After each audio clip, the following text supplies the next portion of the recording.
Good evening, everyone. On behalf of United Rationalists of UK, I welcome you all to this evening with Dr. C. Vishwanathan. സാറിനെ പറ്റി ഒരു ഔപചാരികമായൊരു ഒരു ഒരു മുഖവുര പറയേണ്ട ആവശ്യം തന്നെയില്ല. എനിക്ക് തോന്നുന്നു സ്വതന്ത്ര ചിന്തകരുടെ കൂട്ടായ്മയിൽ കേരളത്തിലും മറ്റ് ഗ്ലോബിലെ എല്ലാ ഭാഗത്തും സാറ് വളരെ ഫേമസ് ആണ്. So he's an orthopaedic surgeon by profession, but the topics that he delves into is very vast. The spectrum is very vast, as you have probably witnessed on YouTube from his videos before. It's not only medicine related, debunking pseudoscience, social, cultural, economical, and it's a very vast spectrum. So we are very, very glad to have him here for this evening. So today, on behalf of United Rationalists of UK, I welcome Dr. C. Vishwanathan to this evening. So let us give him a big round of applause. Before I hand over the mic to him, just two lines about UR UK. This is relatively a new group in UK, probably started early this year, and the aim and motto is to promote free thinking, science, and rational thoughts, critical thinking rather, among UK, choosing topics which are more relevant to UK and probably can guide and help our generation and the younger generation into more critical analysis and critical thinking. So thanks again for all your support. I think korchude guests on the way aanu. It's a Friday evening. So over to you, sir. Thank you. സുഹൃത്തുക്കളെ, ബോധവും പരിണാമവും എന്ന ഈ വിഷയത്തെക്കുറിച്ച് സംസാരിക്കാൻ ഇവിടെ ഒരു അവസരം തന്നതിന് യുണൈറ്റഡ് റാഷണലിസ്റ്റ് ഓഫ് UK എന്ന ഈ സുഹൃത്ത് സംഘത്തിനോട് എനിക്ക് വളരെ നന്ദിയുണ്ട്. ഡിജോ, രാജേഷ്, അജീഷ്, രാധിക, ഒരുപാട് സുഹൃത്തുക്കളിവിടുണ്ട്. പലരെയും നേരത്തെ അറിയാം, ഓൺലൈനായിട്ട് അറിയാം, ഇപ്പോഴാണ് നേരിൽ കാണാൻ പറ്റിയത്. അതിന് വളരെ സന്തോഷമുള്ളൊരു കാര്യമാണ്. We had A very pleasant evening yesterday. ഇവിടെയൊക്കെ ഒന്ന് നടന്ന് കണ്ടു, എല്ലാവരും കൂടി ഒന്ന് ഒരു ഡിന്നറൊക്കെ ആയി. It was a very nice evening too yesterday. Anyway, നമ്മൾ വിഷയത്തിലേക്ക് തന്നെ നേരിട്ട് കടക്കാൻ നമ്മൾ ഇത്തിരി വൈകിട്ടുള്ളതുകൊണ്ട് ഈ ബോധം, കോൺഷ്യസ്നെസ് എന്ന വിഷയത്തെക്കുറിച്ച് നേരത്തെ ഞാൻ ഒരിക്കൽ സംസാരിച്ചിട്ടുണ്ട്. പക്ഷെ അത് എന്തുകൊണ്ട് വളരെ ദുർഗ്രഹമായ ഒരു ടോക്കായിട്ടാണ് വളരെയധികം സുഹൃത്തുക്കൾ പറഞ്ഞത്. അപ്പോൾ ഇന്ന് ഞാനത് വേറൊരു ആംഗിളിലൊന്ന് പറഞ്ഞ് ശരിയാക്കാൻ പറ്റുമെന്നുള്ള ശ്രമമാണ് ചെയ്യുന്നത്. കുറച്ചും കൂടെ വേറൊരു ആംഗിളിൽ പിടിച്ച് നോക്കുകയാണ്. സക്സസ്ഫുൾ ആകുമെന്നറിയില്ല, നോക്കാം. ഈ ബോധം എന്ന വാക്കിൻ്റെ ഒരു പ്രശ്നം എന്താണെന്ന് പറഞ്ഞാൽ പല അർത്ഥത്തിൽ ഇത് പ്രയോഗിക്കപ്പെടുന്നുണ്ട്. പലരെ സംബന്ധിച്ചും ബോധം പലതാണ്. അപ്പോൾ നമ്മൾ എന്താണ് ബോധം എന്നുള്ള ഉദ്ദേശിക്കുന്നതെന്ന് ആദ്യമേ ഒന്ന് കൃത്യമായി പറഞ്ഞാൽ മാത്രമേ നമ്മൾ ഈ വിഷയം ശരിക്കും ഫോളോ ചെയ്യാൻ പറ്റുള്ളൂ. ഞാൻ പ്രധാനമായിട്ട് മൈക്കൽ ഗ്രസിയാനോ എന്ന് പറഞ്ഞിട്ടുള്ള ഒരു ന്യൂറോ സയൻറ്റിസ്റ്റിൻ്റെ വർക്കാണ് പ്രധാനമായിട്ട് ഇത് ഫോളോ ചെയ്യുന്നത്. അപ്പോൾ അദ്ദേഹത്തിൻ്റെ ഒരു ആർട്ടിക്കിളാണ് കുറേ ആർട്ടിക്കിളുകളുണ്ട്. അതിൽ ഒരു ആർട്ടിക്കിളാണ് ഇന്ന് പ്രധാനമായിട്ട് നമ്മൾ ഫോളോ ചെയ്യാൻ വിചാരിക്കുന്നത്, മോർ ലൈക്ക് ഒരു റീഡിങ് പോലെ. അപ്പോൾ ഇതിൽ ഞാൻ പറഞ്ഞു വന്നത് എന്താ വെച്ചാൽ, നമുക്കൊരു ബോധം എന്നതിനെ അറിയാനുള്ള ഒരു വഴി എന്താണ് ഒരു കമ്പ്യൂട്ടറും ഒരു മനുഷ്യ മസ്തിഷ്കവും തമ്മിലുള്ള വ്യത്യാസം എന്നതിനെക്കുറിച്ച് ആലോചിക്കുന്നതിലൂടെ നമുക്ക് ബോധം എന്നതുകൊണ്ട് നമ്മളിവിടെ ഉദ്ദേശിക്കുന്ന അർത്ഥം എന്താണെന്ന് വ്യക്തമാവും. ഞാൻ പറഞ്ഞ പോലെ പ്രധാനമായിട്ടും ഈ ഒരു attention schema theory, A foundation for engineering artificial consciousness എന്ന ഒരു ആർട്ടിക്കിളിനെ 2017 നവംബറിൽ വന്ന ആർട്ടിക്കിളാണ്. ഇതൊന്ന് വായിക്കാം എന്നാണ് ഞാൻ വിചാരിക്കുന്നത്. Will go through it. ഒരു റീഡിങ് പോലെ പല ഭാഗങ്ങളായിട്ട് ഇങ്ങനെ വായിക്കാം. എൻ്റെ ഇടയിൽ ഞാൻ പിന്നെ ജാവ ഈസ് പവർഫുൾ എന്നൊക്കെ പറഞ്ഞിട്ട് അതിൻ്റെ കൂടെ ഇങ്ങനെ നിൽക്കാം. അങ്ങനെയാണ് എൻ്റെ ഒരു തൽക്കാലത്തെ വിചാരം. അപ്പോൾ ചിലപ്പോൾ കാര്യങ്ങൾ വ്യക്തമാവും. അപ്പോൾ ഇതൊരു രണ്ട് ഭാഗത്തും എഫർട്ട് വേണ്ട ഒരു പരിപാടിയായിരിക്കും. അപ്പോൾ എന്താണ് ഈ ഒരു കമ്പ്യൂട്ടറും ഒരു മനുഷ്യ മസ്തിഷ്കവും തമ്മിൽ ഇവിടെ പ്രസക്തമായൊരു വ്യത്യാസം? ഒരുപാട് വ്യത്യാസങ്ങളുണ്ട് നമുക്കറിയാം. നമ്മളൊരു മോയിസ്റ്റ് റോബോട്ട് എന്നൊക്കെ എന്ന് അറിയാലോ. അപ്പോൾ അതല്ല പറഞ്ഞത്, സിലിക്കൺ ആണോ കാർബൺ ആണോ അതല്ല നമ്മൾ പറയുന്നത്. ഒരു പല വ്യത്യാസങ്ങളിൽ ഒരെണ്ണം പറയാം. Brain has A subjective experience. ഒരു വ്യക്തിഗത അനുഭവം എന്നൊരു സാധനമുണ്ട്. കമ്പ്യൂട്ടറിന് അതില്ല എന്നാണ്. അപ്പോൾ ഒരു കാര്യമുള്ളത്, ഇത് എല്ലായ്പ്പോഴും ഇല്ല. ഇതിൻ്റെ പ്രോസസ്സിങ്, ഇത് ബോത്ത് ആർ പ്രോസസ്സിങ് സിസ്റ്റംസ്. പക്ഷെ നമ്മുടെ ബ്രെയിൻ പ്രോസസ്സിങ്ങിൽ ചില സമയത്ത് ഒരു സബ്സെറ്റ് ഓഫ് ഇൻഫർമേഷൻ ബോധപൂർവമാണ്. നോട്ട് ഓൾവേസ് നമ്മൾ ചെയ്യുന്ന എല്ലാ കാര്യങ്ങളും ബോധപൂർവമല്ല. പക്ഷെ ചിലതിൽ നമുക്ക് ബോധം വന്നാൽ നമുക്ക് അനുഭവം, നമുക്ക് എന്താ പറയുക, നമ്മുടെ ആന്തരിക അനുഭവം എല്ലാത്തിനും ഇല്ല. With some subset of processing, subset of ഇൻഫർമേഷൻ്റെ കൂടെ നമുക്ക് ബോധം കൂടിച്ചേരുന്നുണ്ട്. ഇതാണ് ആ ഫണ്ടമെൻ്റൽ ഡിഫറൻസ്. ഇതിനെയാണ് നമ്മൾ ഇന്ന് എക്സ്പ്ലെയിൻ ചെയ്യാൻ ശ്രമിക്കുന്നത്.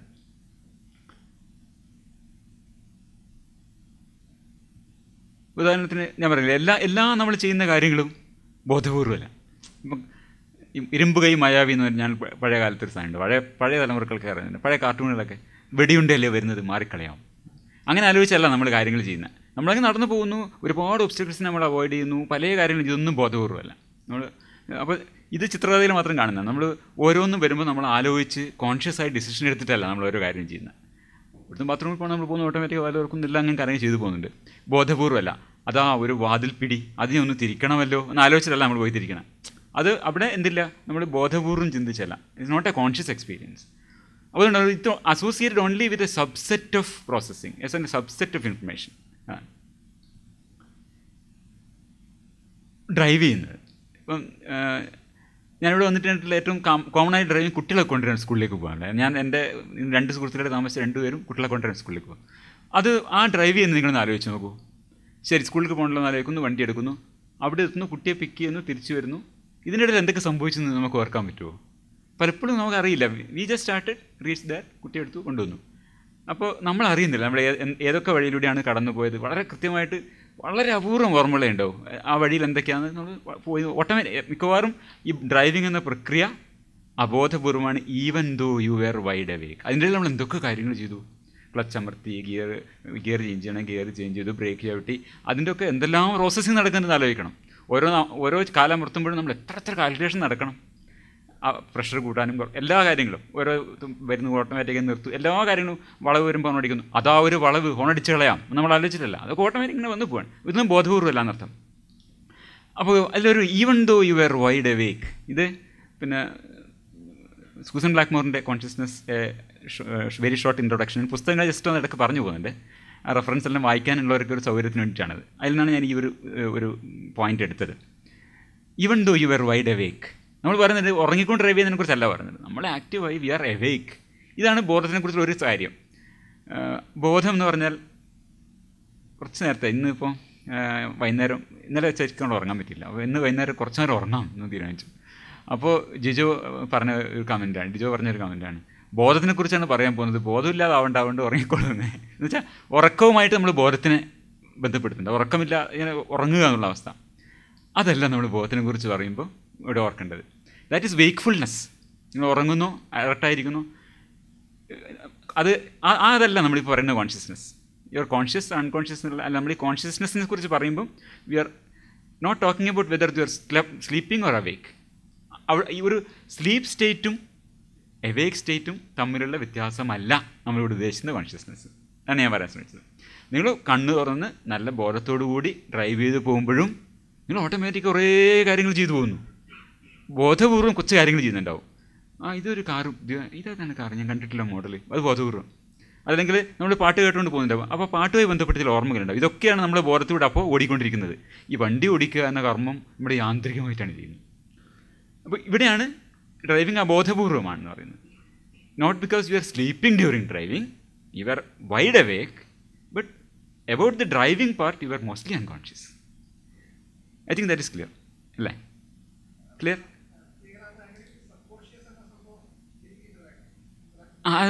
അത് തൽക്കാലം ഡിലീറ്റ് ചെയ്യാം. അതിലേക്കൊന്നും നമ്മൾ പോകണില്ല. നമ്മളത് വളരെ വളരെ വളരെ പ്രിസൈസ് ആയിട്ടുള്ള ഒരു പോയിൻ്റാണ് നമ്മൾ. അതായത് ഒരു ലാപ്ടോപ്പും നമ്മുടെ മസ്തിഷ്കവും തമ്മിലുള്ള വ്യത്യാസം എന്താണ്, അതാണ് പറയുന്നത്. ഇതൊക്കെ ലാപ്ടോപ്പും ചെയ്യും. We have the Google car which will drive as efficiently as you. നന്നായി ഡ്രൈവ് ചെയ്ത് പോകുന്നുണ്ട്. പക്ഷെ അതിനെന്തില്ല, അതിന് ആന്തരിക അനുഭവമൊന്നുമില്ല. നമുക്ക് ആന്തരിക അനുഭവം ഉണ്ട്, പക്ഷേ ആ ആന്തരിക അനുഭവം ഈ ഡ്രൈവ് ചെയ്യുന്നതിലായിക്കൊള്ളുന്നില്ല. ആ സമയത്ത് നമ്മൾ പാട്ട് കേൾക്കുന്നതായിരിക്കാം, അല്ലെങ്കിൽ നമ്മൾ ഇതിനെക്കുറിച്ച് ആലോചിക്കുന്നുണ്ടാവാം, അല്ലെങ്കിൽ കുട്ടീനെ പോയി അവിടെ ടീച്ചറെ മീറ്റ് ചെയ്യണമെന്ന് ആലോചിക്കുന്നുണ്ടാവും. 100 കാര്യങ്ങൾ നമ്മുടെ ബോധത്തിലൂടെ കടന്നു പോകുന്നുണ്ട്. We have subjective experience of so many things that there may be sometimes you are also having an associated subjective awareness of driving also. There is some problem with this gear, എന്തോ ഒരു problem ഉണ്ടല്ലോ, അത് നമ്മൾ conscious ആവും ചിലപ്പോൾ. അല്ലെങ്കിൽ വേറെ എന്തെങ്കിലുമൊക്കെ നമ്മളൊന്ന് കോൺഷ്യസ് ആവാം. This subjective experience associated with some subset of our processing. This is what makes us different from a computer. ഇതാണ് നമ്മൾ അന്വേഷിക്കുന്ന കോൺഷ്യസ്നെസ്. ഇതാണ് നമ്മൾ എക്സ്പ്ലെയിൻ ചെയ്യാൻ ശ്രമിക്കുന്നത്. Nothing other than that. അതായത് നമ്മൾ ഉറങ്ങുമ്പോൾ ഇല്ലാതാവുന്നതല്ല.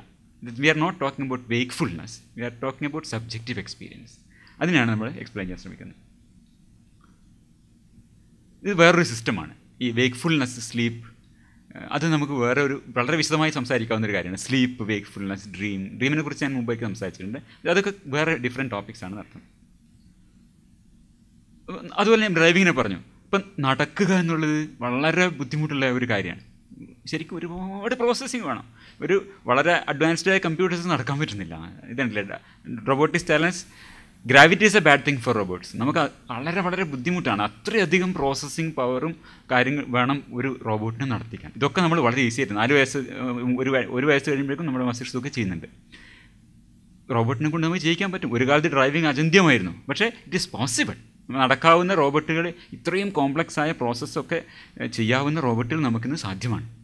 But they don't have the subjective experience. അതാണ്. ഇപ്പോൾ നടക്കുമ്പോൾ നമ്മൾ കേൾക്കുന്ന കിളിയുടെ ശബ്ദമോ പിന്നെ അല്ലെങ്കിൽ വേറൊരു ശബ്ദമോ അല്ലെങ്കിൽ കാണുന്ന കാഴ്ച ഒന്നും നമ്മൾ ഓർക്കുന്നതേ ഇല്ല. അല്ലെങ്കിൽ നമ്മൾ എഴുതുന്നു. ഇപ്പം ഞാനിപ്പോൾ മലയാളം എഴുതിക്കൊണ്ടിരിക്കുന്നു. ഇപ്പോൾ തറ പറ, ഓരോ തവണ നമ്മൾ തറ പറ എന്ന് പഠിച്ചിട്ടുള്ളവർക്ക് ഇതൊരു ഒരു തമാശയാണിത്. പിന്നെ എങ്ങനെയാണ് റാന്ന് പഠിപ്പിക്കാമെന്ന്. പത്തിരിയാണിത്. പത്തല് എന്നാണ് പറയുക മലപ്പുറം ജില്ലയിലൊക്കെ. പത്തല് കടിച്ചാൽ റാ എന്നാണ്. എന്ന് വെച്ചാൽ അതങ്ങ് കുട്ടീനെ മനസ്സിലാക്കണതാണ്. പത്തലിങ്ങനെ കടിച്ചു, പത്തിരി കടിച്ചു കഴിഞ്ഞാൽ ഇറ്റ് ബിക്കം സെമി സർക്കിളായിരുന്നു, ലുണാർ. പത്തല് കടിച്ചാൽ റാ. വലുതായി പടി വലിച്ചാൽ പാ, ചെറുതായി പടി വലിച്ചാൽ വാ. ഇങ്ങനെ പറഞ്ഞ് ഇൻസ്ട്രക്റ്റ് ചെയ്ത് കുട്ടിയെ പഠിപ്പിച്ചു കഴിഞ്ഞിട്ട് പിന്നെ ഞാൻ പറ എന്ന് എഴുതുമ്പോൾ ഞാൻ പത്തല് കടിച്ചാൽ ആലോചിക്കേണ്ട ആവശ്യമില്ല. It comes automatically. നമ്മൾ പഠിച്ചു കഴിഞ്ഞു. അപ്പോൾ നമ്മൾ കോൺഷ്യസ്നെസ് എന്ന് പറഞ്ഞാൽ ഈ സബ്ജക്റ്റീവ് എക്സ്പീരിയൻസ് ഇതുമായിട്ട് ബന്ധപ്പെടുന്നില്ല. നമ്മളൊരു കത്തെഴുതുന്നു, നമ്മൾ ഇമെയിൽ ചെയ്യുന്നു, നമ്മൾ വി ഹാർഡ്ലി എവർ തിങ്ക്. ഇപ്പോൾ പി എന്ന് എഴുതേണ്ടത് ഇങ്ങനെയാണോ എങ്ങനെയാണോ നമ്മൾ ആലോചിക്കുന്നില്ല. It is all there. No. അപ്പോൾ ഞാൻ പറഞ്ഞു വന്നത് എന്താണ്, most of the processing is unconscious, not associated with subjective experience. ഇതെല്ലാം ഡ്രൈവിംഗ് ആവട്ടെ, നടത്താവട്ടെ, എല്ലാ കാര്യങ്ങളും ഇതൊക്കെ ഒരു കമ്പ്യൂട്ടറിന് ചെയ്യാം. പക്ഷേ അതിനും സബ്ജക്റ്റീവ് എക്സ്പീരിയൻസ് ഒരു സബ്സെറ്റിൻ്റെ കൂടെ ഇല്ല. ഇത് രണ്ടും നമ്മൾ മനസ്സിലാക്കണം. We have subjective experience, but we don't have a subjective experience associated with all our processing that happens in our brain. Only a subset. ഇതുപോലെ തന്നെ ഡോക്കിൻസിൻ്റെ സെൽഫിഷ് ജീനിൽ പറയുന്ന ഒരു കാര്യമാണിത്. ഒരു ബോൾ എറിഞ്ഞ് പിടിക്കുന്നു. അപ്പോൾ when a man throws a ball high in the air and catches it again, he behaves as if he had solved a set of differential equations in predicting the trajectory of the ball. അങ്ങനെയാണ് ശരിക്കും. നമ്മൾ ആ ഒരു ball വരുമ്പോൾ അതിവിടെ എത്തുമ്പോൾ ഒരുപാട് differential equations അത് പിന്നെ സോൾവ് ചെയ്തിട്ടാണ് ഈ സിസ്റ്റം അതവിടെ എവിടെയാണ് ഈ ബോൾ ഉണ്ടാവുമെന്ന് ഡിസൈഡ് ചെയ്യുന്നത്. But we hardly know. നമുക്കതിനെപ്പറ്റി യാതൊരു രൂപമില്ല എങ്ങനെയാണ് ചെയ്യുന്നതെന്ന് നമുക്കറിയില്ല. But these process should happen. Otherwise, കാരണം നമ്മളൊരു കമ്പ്യൂട്ടർ ഡിസൈൻ ചെയ്യണമെങ്കിൽ, ഒരു ബോൾ പിടിക്കുന്ന ഒരു റോബോട്ടിന് ഡിസൈൻ ചെയ്യണമെങ്കിൽ ഇതൊക്കെ അതിന് ചെയ്യാൻ പറ്റണം. പക്ഷേ നമ്മുടെ മസ്തിഷ്കം ഇതൊക്കെ ചെയ്യും. But we never know. അറിയാനേ പറ്റില്ല. ഞാൻ പറഞ്ഞു വന്നത് എന്താണെന്ന് വെച്ചാൽ, ചില പ്രോസസ്സിൻ്റെ കൂടെ നമുക്ക് ഒരിക്കലും ഈ ബോധപൂർവ്വമാക്കാൻ പറ്റില്ല. We cannot associate our consciousness with certain kind of processing. ഇപ്പോൾ ഈ ഡിഫറൻഷ്യൽ ഈ ഇക്വേഷൻസ് എങ്ങനെ നമ്മളൊരു കമ്പ്യൂട്ടറിൽ ഇതിനെ ഡിഫറൻഷ്യൽ ഇക്വേഷൻസ് വെച്ച് ചെയ്യുന്ന ഈ കാര്യം നമ്മുടെ മസ്തിഷ്കം ചെയ്യുമ്പോൾ അതെങ്ങനെയാണ് ചെയ്യുന്നത് നമുക്ക് യാതൊരു രൂപമില്ല. അത് never will be associated with നമ്മുടെ കോൺഷ്യസ്നെസ്. ഈ നമ്മുടെ ഒരു സബ്ജക്റ്റീവ് എക്സ്പീരിയൻസുമായിട്ട് അതിനെ ബന്ധപ്പെടുത്താനേ പറ്റില്ല. He may neither know nor care what a differential equation is, but this does not affect his skill with the ball. At some subconscious level, something functionally equivalent to the mathematical calculation is going on. എന്നുവെച്ചാൽ കോൺഷ്യസ്നെസ്സുമായിട്ട് ബന്ധപ്പെടുത്താനേ പറ്റാത്ത processing ആണ് നടക്കുന്നത് അർത്ഥം. അതുപോലെ തന്നെ പിന്നെ നമ്മൾ കാഴ്ച, ഇത് പറയുന്ന ഉദാഹരണം, ഒരു കമ്പ്യൂട്ടർ നമ്മളൊരു ക്യാമറയായിട്ട് കണക്ട് ചെയ്ത് കഴിഞ്ഞാൽ അതിന് ഒരുപാട് കാര്യങ്ങൾ പ്രോസസ്സ് ചെയ്യാം. ഈ കമ്പ്യൂട്ടറിൽ വരുന്ന ഡാറ്റ വെച്ചിട്ട് അതിൻ്റെ കളർ എന്താണ്, ഷേപ്പ് എന്താണ്, സൈസ് എന്താണെന്നൊക്കെ കമ്പ്യൂട്ടറിന് അനലൈസ് ചെയ്യാൻ പറ്റും. ഇത് തന്നെയാണ് നമ്മളും ചെയ്യുന്നത്. We have the system. ഈ ഐ എന്ന് പറഞ്ഞ സാധനമുണ്ട്. It gets all this information, colour, പിന്നെ സൈസ്, ഇതൊക്കെ ചെയ്യുന്നു. നമ്മളത് പ്രോസസ്സ് ചെയ്യുന്നു. But we have the subjective experience. Colour, അപ്പോൾ ചുവപ്പ് നിറത്തിൻ്റെ കളറ് ഇപ്പോൾ ആകാശത്തിൻ്റെ കളറാണോ അല്ലെങ്കിൽ അത് പിന്നെ ഈ ഒരു തത്തച്ചുണ്ടിൻ്റെ കളറാണോ, ഇതൊക്കെ നമുക്ക് മറ്റ് ഇതുമായിട്ട് ബന്ധപ്പെടുത്തിക്കൊണ്ട് ചുവപ്പ് നിറമേ കണ്ടാലറിയാതായി നിന്നെ എന്ന് പറയും. പിന്നെ അതുപോലെ പലതരം ചുവപ്പുകളുണ്ടല്ലോ. അപ്പോൾ ഇത് അവൻ്റെ മാത്രം എക്സ്പീരിയൻസാണ്, സബ്ജക്റ്റീവ് എക്സ്പീരിയൻസ് ആയിട്ട് ഇതിനെ ബന്ധപ്പെടുത്താൻ കാഴ്ചയെ സാധിക്കും. എല്ലായ്പ്പോഴും നമ്മളത് ചെയ്യുന്നില്ല. പക്ഷേ ഞാനൊരു ഉദാഹരണം പറഞ്ഞത് ഇവിടെ സ്ലീപ്പിൻ്റെതും കൂടെ ഞാനിവിടെ കൂട്ടി പറയുകയാണ്. നമ്മൾ ഉറങ്ങി പ്രോസസ്സിങ് ഹാപ്പൻസ് ഈവൻ വെൻ. ഇപ്പോൾ നമ്മൾ ഉറങ്ങുമ്പോൾ നമ്മൾ കോൺഷ്യസ് അല്ല എന്നുള്ളത് വളരെ ഉറപ്പാണല്ലോ, അത് ആർക്കും സംശയമില്ലാത്ത കാര്യമാണ്. ഉറങ്ങുമ്പോഴും സെൻസറി പ്രോസസ്സിങ് നടക്കുന്നുണ്ട് പലതും. കാരണം അതല്ലെങ്കിൽ നമുക്ക് അലാം അടിച്ച് എഴുന്നേക്കാൻ പറ്റില്ലല്ലോ. We are asleep, we are unconscious, ഒരു പ്രോസസ്സിങ് നടത്തില്ല നമ്മൾ വിചാരിക്കുന്നത്. പക്ഷേ ശബ്ദം അലാം അടിക്കുമ്പോൾ നമ്മൾ അറിയും, ബിക്കോസ് ദാറ്റ് ഗോയിങ് ഓൺ, അതവിടെ നടന്നുകൊണ്ടിരിക്കുന്നുണ്ട്. അപ്പോൾ ഞാൻ പറഞ്ഞു വന്നത് എന്താണ്, അപ്പോൾ വാട്ട് ഈസ് ഹാപ്പനിങ്, ആ പ്രോസസ്സിങ് അവിടെ നടക്കുന്നുണ്ട്. ആ പ്രോസസ്സിങ് നടന്ന് അത് ബോധവുമായി കൂട്ടിച്ചേർക്കുക എന്ന കാര്യം ഒരു സബ്സെറ്റിൽ മാത്രമേ നടക്കുന്നുള്ളൂ. അതുപോലെ തന്നെ ഓർമ്മ, മെമ്മറി എന്നുള്ളത് നമുക്കൊരു ഇയാൾ പറഞ്ഞ ഒരു ഉദാഹരണം എപ്പിസോഡിക് മെമ്മറി. നമ്മൾ ബയോഗ്രഫിക് മെമ്മറി, ഓരോ കാര്യങ്ങൾ, ഇന്ദിരാഗാന്ധി വെടി കൊണ്ടപ്പോൾ ഞാൻ എവിടെയായിരുന്നു, അല്ലെങ്കിൽ വേറൊരു സംഭവം നടന്നപ്പോൾ ഞാൻ എവിടെയായിരുന്നു, ഇത് രാവിലെ ഞാൻ എന്താ കഴിച്ചത്. എപ്പിസോഡിക് മെമ്മറി ഉണ്ടല്ലോ, നമ്മുടെ ബയോഗ്രഫിക് മെമ്മറി എന്ന് പറയുന്നത്. ഇതുപോലും ഒരു കമ്പ്യൂട്ടറിന് സാധ്യമാണ്. കമ്പ്യൂട്ടറിൻ്റെ പാസ്റ്റ് സ്റ്റേറ്റ്സ് എന്താണ്, ഇതൊക്കെ നമുക്ക് ഒരു കമ്പ്യൂട്ടറിനും സാധ്യമാണ്. അത് ഓൾ ദോസ് മെമ്മറീസ് ഈ കമ്പ്യൂട്ടറിലും സാധ്യമായൊരു കാര്യമാണ്. It can B retrieved also. പക്ഷേ ഈ ഓർമ്മകൾ ശേഖരിക്കുക, അത് റിട്രീവ് ചെയ്യുക എന്നുള്ള പ്രോസസ്സ് നമ്മളിൽ നടക്കുമ്പോഴും മസ്തിഷ്കത്തിൽ നടക്കുമ്പോഴും ഒരു കമ്പ്യൂട്ടർ നടക്കുമ്പോഴും ഉണ്ടാകുന്ന പ്രധാനമായ വ്യത്യാസം എന്താണ്? Always you have the subjective experience. നമുക്ക് ഈ മെമ്മറിയായിട്ട് സബ്ജക്റ്റീവ് എക്സ്പീരിയൻസിനെ നമുക്ക് ലിങ്ക് ചെയ്യാൻ പറ്റുന്നുണ്ട്. അപ്പോൾ ഇപ്പോൾ ഞാൻ പറഞ്ഞു വരുന്നത് ഒന്ന്, അതുപോലെ തന്നെ ഡിസിഷൻ മേക്കിംഗ്. ഞാൻ ഇത് പറഞ്ഞ പോലെ കാർ ഓടിക്കുമ്പോൾ നമ്മൾ പല ഡിസിഷൻസ് എടുത്തുകൊണ്ടിരിക്കുന്നുണ്ട്. ഈ ഡിസിഷൻസ് ഒന്നും തന്നെ ബോധപൂർവ്വമായിക്കൊള്ളുന്നില്ല. Decision making can be unconscious. അപ്പോൾ most of these decisions possibly tens of thousands a day ഒക്കെ automatically with no subjective experience much like in computer. അതാണ് നേരത്തെ ഇത്രയും പറഞ്ഞതിൻ്റെ ഉദ്ദേശം. കമ്പ്യൂട്ടറിൽ കാര്യത്തിനാണ് ചെയ്യുന്നത്. പക്ഷേ ചില സന്ദർഭങ്ങളിൽ അങ്ങോട്ട് പോകണോ ഇങ്ങോട്ട് പോകണോ എന്നുള്ള തീരുമാനം നമുക്ക് കോൺഷ്യസ് ആയിട്ട് എടുക്കാം. അതിനെയാണ് നമ്മൾ ഫ്രീ വിൽ എന്ന് പറയുന്നത്. ചോയ്സ്, ഇൻറ്റൻഷൻ, ഫ്രീ വിൽ എന്നൊക്കെ പറഞ്ഞാൽ ഇത്രയേ ഉള്ളൂ. നിങ്ങൾ എടുക്കുന്ന decisions most of them are done without associating this with the subjective experience. But ചിലത് നമുക്ക് എന്ത് ചെയ്യാൻ പറ്റും, സബ്ജക്റ്റീവ് അവയർനെസ്സിനെ കൂടി ഇതിൻ്റെ കൂടെ യോജിപ്പിക്കാൻ പറ്റും ഡിസിഷൻസ് എടുക്കുമ്പോൾ. അതിന് നമ്മളെന്ത് പറയും, ഫ്രീ വിൽ ഉണ്ടാണ്, ചോയ്സ് ഉണ്ടാണ്. That's my choice. ഇടത്തോട്ട് റോഡിലേക്ക് പോകണോ വലത്തോട്ട് റോഡിലേക്ക് പോകണോ എന്നുള്ളത് നമ്മുടെ ചോയ്സാണ്. അത് നമ്മുടെ ബോധപൂർവ്വം ചെയ്യുന്നതാണ്. That is been associated with consciousness. അതിനാണ് നമ്മൾ ഫ്രീ വിൽ എന്ന് പറയുന്നത് എന്ന് പറയാം. അപ്പോൾ ചുരുക്കം പറഞ്ഞതാണ്, ഡിസിഷൻ മേക്കിംഗ് ആവട്ടെ, മെമ്മറി ആവട്ടെ, സെൻസറി പ്രോസസ്സിംഗ് ആവട്ടെ, ഇതൊക്കെയും പിന്നെ ചിലപ്പോൾ സബ്ജക്റ്റീവ് അതിൻ്റെ കൂടെ പേഴ്സണൽ ഒരു കമ്പ്യൂട്ടറും ബ്രെയിനായിട്ടുള്ള വ്യത്യാസം നമ്മുടെ ബ്രെയിനിന് സബ്ജക്റ്റീവ് എക്സ്പീരിയൻസിന് ഈ മൂന്ന് കാര്യങ്ങളായിട്ട് ബന്ധപ്പെടുത്താൻ പറ്റും എന്നാണ് ഞാൻ പറഞ്ഞു വന്നത്. പല പ്രോസസ്സായിട്ട് ബന്ധപ്പെടുത്താം, സെറ്റായിട്ട്. ഞാൻ കഴിഞ്ഞവണ ഈ ബോധത്തെക്കുറിച്ച് സംസാരിച്ചപ്പോൾ ഈ ബോധം എന്നുള്ളതിന് രണ്ടായി വിഭജിച്ചിട്ടൊക്കെ പറഞ്ഞിട്ടുണ്ട്. അവബോധം, ബോധത്തിലെ വിവരങ്ങൾ. എന്ന് വെച്ചാൽ ഇപ്പം നമ്മൾ ഇത്രയാണ് പറഞ്ഞത്. അതായത് നമ്മളൊരു ബോധമുണ്ട്, നമുക്കിപ്പോൾ നമ്മുടെ ഇൻറ്റേർണൽ മൂവിയിൽ നമ്മുടെ ബോധത്തിൽ ഇപ്പോൾ എന്താണ് നടക്കുന്നതെന്ന് നമ്മൾ പല കാര്യങ്ങളും ഓർമ്മയിലുണ്ടാവും. നമ്മൾ കേൾക്കുന്നുണ്ടാവും, വേറെ എന്തെങ്കിലും ശബ്ദം ഉണ്ടാവും, ഒരു 3-4 ഐറ്റംസ് നമ്മുടെ ഓർമ്മയിൽ സജീവമായിട്ട് സബ്ജക്റ്റീവായിട്ട് നമുക്ക് അറിയുന്നുണ്ടാവാം. പക്ഷേ ഈ കാര്യം എക്സ്പ്ലെയിൻ ചെയ്യാൻ ഒരു ബുദ്ധിമുട്ടില്ല. That is possible.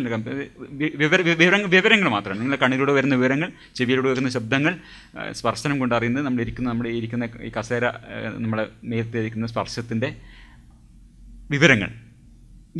There is nothing എന്താ പറയുക, ഒരു മിസ്റ്റിക്കൽ അബൌട്ട് ഇറ്റ്, അല്ലെങ്കിൽ ദർ ഇസ് നത്തിങ് അതിനെപ്പറ്റി അതിൽ രഹസ്യമായിട്ടൊന്നുമില്ല, നമുക്ക് അറിയാത്തൊന്നുമില്ല. വളരെ വളരെ പ്ലെയിനാണ്, ഒരു കമ്പ്യൂട്ടറിന് സാധ്യമായ കാര്യമാണ്. പക്ഷെ അതിൻ്റെ കൂടെ ദർ ഇസ് ഒരു നിഗൂഢമായ രണ്ടാം ഘടകമുണ്ട്, ഒരു മിസ്റ്റിക്കലായിട്ടുള്ള, അല്ലെങ്കിൽ നമുക്ക് എക്സ്പ്ലെയിൻ ചെയ്യാൻ പറ്റാത്തൊരു സാധനം. അതിനാണ് നമ്മൾ അവയർനെസ് എന്ന് പറയുന്നത്. നമ്മൾ നേരത്തെ പറഞ്ഞല്ലോ. അപ്പോൾ ഒന്നുകൂടി ഞാൻ ആവർത്തിക്കുന്ന ഇതാണ്, ഒരുപാട് പ്രോസസ്സിങ്ങിൻ്റെ ചിലതിൻ്റെ കൂടെ മാത്രം നമുക്ക് അവയർനെസ് ഫീച്ചറിനെ കണക്ട് ചെയ്യാൻ പറ്റുന്നു. അങ്ങനെ വേണം ഇതിനെ മനസ്സിലാക്കാൻ. അതാണ് നമുക്ക് എക്സ്പ്ലെയിൻ ചെയ്യേണ്ടത്. We are not explaining the content of consciousness.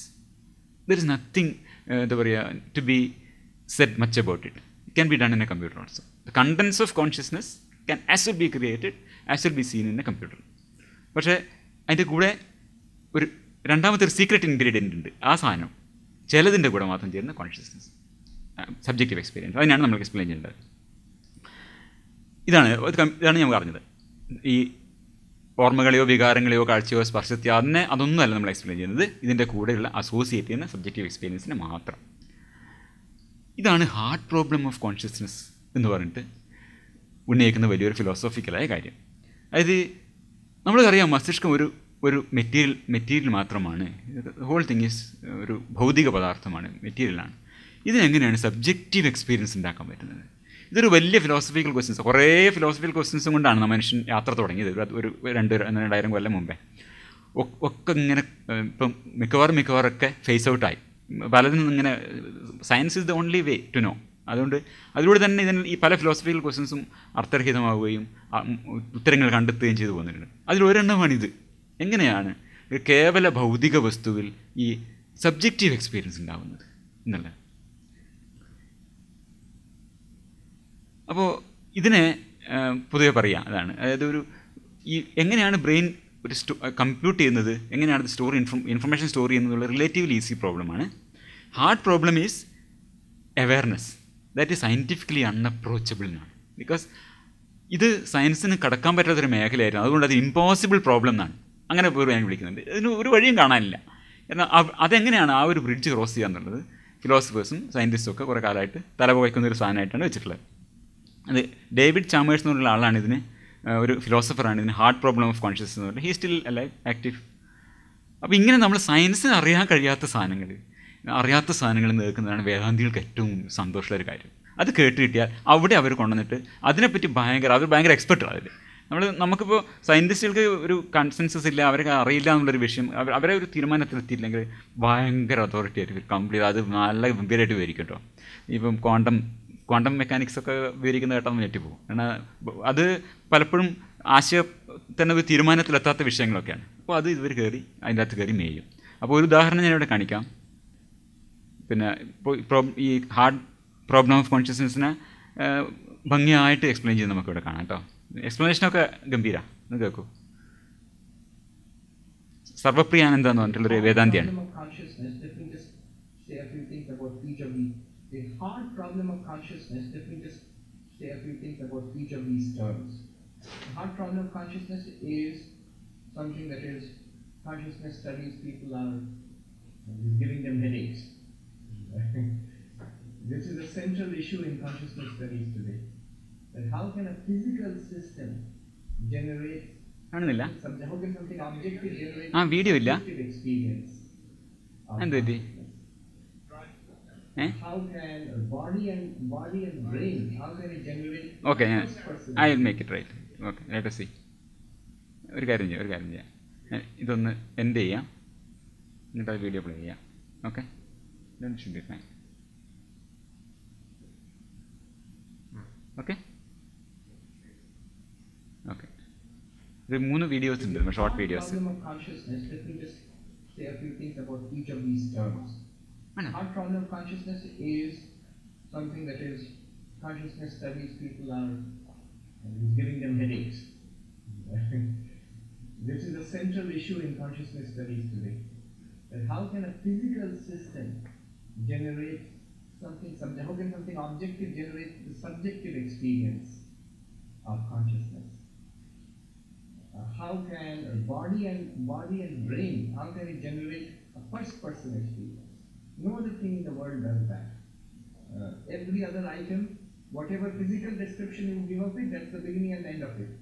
Say for example the microphone.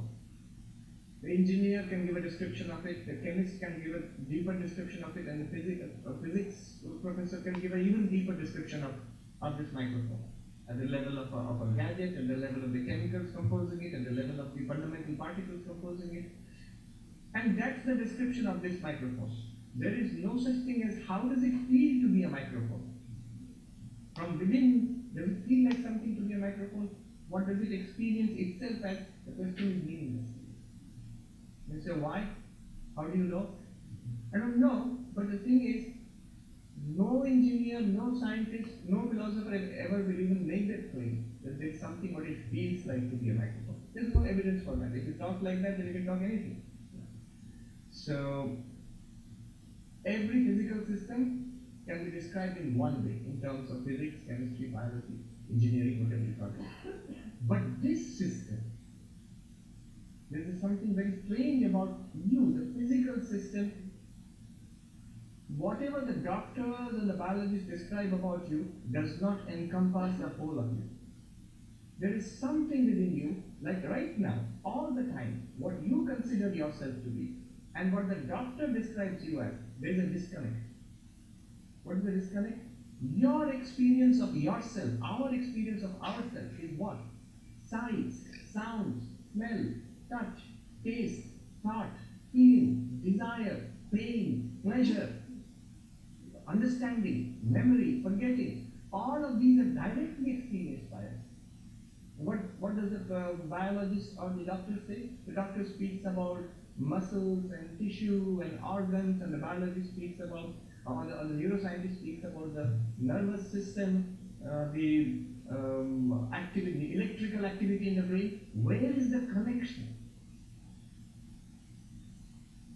It seems that the physical body produces that one, what we experience as consciousness. That seems to be the mainstream view now. How it produces, nobody knows. Not only nobody knows, the startling thing is nobody has even an idea of where to begin. ഇതാണ് നമ്മൾ address ചെയ്യാൻ ശ്രമിക്കുന്നത്. Nobody knows എന്നുള്ളത് അതിലേക്ക് വരുന്നത്. അതാണ് നമ്മൾ ശ്രമിക്കുന്നത്. നോബഡി നോസ് എന്നാണ് പറഞ്ഞത്. അതങ്ങനെയല്ല. നമുക്കിന്ന് we have some explanation for that. ആ ഒരു ഗ്യാപ്പ് ബ്രിഡ്ജ് ചെയ്യാനുള്ള ശ്രമമാണ് നമ്മൾ ചെയ്യുന്നത്. ഇത് കേൾക്കാം, ഇത് മൊത്തം കേൾക്കുന്നതുകൊണ്ട് തെറ്റില്ല. Scientific approach, the two broad approaches that are there, one is to deny consciousness altogether. Basically, they are saying you don't exist. Body exists, organs exist, cells exist. You as a person, you don't exist. You have to deny it. You say that is ridiculous. Whether the body exists or not, it exists in my awareness. I am aware of the body. If you cannot explain awareness, then you have not even scratched the surface of what I am. The other approach is to reduce the awareness, to the body, to the brain. Somehow the brain produces consciousness, like this candle produces light and heat, the flame.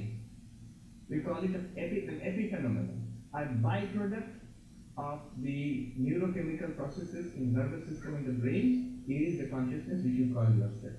How?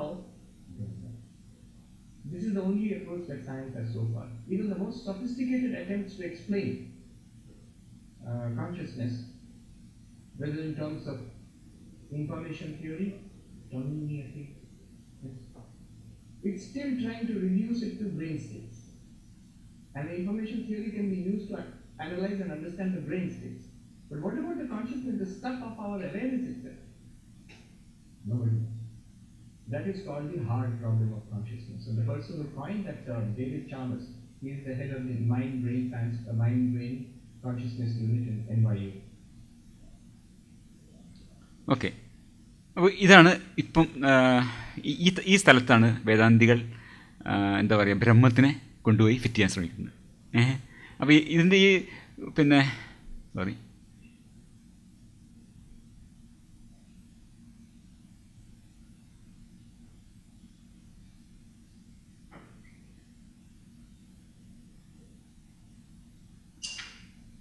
ഇങ്ങനെയാണ് ഈ വേദാന്തികളുടെ ഒരു രീതി എന്ന് പറഞ്ഞാൽ. നേരത്തെ ബ്രഹ്മസത്യം ജഗൻ മിഥ്യ ജീവോ ബ്രഹ്മ ഇവന അപര എന്നാണ് പറയുക. എന്ന് വെച്ചാൽ ജീവാത്മാവ്, ജീവൻ എന്താണ്, അത് തന്നെയാണ് ബ്രഹ്മം എന്നാണ്.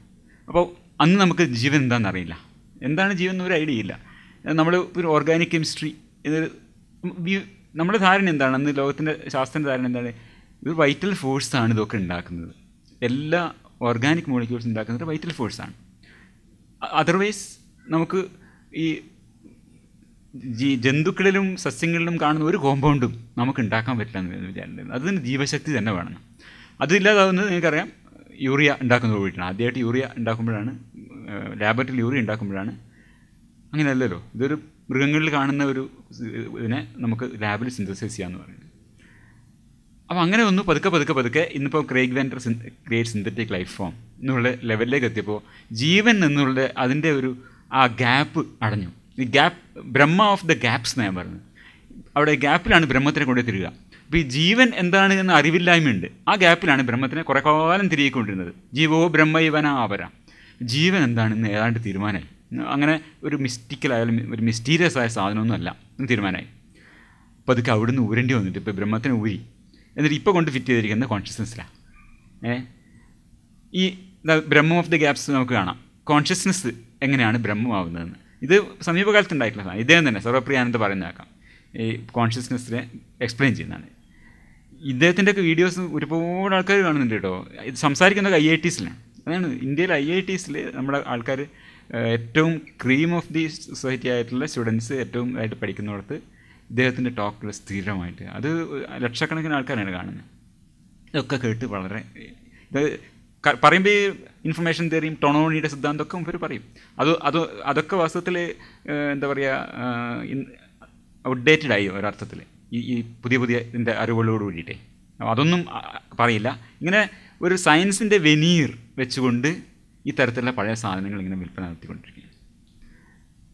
ഇതൊരു consciousness beautifully explain in 200 seconds എന്നാണ് ഈ വീഡിയോൻ്റെ പേര്. അതൊരു വലിയ ഒരിതിൻ്റെ പിന്നെ ഒരു പീസ് കട്ട് ചെയ്ത് വെച്ചതാണ്. Sorry.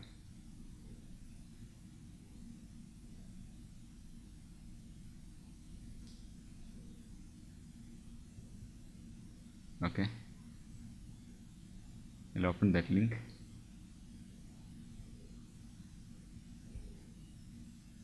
It is consciousness.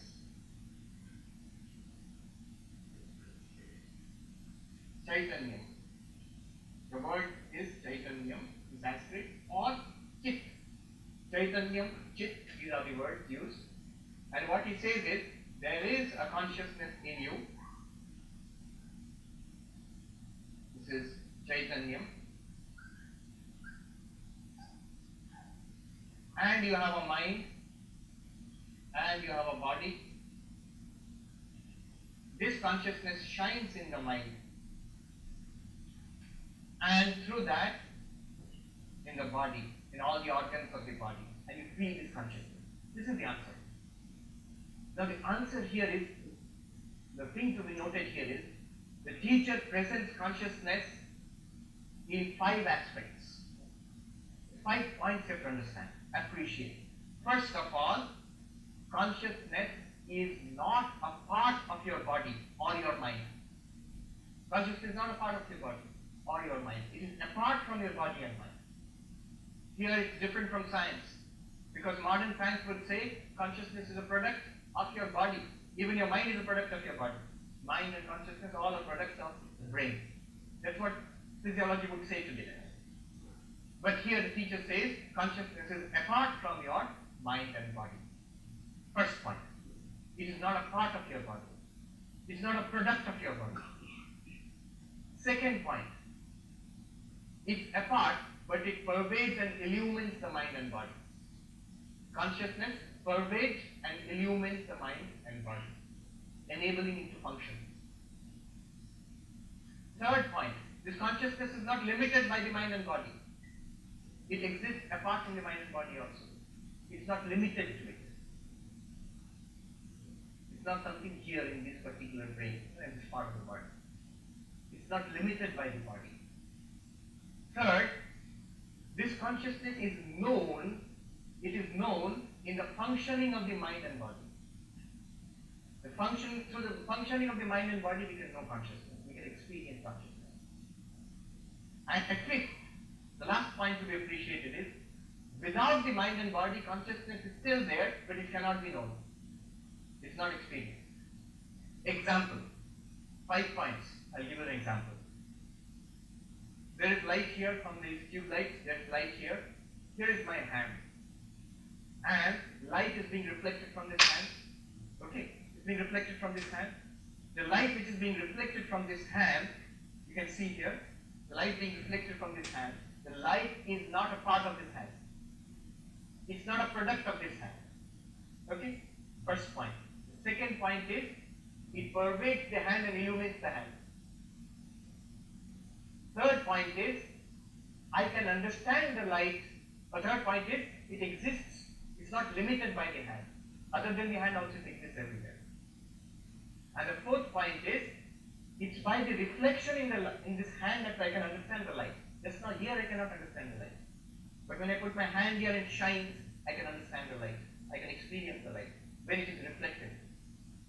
And the last point, very interesting, is if I remove the hand, the light is still there, but it's not experienced. Now it's experienced. Now it's not experienced. അപ്പോൾ ആദ്യം അദ്ദേഹം രണ്ട് ക്ലിപ്പുകൾ നമ്മളിപ്പോൾ കാണിച്ചത്. ആദ്യത്തിൽ പറഞ്ഞത് എന്താണ് ബോധമെന്ന് ആർക്കും അറിയില്ല, കോൺഷ്യസ്നസ് എന്താണെന്ന് ആർക്കും അറിയില്ല, പക്ഷേ എനിക്കറിയാം. ഇതാണ് കോൺഷ്യസ്നസ്. അതായത് നിങ്ങളുടെ ശരീരവുമായി ഒരു ബന്ധവുമില്ലാതെ പുറത്ത് നിൽക്കുന്ന ഒരു സാധനമാണ് കോൺഷ്യസ്നസ്. അത് നിങ്ങളുടെ യൂണിവേഴ്സൽ കോൺഷ്യസ്നസ് എന്നൊരു സാധനമാണ്. അപ്പോൾ ശാസ്ത്രത്തിന് മറുപടി ഇല്ലാത്തടത്ത് വേദാന്തത്തിന് മറുപടി കൊടുക്കുകയാണ്. ഇങ്ങനത്തെ ഈ പിന്നെ എക്സ്പ്ലനേഷൻസ് ഇങ്ങനെ വരുന്നൊരു സ്ഥലമായതുകൊണ്ടും കൂടിയാണ് ഇതാണ് നമ്മുടെ പൊതുധാരണയെ രൂപപ്പെടുത്തുന്നതുകൊണ്ടാണ് നമ്മളിത് അറിയേണ്ട ആവശ്യമുണ്ട്. ഇതൊന്നല്ല ഇന്ന് നമുക്ക് കുറേ കൂടി വ്യക്തമായ ചിത്രങ്ങളുണ്ട് എങ്ങനെയാണ് കോൺഷ്യസ് ഉണ്ടാവുന്നതിനെ കുറിച്ചിട്ട്. നമ്മുടെ ഒരു സയൻറ്റിഫിക് വേൾഡ് വ്യൂവുമായിട്ട് കോമ്പാറ്റബിൾ ആയിട്ടുള്ള എക്സ്പ്ലനേഷൻസ് ഉണ്ട് എന്നാണ് നമ്മൾ കാണാൻ ശ്രമിക്കുന്നത്. ഇത് സിംസൺ പറഞ്ഞിട്ടുള്ളതാണ്. All attempts to answer what is man എന്നുള്ളത്, all attempts to answer that question before 1859 are worthless and that we will be better off if we ignore them completely. ഇത് വളരെ പ്രധാനപ്പെട്ട ഒരു കാര്യമാണ്. 1859 മുമ്പാണ് പറഞ്ഞിട്ടുണ്ടെങ്കിൽ നിങ്ങൾ കംപ്ലീറ്റ് മറക്കാവുന്നതാണ്. Pre Darwinian, you can forget about it. കാരണം ഡാർവീനിയൻ റവല്യൂഷൻ എന്നൊരു സാധനം ഉണ്ടായിട്ടുണ്ട്. അതിനുശേഷം പറയപ്പെട്ടുള്ള കാര്യങ്ങളാണെങ്കിൽ ശ്രദ്ധിച്ചാൽ മതി. അതുകൊണ്ട് ഈ ബ്രഹ്മസത്യം ജഗന്മിത്യം നമ്മൾ കേൾക്കേണ്ട കാര്യമേ ഇല്ല എന്നർത്ഥം. കാരണം 1859 ഇത് പറ്റി. അതിന് ശേഷമുള്ളതാണ് ശ്രദ്ധിച്ചാൽ മതി. ഞാൻ ഇതൊരു ബുക്ക് പരിചയപ്പെടുത്താൻ വേണ്ടി വാസ്തവത്തിൽ പറയുന്നതാണ്. വളരെ സിമ്പിളായിട്ടുള്ള എന്ന് വെച്ചാൽ കുട്ടിയൊക്കെ കൊടുക്കാവുന്ന ഒരു പുസ്തകം. കുട്ടിയെന്ന് വെച്ചാൽ ഒരു യങ് അഡൾട്ട്സിനൊക്കെ കൊടുക്കാവുന്ന ഒരു പുസ്തകമാണ് ഹ്യൂമൻ നേച്ചർ ആഫ്റ്റർ ഡാർവിൻ. ഇത് നമുക്ക് ഈ നമ്മളൊക്കെ ഡാർവിനെ പറ്റി പഠിക്കും, എവല്യൂഷനെ കുറിച്ച് പഠിക്കും. ബട്ട് ഇതിൻ്റെ ഒരു ഫിലോസോഫിക്കൽ ഇംപ്ലിക്കേഷൻ എന്താണ് എന്നുള്ളത് നമ്മൾ മനസ്സിലാക്കുന്നതേ ഇല്ല. പലരും മനസ്സിലാക്കുന്നില്ല, സ്കൂളിൽ മനസ്സിലാക്കുന്നില്ല. Slide okay.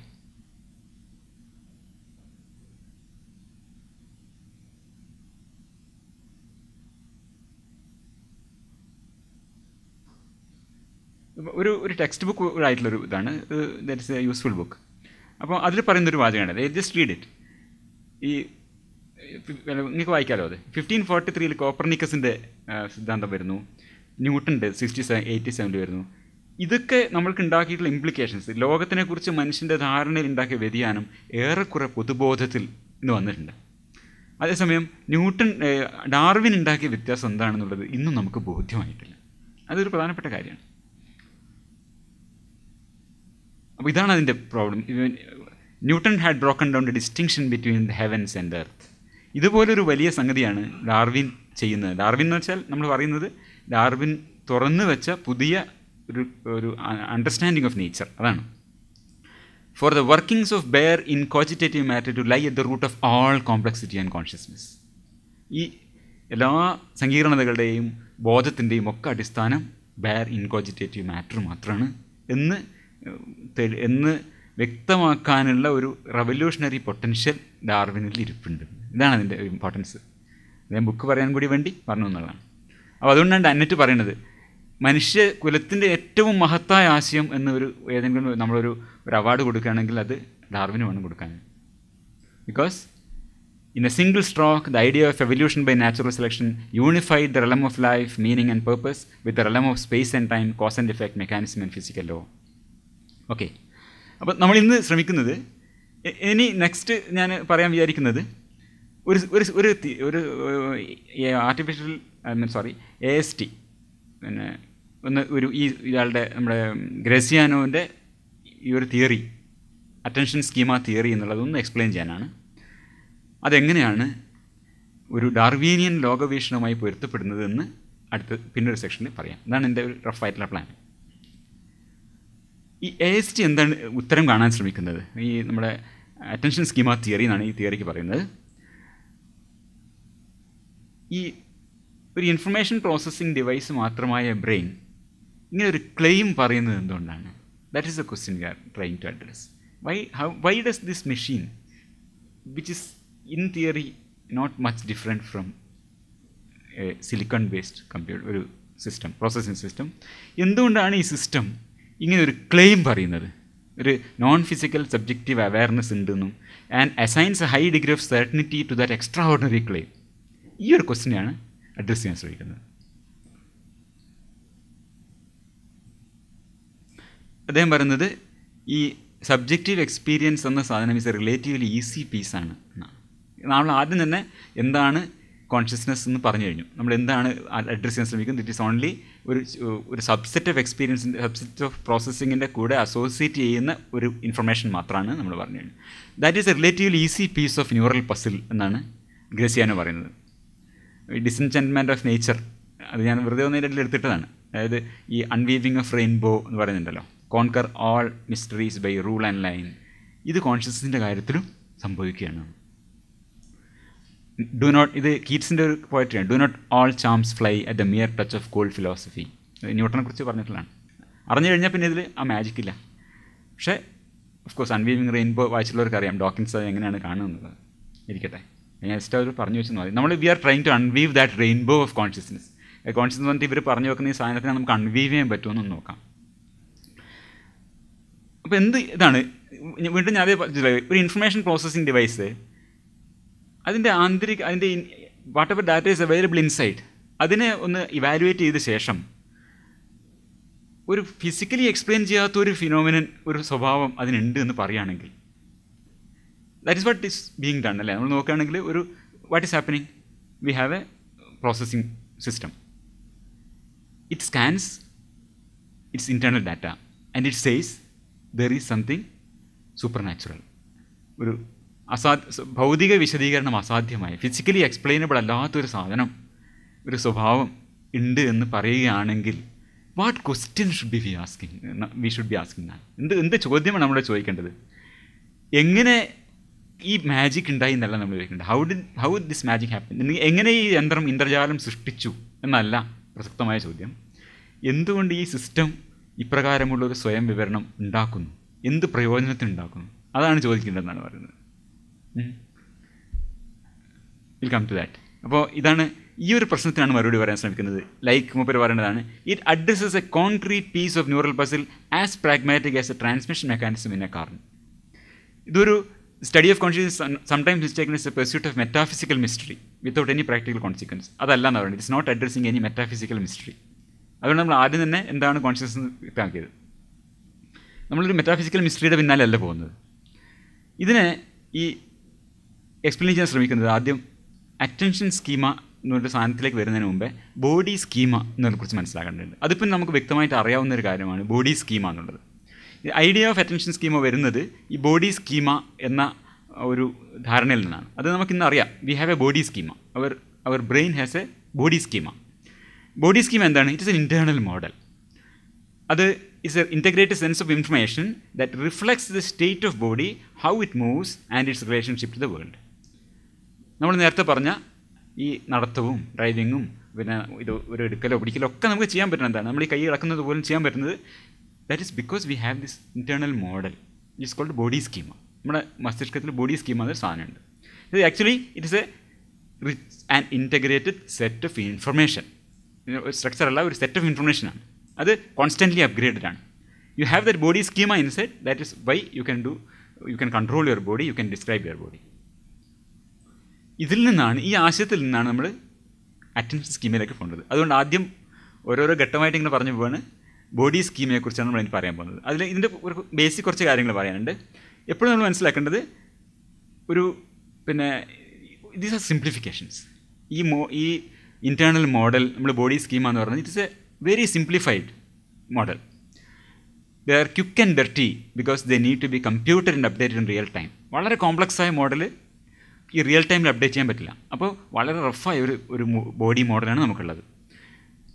No model constructed by brain is ever accurate. ഞാൻ പറഞ്ഞല്ലോ, നമ്മൾ വായിച്ചു പോവാണ്. ആ പേപ്പറാണ് വായിക്കുന്ന അവസരത്തിൽ പേപ്പറിൻ്റെ പീസാണ് ഇടയ്ക്കിടെ ഇങ്ങനെ കൊണ്ടുവരുന്നത്. അതിൻ്റെ ഇടയിടയിൽ ഞാൻ ഓരോ കാര്യങ്ങൾ പറയുന്നത് മനസ്സിലാവാൻ ബുദ്ധിമുട്ടിന് തോന്നിയിടത്തൊക്കെ ഞാൻ വേറെ പേപ്പറുകൾ, വേറെ ഉദാഹരണങ്ങളൊക്കെ മിക്സ് ചെയ്ത് വെച്ചിരിക്കുകയാണ്. Actually what we are doing is reading a paper, 2017 paper read ചെയ്യാണ്. അതിൻ്റെ ഇടയിൽ കൂടി ഞാനൊരു എക്സ്പ്ലനേഷൻസ് ഇങ്ങനെ കൊണ്ടുവരികയാണ്, കാര്യം മനസ്സിലാവാത്തടത്ത് മനസ്സിലാവാൻ വേണ്ടിയിട്ട്.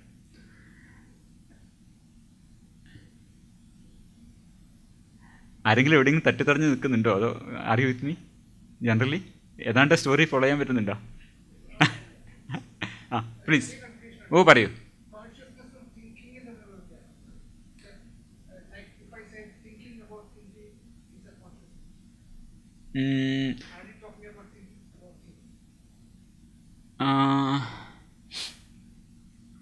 ഞാൻ പറയുന്നത് എനിക്കത് അത്ര ആ I'm thinking about what I'm thinking. So is that you have a subjective experience there. Yeah. That is a conscious act. That is consciousness. So it's thinking about thinking is everything. You're doing philosophy. Thinking about thinking is philosophy, no? അങ്ങനല്ല philosophy എന്ന് പറയും. Philosophy definition അതാണ്. ഞാൻ ചിന്തിക്കുന്നത് എന്താണെന്ന് ഞാൻ ചിന്തിക്കുന്നത്. ഞാൻ പറഞ്ഞത് ഫിലോസഫിന്റെ ക്ലാസിക്കൽ ഡെഫിനിഷൻ അത്. Thinking about thinking. It's called philosophy. When you are philosophizing, you are conscious. ഞാൻ philosophical thinking about thinking system തിയറിയിൽ വരുന്ന ഒരു ഇപ്പൊ ഈ പറയുന്ന അബ്സ്ട്രാക്ട് മോഡൽ പോലെ ഒരു model. You should not ask such questions in orthopedics. Mohanlal ചോദിച്ച പോലെ നാണമില്ല ചോദിക്കാൻ. ഞാൻ കൺഫ്യൂഷൻ ആയിപ്പോയിട്ട് ചോദിച്ചതാ. എനിക്ക് സിമിലർ ആയിട്ട് തോന്നി.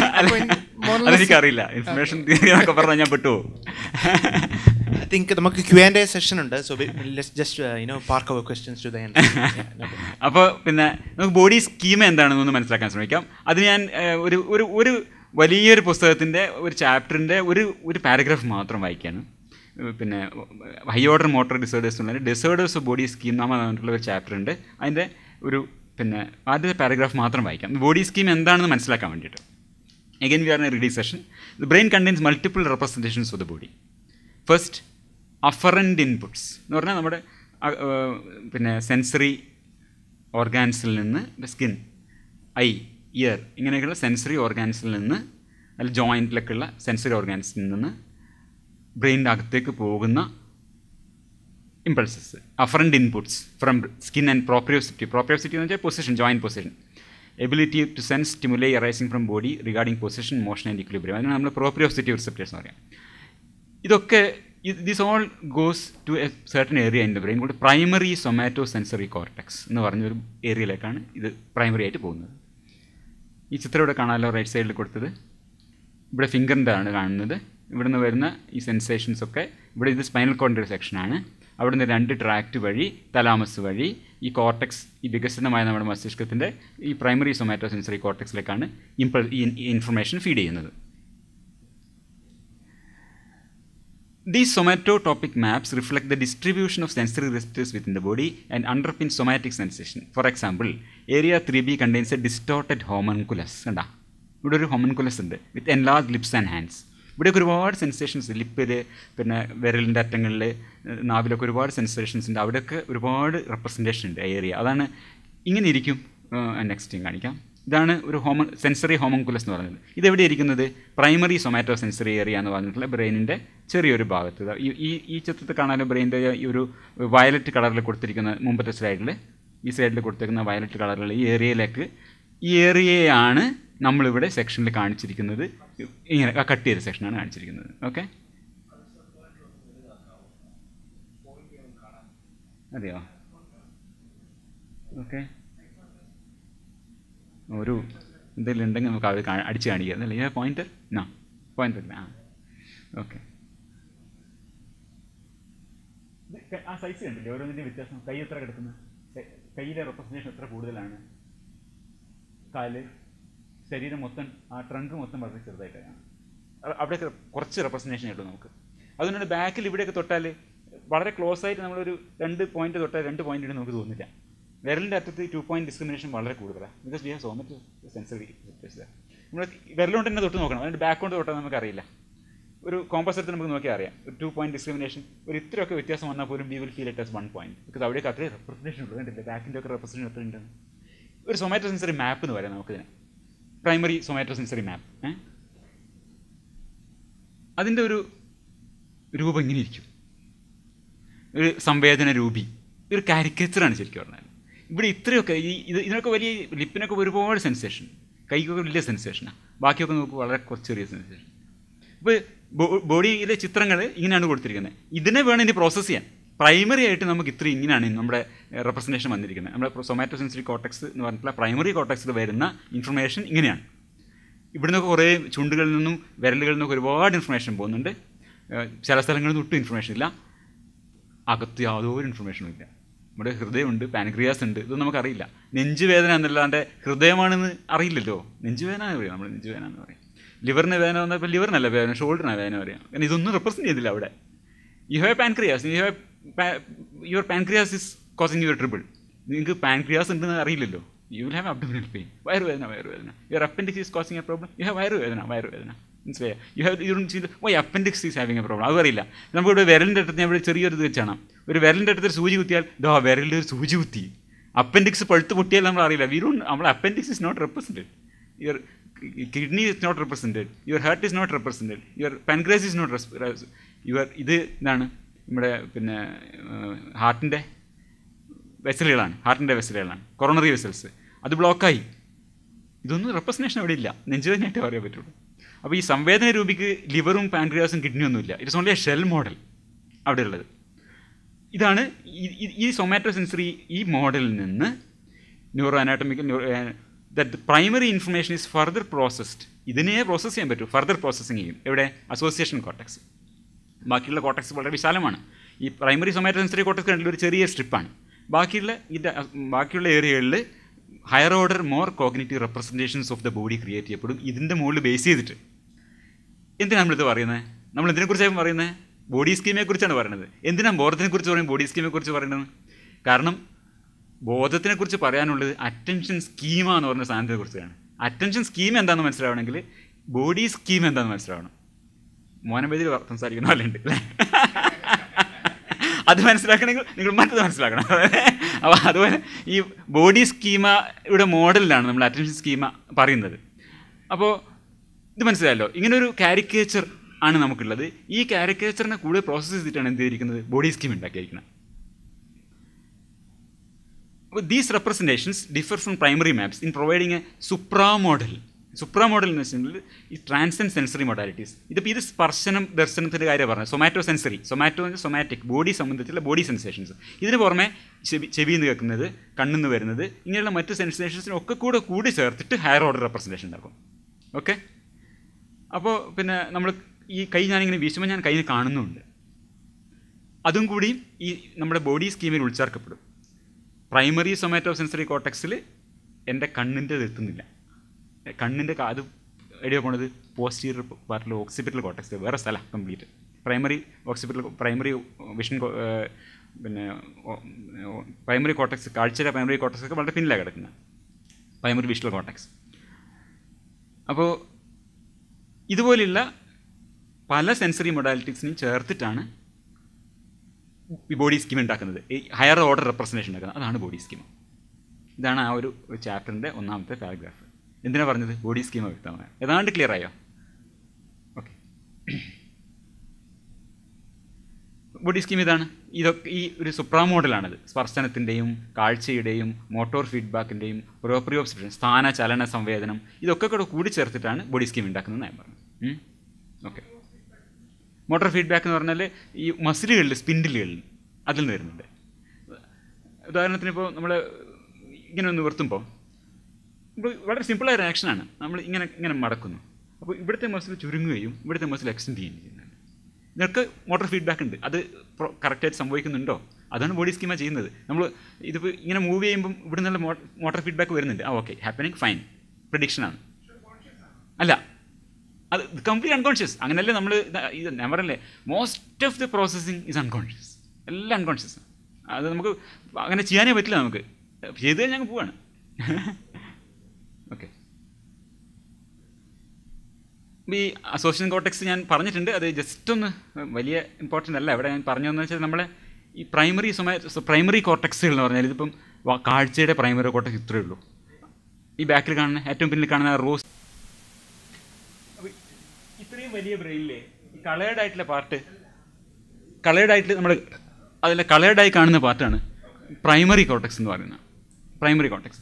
ഇവിടെ നമുക്ക് ഒരു എലിയുടെ ബ്രെയിൻ കാണാം. ഇവിടെ ചെറുതായിട്ട് തൊട്ട് താഴെ കാണുന്നില്ലേ? അതിൻ്റെ ബ്രെയിൻ നോക്കൂ, മോസ്റ്റ്ലി ഈ കളേർഡ് ആയിട്ടുള്ളതാണ്. പ്രൈമറി കോർട്ടക്സ്, അതായത് ഈ സൊമാറ്റോ സെൻസറി, ഓഡിറ്ററി, അതായത് ചെവിയുടേത്, പിന്നെ വിഷ്വൽ കാണാനുള്ളത്, ഇതൊക്കെ പ്രൈമറി കോർട്ടക്സ് ആണ് മോസ്റ്റ്ലി എലിയുടെ ബ്രെയിനിൽ കാണാം. അസോസിയേഷൻ കോർട്ടക്സ് റിലേറ്റീവ്ലി കുറവാണ്. ഇതാണ് എലിയേക്കാൾ കൂടുതൽ പൂച്ചയിലുണ്ട്, പൂച്ചയേക്കാൾ കുരങ്ങനിലുണ്ട്. ഓക്കെ, അപ്പോൾ പറയുമ്പോൾ അവിടെ നിന്ന് നീറ്റ് നിൽക്കുകയാണെങ്കിൽ റൈറ്റ്. അതിനേക്കാളും കൂടുതൽ പ്രൈമേറ്റ്സിൽ, നമ്മുടെ റിലേറ്റഡ് പ്രൈമേറ്റ്സ് ഈ വാനരന്മാരിലുണ്ട്, അതിൽ കൂടുതൽ മനുഷ്യനുണ്ട്. അത് ഞാൻ ഒരു സാന്ദർഭികമായിട്ട് പറഞ്ഞു എന്ന് മാത്രമേ ഉള്ളൂ, അത്ര പ്രധാനമല്ല, മുമ്പ് വരെയ്ക്ക് പറഞ്ഞിട്ടുണ്ട്. ഇപ്പോൾ നമ്മൾ ഇവിടെ ഈ ബോഡി സ്കീമിനെക്കുറിച്ചാണ് പറഞ്ഞു വരുന്നത്. ഈ ബോഡി സ്കീം ആദ്യം കണ്ടത്, ആദ്യം ഡിസ്ക്രൈബ് ചെയ്യപ്പെടുന്നത് ഈ സർ ഹെൻറി ഹെഡ് എന്ന് പറഞ്ഞിട്ടുള്ള ഒരാളാണ്, ലണ്ടനിൽ തന്നെയുള്ള ഇംഗ്ലീഷ് ന്യൂറോളജിസ്റ്റാണ്. മൂപ്പര് പറഞ്ഞതാണ്, the representation in the brain of organised models of ourselves ഉണ്ട് എന്നാണ് മൂപ്പര് പറയുന്നത്. ഹെൻറി ഹെഡിൻ്റെ ഒരു വലിയ കഥ, അത് പോട്ടെ, സമയം നമ്മൾ വെറുതെ കളയണ്ട. അപ്പോൾ ഇദ്ദേഹം നോട്ട് ചെയ്യുന്നത് 1911 ആണ് ഇത് ഈ പേപ്പർ വരുന്നത്. ആ കാലത്ത് വലിയ ഈ തൊപ്പികളിൽ വലിയ തൂവൽ പിടിപ്പിക്കും, ഒട്ടകപ്പക്ഷിയുടെയൊക്കെ ഉള്ള വലിയ തൂവലുകളുണ്ടാവും. അത് അന്നത്തെ ഒരു ഫാഷനാണ്. ഈ കോച്ചസൊക്കെ വളരെ ചെറുതായിരിക്കും, പക്ഷേ ഇതിനകത്ത് കയറുമ്പം ഇയാൾ കാണുന്നത് എന്താ വെച്ചാൽ ഒരിക്കലും ഈ തൂവലുകൾ പൊട്ടിപ്പോകുന്നില്ല, തട്ടിയിട്ട് പൊട്ടിപ്പോകുന്നില്ല. അവരുടെ ബോഡിയുടെ ശരീരത്തിൻ്റെ ഭാഗമായി മാറിയെന്നാണ്, അവരുടെ ബോഡി സ്കീമയുടെ പാർട്ടായിട്ട് ഇത് മാറിയിട്ടുണ്ട്. ഇത് ഉപയോഗിച്ച് കഴിയുമ്പം തൻ്റെ ശരീരം എവിടെ അവസാനിക്കുന്നു, ലോകം എവിടെ തുടങ്ങുന്നു എന്നതിനെക്കുറിച്ചുള്ള ബോഡി സ്കീമയിൽ these feathers are also incorporated. അവിടെ നിന്നാണ് ഇദ്ദേഹം ഈ ഐഡിയ വരുന്നത്. We have a model of our cells in our brain എന്ന് പറഞ്ഞിട്ട്. അവിടെ നിന്നാണ് ഈ ബോഡി സ്കീമ എന്നുള്ള ആശയം വരുന്നത്. ഈ തലയിലെ തൂവൽ തൊപ്പികൾ ബോഡി സ്കീമയുടെ ഭാഗമായിത്തീരുന്നു. ഓക്കെ, അപ്പോൾ എന്താണ്, ശരീരത്തിൻ്റെ എക്സ്റ്റൻഷൻസിൻ്റെയും നമ്മുടെ ഡ്രസ്സ്, ഈ തൊപ്പി എന്തായിരുന്നാലും അതിന് ചുറ്റുമായി ഒരു സുരക്ഷിതമായ ഒരു മാർജിൻ, ഒരു സേഫായിട്ടുള്ള സോൺ ഉണ്ടാക്കാൻ നമുക്ക് ഈ ബോഡി സ്കീമ ഹെൽപ്പ് ചെയ്യും. എല്ലാ ചലനങ്ങളുടെയും നിയന്ത്രണം, ഇതെന്തൊക്കെ ഞാൻ പറഞ്ഞു, എല്ലാ ചലനങ്ങളുടെയും നിയന്ത്രണം, നടത്തമായാലും ഓട്ടായാലും എല്ലാത്തിനും ബോഡി സ്കീമ വരും. അതുപോലെ തന്നെ നമ്മളിപ്പോൾ കൈയുടെ ചിത്രം കാണുമ്പോൾ എങ്ങനെയാണ് വലത്ത് ചെയ്യാനും ഇടത്ത് ചെയ്യാനും തിരിച്ചറിഞ്ഞത്, നമ്മുടെ ഈ ബോഡി സ്കീം ഉപയോഗിച്ചുകൊണ്ടാണ്. ഈ ചിത്രത്തിൽ ഇത് ലെഫ്റ്റ് ആണ് റൈറ്റ് ആണെന്ന് എങ്ങനെയാണ് നമ്മൾ ആലോചിക്കുന്നത്, സ്വാഭാവികമായിട്ടും നമ്മുടെ കൈയിനെ ഇവിടെ മാനസികമായി പ്ലേസ് ചെയ്തുകൊണ്ടാണ്, ഇടത്താണോ വലത്താണോ എന്ന് പറയുന്നത്. അതുകൊണ്ടാണ് ഇങ്ങനെ മടക്കി ഇതൊക്കെ കാണുമ്പോൾ ഈ ഫീൽ ഹൗ, ബിക്കോസ് അതൊരു അസാധ്യമായൊരു കാര്യമാണ്. നമുക്ക് ഇങ്ങനെ മുട്ടിക്കാൻ പറ്റുന്ന ആൾക്കാരുണ്ടാവും.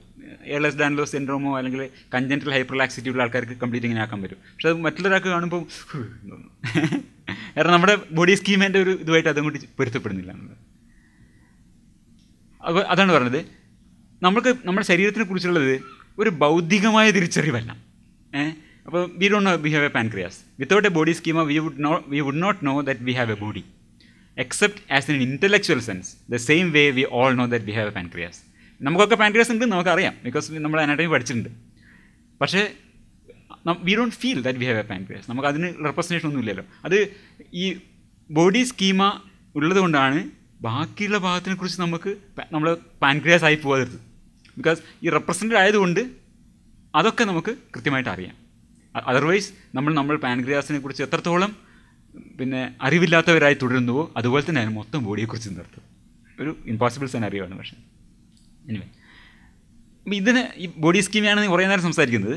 ഈ ബോഡി സ്കീം മനസ്സിലാക്കാൻ ഗ്രേസിയാനോ പറയുന്ന ഒരു കാര്യം എന്താണെന്ന് വെച്ചാൽ, consider body as a robotic device. It could be legitimately called a biological robot and the brain as a information process that controls it. നമ്മൾ എന്ത് ക്വസ്റ്റ്യൻ ആൻസർ ചെയ്യാൻ ശ്രമിക്കുന്നത്, എന്തുകൊണ്ടാണ് ഈ സിസ്റ്റം ഇങ്ങനെ ഒരു എന്താ പറയുക ഫിസിക്കലി എക്സ്പ്ലെയിനബിൾ അല്ലാത്തൊരു ഫിനോമിനൻ തന്നിലുണ്ട് എന്ന് പറയാനുള്ള കാരണം. അതാണ് നമ്മൾ എക്സ്പ്ലെയിൻ ചെയ്യാൻ ശ്രമിക്കുന്നത്. ആ ചോദ്യത്തിനാണ് ഉത്തരം തേടുന്നത്. അപ്പോൾ നമ്മൾ അതിനായി കൺസീവ് ചെയ്യുന്നത് എന്താണ്, body as a robot and brain as the information processor that controls it. അപ്പോൾ suppose the robot has reached out and grasped an apple. We want to know what information is available to that robot's brain. 3 specific types of information are relevant to this discussion. Information about the apple, information about the robot's own body, and about the physical relationship between the robot and the apple. ഈ 3 കാര്യമാണ്, സംശയമില്ലല്ലോ. Robot ഒരു apple എടുക്കുമ്പോൾ ആപ്പിളിനെ കുറിച്ചുള്ള വിവരങ്ങൾ ആവശ്യമുണ്ട്. ഈ റോബോട്ടിൻ്റെ ബ്രെയിനിൽ എന്തൊക്കെ ഇൻഫർമേഷനാണ് അവൈലബിൾ ആയിട്ടുണ്ടാവുക, ഇങ്ങനെ പിടിക്കുമ്പോൾ എന്തൊക്കെ അവൈലബിൾ ആയിട്ടുണ്ടാവും. ആപ്പിളിനെ കുറിച്ചിട്ടുള്ള ഇൻഫർമേഷൻ ഉണ്ടാവും, അതിൻ്റെ ശരീരത്തിനെ കുറിച്ചിട്ടുള്ള നല്ല ഇത് പിടിക്കാൻ പറ്റുള്ളൂ, ശരീരത്തിനെ കുറിച്ചുള്ള ഇൻഫർമേഷൻ വേണം. And about the physical relationship between, എന്നാലേ ഗ്രാസ്പ് ചെയ്യാൻ പറ്റുള്ളൂ. അപ്പോൾ ഗ്രാസ്പിംഗ് ആൻഡ് ആപ്പിൾ എന്നുള്ളതിൽ 3 സെറ്റ് ഓഫ് ഇൻഫർമേഷൻ ഉണ്ട് എന്നാണ് പറയുന്നത്. ആപ്പിളിനെ കുറിച്ചുള്ള ഇൻഫർമേഷൻ ഉണ്ട്, ശരീരത്തിലുള്ള ഇൻഫർമേഷൻ ഉണ്ട്, ഇത് രണ്ടും തമ്മിലുള്ള ബന്ധത്തിനെ കുറിച്ചുള്ള ഇൻഫർമേഷൻ ഉണ്ട്. ഓക്കെ, ഒന്നാമത്തെ ചോദ്യം നമ്മൾ ചോദിക്കുകയാണ് എന്താണ് ഇത് പിടിക്കുന്നത് എന്ന് റോബോട്ടിനോട് ചോദിക്കുന്നു. അപ്പോൾ റോബോട്ട് പറഞ്ഞു ആപ്പിളാണെന്ന് പറയുന്നു. അതിനെ ഡിസ്ക്രൈബ് ചെയ്യാൻ പറ്റുമെന്ന് ചോദിക്കുന്നു. റോബോട്ട് ഡിസ്ക്രൈബ് ചെയ്യുന്നു. ചുവപ്പ് നിറമാണ്, ഉരുണ്ടിട്ടാണ്, ഏകദേശം ഇത്ര വലുപ്പമുണ്ട് ഒക്കെ പറയുന്നു. എന്തുകൊണ്ടാണ് ചെയ്യുന്നത്? ബിക്കോസ് അതിനൊരു ലിംഗ്വിസ്റ്റിക് ആൻഡ് കോഗ്നിറ്റീവ് മെഷീനറി ഉണ്ട്. ഭാഷാപരമായതുണ്ട്, അതിൻ്റെ ഗ്രഹണപരമായ മെഷീനറി ഉണ്ട് ഈ ഇതിൻ്റെ റോബോട്ടിൻ്റെ പ്രോസസ്സിങ്ങിൽ. ഈ കോഗ്നിറ്റീവ് മെഷീനറിക്ക് there is a partial access to models constructed within its visual system. ഇത് പ്രധാനമാണ്. എന്താണ് ഈ കോഗ്നിറ്റീവ് മെഷീനറിക്ക് ആക്സസ് ഉള്ളത്? It has access to certain information. It is a model constructed within its visual system. ഏതാണ്ട് ബ്രെയിൻ ആണെങ്കിൽ ഈ ഭാഗത്ത് ഏറ്റവും പിന്നിലായിട്ട് വരുന്ന ആ ഭാഗത്താണ് അത് ക്രിയേറ്റ് ചെയ്യപ്പെടുന്നത്. പുറത്ത് കാണുന്ന സാധനത്തിൻ്റെ ഒരു മോഡൽ തലയിൽ സൃഷ്ടിക്കപ്പെടും. ആപ്പിളിനെ കുറിച്ചുള്ളൊരു model. There is no apple inside. ആപ്പിൾ തലക്കാലത്തില്ല, ആപ്പിളിൻ്റെ ഒരു മോഡൽ സൃഷ്ടിക്കപ്പെട്ടിട്ടുണ്ട്. എവിടെ? വിഷ്വൽ സിസ്റ്റത്തിൽ. ഇതിലേക്ക് ആർക്ക് ആക്സസ് ഉണ്ട്? കോഗ്നിറ്റീവ് മെഷീനറിക്ക് ആക്സസ് ഉണ്ട്, ലിംഗ്വിസ്റ്റിക് മെഷീനറിക്ക് ആക്സസ് ഉണ്ട്. അതുകൊണ്ടാണ് അത് മനസ്സിലാക്കാനും ആപ്പിളാണ് എന്ന് പറയാൻ പറ്റുന്നത്. ഓക്കെ അല്ലേ? ക്ലിയർ അല്ലേ? ഓക്കെ അല്ലേ? അപ്പോൾ അതിൻ്റെ കളറ്, ഷേപ്പ്, സൈസ്, ലൊക്കേഷൻ ഇതൊക്കെ അതിന് പറയാൻ പറ്റും. അത് അപ്ഡേറ്റ് ചെയ്യപ്പെടുന്നുണ്ട്. അപ്പോൾ ഇതുകൊണ്ടാണ് ഇങ്ങനെ റെസ്പോണ്ട് ചെയ്യാൻ പറ്റുന്നത്. ഇതിൽ പ്രത്യേകം ശ്രദ്ധിക്കേണ്ടത് എന്താണ്? Robot is not actually telling you about the apple, it is telling you about the model of an apple. യഥാർത്ഥത്തിൽ അവിടെ നിൽക്കുന്ന ആപ്പിളിനെ ഈ പിടിച്ച ആപ്പിളിൻ്റെ തന്നെയാണ് പറഞ്ഞുകൊള്ളണമെന്നില്ല. അതിനെക്കുറിച്ച് മസ്തിഷ്കം ഓർ പ്രോസസ്സിംഗ് മെഷീൻ ഉണ്ടാക്കിയിട്ടുള്ള ആ മോഡലിനെ മാത്രമേ ഡിസ്ക്രൈബ് ചെയ്യാൻ പറ്റുള്ളൂ. മനസ്സിലായില്ലേ? Suppose there is A problem with that model. ഇപ്പോൾ ഈ ലെയർ മുള്ള ഇല്യൂഷൻ ഇവിടെ കാണാം. ഈ താഴെ 2 വര കണ്ടില്ലേ? ഇതൊന്ന് വലുതും ഒന്ന് ചെറുതുമാണെന്നേ നമുക്ക് തോന്നുള്ളൂ. Because that is the model in create in our visual cortex. യഥാർത്ഥത്തിൽ 2 ഒരേ നീളമാണ്. വളരെ പ്രസിദ്ധമാണ് ആ ഇല്യൂഷൻ. കാണാമല്ലോ അത്, ആ 2 വരകൾ. അപ്പോൾ അങ്ങനെ ഒരു റെപ്രസെൻറ്റേഷനിൽ എറർ ഉണ്ടെങ്കിൽ അത് എറർ തന്നെ പറയും. ആ എററാണത് എൻ്റെ ലിംഗ്വിസ്റ്റിക് ഇതിലൂടെ പുറത്തേക്ക് വരിക. അപ്പോൾ ഇവിടെ പ്രധാനം എന്താണെന്ന് വെച്ചാൽ ഈ model, it is telling you about the model of an apple. Okay, ഇതൊക്കെ നമ്മൾ പറയുന്നത് ബോഡി സ്കീമിനെ പറ്റി ആദ്യം മനസ്സിലാക്കാൻ വേണ്ടിയാണ്. അതാണ് ഒന്നാമത്തെ ചോദ്യം കേട്ടോ. രണ്ടാമത്തെ ചോദ്യം, again we are reading a paper. ആ പേപ്പർ ഇങ്ങനെ വായിച്ചിട്ട് വേണ്ടത്. നെക്സ്റ്റ് ക്വസ്റ്റ്യൻ എന്താണെന്ന് വെച്ചാൽ what is state of your body എന്ന് ചോദിക്കുന്നു. അപ്പോൾ ബോഡിയെക്കുറിച്ച് വിവരിക്കുന്നു. എനിക്ക് ഇങ്ങനെ 2 കാലുണ്ട്, 2 കൈയുണ്ട്, മുഖമുണ്ട്. Because it is a body schema. അകത്ത് ഇങ്ങനെ ഒരു സ്കീം ഉള്ളതുകൊണ്ട് ഇത് ഈ കുറച്ച് ഡാറ്റ ഇവിടെ ഉള്ളതുകൊണ്ട്, ലൈക്ക് നമ്മൾ നേരത്തെ കാണിച്ചതുപോലെയുള്ള ഇതുള്ളതുകൊണ്ട് നമുക്ക് പറയാൻ പറ്റും ഇതൊക്കെ ഉണ്ട് ഇങ്ങനെയൊക്കെ ഉണ്ട്. പക്ഷേ എനിക്കൊരു പാൻക്രിയാസ് ഉണ്ട് എന്ന് പറയാൻ പറ്റില്ല unless you have the specific information. Okay, അപ്പോൾ ബോഡി സ്കീമ കൊണ്ട് നമ്മൾ പല പ്രയോജനങ്ങളും നേരത്തെ പറഞ്ഞു. ഇവിടെ ഈ സ്പെസിഫിക് ആയിട്ടൊരു പ്രയോജനം പേപ്പറിൽ എടുത്തു പറഞ്ഞ 2 പ്രയോജനങ്ങൾ. ഒന്ന് control of movement, primary purpose അതാണ്. കാരണം എന്നാലേ നമുക്ക് ബോഡി സ്കീമ ശരിക്കും വർക്ക് ചെയ്യുന്നുണ്ടെങ്കിൽ അത് റിയൽ ടൈമിൽ അപ്ഡേറ്റ് ചെയ്യുന്നതിൻ്റെ മാത്രമേ നമുക്ക് നടക്കാനും ഓടാനും ഒക്കെ പറ്റുള്ളൂ. എല്ലാ മൂവ്മെൻറ്റിനെയും അത് ഹെൽപ്പ് ചെയ്യുന്നുണ്ട്. സെക്കൻഡറി കോൺസിക്വൻസ് എന്താണ്? It can describe it's physical self. അതാണ് രണ്ടാമത്തെ ഒരു കോൺസിക്വൻസ് ആയിട്ട് ഗ്രേസിയാനോ പറയുന്നത്. അതിൻ്റെ ആവശ്യം നമുക്ക് വരും. ഇതിലെന്ന് വെച്ചാൽ ഒന്നുകൂടി പ്രധാനപ്പെട്ടത്, once again it is worth noting that the robot is not reporting on the actual state of it body. ആപ്പിളിനെ കുറിച്ച് പറഞ്ഞ പോലെ, ആപ്പിളിനെക്കുറിച്ച് നമ്മൾ പറഞ്ഞ പോലെ തന്നെ ഈ ബോഡിയെക്കുറിച്ചും യഥാർത്ഥത്തിലുള്ള വിവരങ്ങളല്ല പറയുന്നത്. But rather reporting the contents of an internal model. If that model is in error, then the robot will provide an incorrect report. If you trick the body schema into representing the arm as more to the left than it actually is, or larger than it actually is, that distorted information will pass through cognition and linguistic processing and enter the verbal report. Even rather extreme illusions of the body schema are easily induced, such as rubber hand illusion and Pinocchio illusion. Rubber hand illusion മുമ്പ് ഞാനൊക്കെ കാണിച്ചിട്ടുണ്ട്, ഒന്നുകൂടിയും കാണിക്കാം. ഈ rubber hand illusion കണ്ടിട്ടുണ്ടാവും അല്ലേ? Okay, കാണിക്കണോ? കാണിക്കാം. ചിലപ്പോൾ എന്നാൽ അത് ഒന്ന് കാണാത്തവർക്ക് എന്താ അത്ര ഉദ്ദേശിച്ചില്ല. Okay, right.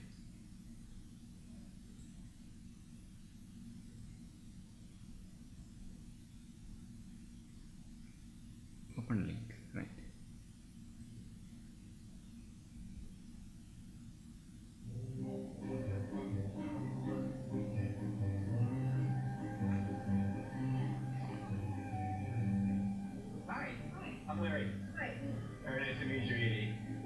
Demonstration here called the rubber hand illusion.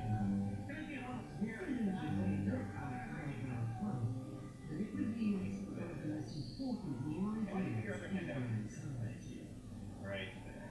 Good. And can you put this hand down right over here and just curl it up like the rubber hand's curled up? All right. Now, what I'm going to do is try to position the rubber hand so it looks like it's your own. Hey, could you imagine that being your own hand, kinda? What we're gonna do is we're going to stroke your fingers simultaneously, the rubber finger and your real finger, and hopefully this will convince you that the rubber hand is your own, that your brain will actually adopt this hand. In the illusion, simply watching the rubber hand being stroked at the same time as the real hand is enough to trick the brain into adopting it as its own. We like weird. And slowly but surely, you should feel that the hand you're looking at is actually part of your body. Feels like you're touching my hand with that one. Right, so it feels like this is your hand that I'm touching, right? You okay?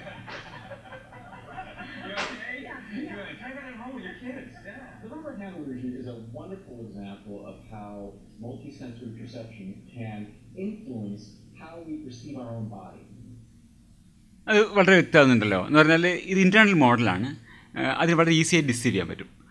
Real ടൈമിൽ calculate ചെയ്യപ്പെടുന്നതാണ് ഇതൊക്കെ. വളരെ പെട്ടെന്ന് തന്നെ ഈ ഒരു കാഴ്ചയും സ്പർശനവും എന്നുള്ള രണ്ട് കാര്യം മാറുമ്പോഴേക്കും ഈ ബോഡി കംപ്ലീറ്റ് റബ്ബർ ഹാൻഡിനെ പോലും നമ്മുടെ ഈ ബോഡി സ്കീമയിലേക്ക് ഇൻക്ലൂഡ് ചെയ്യുന്നുണ്ട്. ഇതാണ് ബോഡി സ്കീമയെ കുറിച്ചിട്ട് നമുക്ക് വളരെ വളരെ കൃത്യമായി മനസ്സിലാക്കേണ്ട കാര്യം. എന്ന് വെച്ചാൽ ഒരു സ്റ്റാറ്റിക് ആയിട്ട് അവിടെ വരച്ചു വെച്ചിരിക്കുന്ന സാധനമല്ല അത്. ഇത് മാറിക്കൊണ്ടിരിക്കുന്നത് വളരെ ഓരോ റിയൽ ടൈമിൽ ഇങ്ങനെ മാറിക്കൊണ്ടിരിക്കുന്ന ഒരു സാധനമാണ്. പിനോക്കിയോ ഇല്യൂഷൻ എന്ന് പറഞ്ഞാൽ രസമാണ്. അത് പക്ഷേ വീഡിയോ ഒന്നും കണ്ടില്ല. അത് ബേസിക്കലി ഇത്രയേ ഉള്ളൂ. മൂക്കിൻ്റെ അകത്ത് ഇങ്ങനെ പിടിക്കുക, കണ്ണെടുക്കുക, വേറൊരാൾ ചെയ്യേണ്ടതാണ്. എന്നിട്ട് ഈ ഫ്രണ്ടിലെ മസിലിനെ സിമുലേറ്റ് ചെയ്യുക. ഒരു വൈബ്രേഷൻ സെൻസേഷൻസ് ഇവിടെ ഫ്രണ്ടിൽ ബൈസെപ്സ് മസിലിന് ഇങ്ങനെ പിടിച്ചിട്ട്. അപ്പോൾ എപ്പോഴും സക്സസ്ഫുൾ ആയിരിക്കില്ല. പലർക്കും ദേ ഹാവ് എ ഫീലിംഗ്. എന്താ സംഭവിക്കുന്നത് വെച്ചാൽ ഈ മസിലിൻ്റെ മുകളിൽ സിമുലേഷൻ കൊടുക്കുമ്പോൾ we have the sensory feedback. അപ്പോൾ ബോഡി സ്കീമ കണ്ണ് അടച്ചിരിക്കുകയാണ്, വേറെ ഒരു ദിക്കൊന്നും ഇൻപുട്ടില്ല, കറക്റ്റ് ചെയ്യാൻ ഇൻപുട്ടില്ല. അപ്പോൾ ഇൻപുട്ട് കംപ്ലീറ്റ് ഈ സൊമാറ്റോ സെൻസറി ഫീഡ്ബാക്ക് എന്ന് വേണം വരാൻ. അപ്പോൾ ഈ ബോഡി സ്കീമൊക്കെ കിട്ടുന്ന ഇംപ്രഷൻ എന്താണെന്ന് വെച്ചാൽ യുവർ ഹാൻഡ് ഈസ് എക്സ്റ്റെൻഡിങ് എന്നാണ്, ഇങ്ങനെ നീണ്ടു പോകുന്നു എന്നാണ് വിചാരിക്കുന്നത്. ഇങ്ങനെ പിടിച്ചിരിക്കുകയാണ്. ഇവിടെ നമ്മൾ വൈബ്രേഷൻ സെൻസ് കൊടുക്കുന്നു. U feel that your hand is moving out side. ഇവിടെ സെൻസേഷൻ, പക്ഷേ മൂക്കിൻ്റെ സെൻസേഷൻ വരുന്നുണ്ട്. അപ്പോൾ ബോഡി സ്കീമ എങ്ങനെ കാൽക്കുലേറ്റ് ചെയ്യുന്നത്? നിൻ്റെ മൂക്ക് നീണ്ടുപോയി എന്ന്. അത് പിനോക്കിയോ ഇല്യൂഷൻ. ബിക്കോസ് അങ്ങനെ കാൽക്കുലേറ്റ് ചെയ്യാൻ പറ്റുള്ളൂ. ബിക്കോസ് കൊറാബറേറ്റ് ചെയ്യാൻ വേറെ എവിഡൻസ് ഇല്ല. കണ്ണടച്ചു ഇല്ലേ? കണ്ണ് തുറന്നിട്ടായിരുന്നെങ്കിൽ ഇല്യൂഷൻ ഉണ്ടാവില്ല. കണ്ണടച്ചു വേറെ ഒരു ഇതുമില്ല. നിങ്ങൾക്ക് ഓൺലി സൊമാറ്റോ സെൻസറി ഫീഡ്ബാക്ക്. അപ്പോൾ ഇങ്ങനെ റിയൽ ടൈമിൽ കിട്ടുന്ന സാധനങ്ങൾ വെച്ച് ഫീഡ്ബാക്ക് വെച്ചിട്ടാണ് എപ്പോഴും നമ്മൾ ബോഡി സ്കീമ ഈ നമ്മളെ കാര്യങ്ങളൊക്കെ മാനേജ് ചെയ്യും. ഈ ഇല്യൂഷൻസിലൂടെ അത് വ്യക്തമാകുന്നുണ്ട്. ഇത് ഈ പിനോക്കിയോ ഇല്യൂഷനും അതുപോലെ തന്നെ റബ്ബർ ഹാൻഡ് ഇല്യൂഷനും. അതാണ് ഈ ബോഡി സ്കീമ എപ്പോഴും ഇൻകംപ്ലീറ്റ് ആണ്. നമ്മൾ നേരത്തെ പറഞ്ഞിട്ടുണ്ട്. ഇതിൻ്റെ ഈ ഇടയിലുള്ള മാംസപേശികളോ ഈ ടെൻഡനുകളോ ലിഗമെൻറ്റുകളോ ഇതൊന്നും അതിൽ ഇല്ല. It's only shell model. ഇതൊക്കെ പറയണമെന്ന് വെച്ചാൽ ഇതൊക്കെ നമ്മൾ ഓർത്താലേ നമ്മളെ കോൺഷ്യസ്നെസ് എന്താണെന്ന് മനസ്സിലാവും. ഈ ഫീച്ചേഴ്സൊക്കെയാണ് നമ്മുടെ മറ്റേ അറ്റൻഷൻ സ്കീമ വരുമ്പോഴും ബോഡി സ്കീമയുടെ അതേ സ്വഭാവമാണ് അറ്റൻഷൻ സ്കീമൊക്കെ ഉണ്ടാകുന്നത്. ഇത് ഈ മസിൽ ഉണ്ടാക്കിയിരിക്കുന്ന ആക്റ്റിൻ, മയോസിൻ, ഫൈബേഴ്സോ ഇതൊന്നും ബോഡി സ്കീമയിൽ ഇല്ല എന്നർത്ഥം. ഇതൊന്നും പറയാൻ പറ്റില്ല. മനസ്സിലായോ? എങ്ങനെയാണ് ഉണ്ടായിരിക്കുന്നതൊന്നും പറയാൻ പറ്റില്ല. Okay. The body schema contains only the information that the system needs to control the body. അത്ര ബേസിക്കായിട്ടുള്ള കാര്യങ്ങൾ മാത്രമേ ഉള്ളൂ. The body schema is in a sense A cartoon sketch of the body. അതാണ് ചിലപ്പോൾ പിനോക്കിയോ ഇല്യൂഷനായിട്ട് ഇതൊക്കെ വരുന്നത്. ആ ഒരു കാർട്ടൂൺ സ്കെച്ചാണ്. വളരെ മിനിമം ആയിട്ടുള്ള കാര്യങ്ങളേ ഉള്ളൂ, ഇൻഫർമേഷനുള്ളൂ. To understand the theory summarized here, it is necessary to understand the enormity of that gap between the model and the thing being modeled. ഇത് വളരെ കൃത്യമായിട്ട് നമ്മൾ മനസ്സിലാക്കണം. നമ്മൾ ഈ ഇറ്റ്സ് എ ഡർട്ടി സ്കെച്ച്, ഒരു കാരിക്കേച്ചർ മാത്രമാണ്. ഇത് വളരെ വളരെ അപര്യാപ്തമായിട്ടുള്ള സ്കെച്ചാണ് മനസ്സിലാക്കേണ്ടത്. For example, the internal model of the arm is inaccurate in a variety of ways. ഇതൊന്നും ഈ നമ്മൾ കാണുന്ന ഈ ഇൻറ്റേർണൽ സ്ട്രക്ചർ ഒന്നും എവിടെയും റെപ്രസെൻറ്റ് ചെയ്യപ്പെടുന്നില്ല. ബോണുകളോ കയ്യിൽ നോക്കുകയാണെങ്കിൽ കയ്യിൻ്റെ ഒരു റെപ്രസെൻറ്റേഷൻ അവിടെയുണ്ട്. പക്ഷേ അതിൻ്റെ അകത്ത് അതിൻ്റെയുള്ള എല്ലുകളോ അതിൻ്റെ മാംസപേശികളോ അതിൻ്റെ രക്തക്കൊള്ളുകളോ ഇതൊന്നും ഇവിടെ റെപ്രസെൻറ്റ് ചെയ്യപ്പെടുന്നില്ല. It's only shell model. Body schema is A shell model. അപ്പോൾ ഇറ്റ് ഈസ് ഫിസിക്കലി ഇൻകൊഹറൻറ്റ് മോഡൽ. ഇത് നമ്മൾ മനസ്സിലാക്കേണ്ടതുണ്ട്. കാരണം എന്താ നമ്മൾ അന്വേഷിച്ച് പോകുന്നത്? ഫിസിക്കലി ഇൻകൊഹറൻ്റായ ഒരു ഡിസ്ക്രിപ്ഷൻ അന്വേഷിച്ചാണ് നമ്മൾ പോകുന്നത്.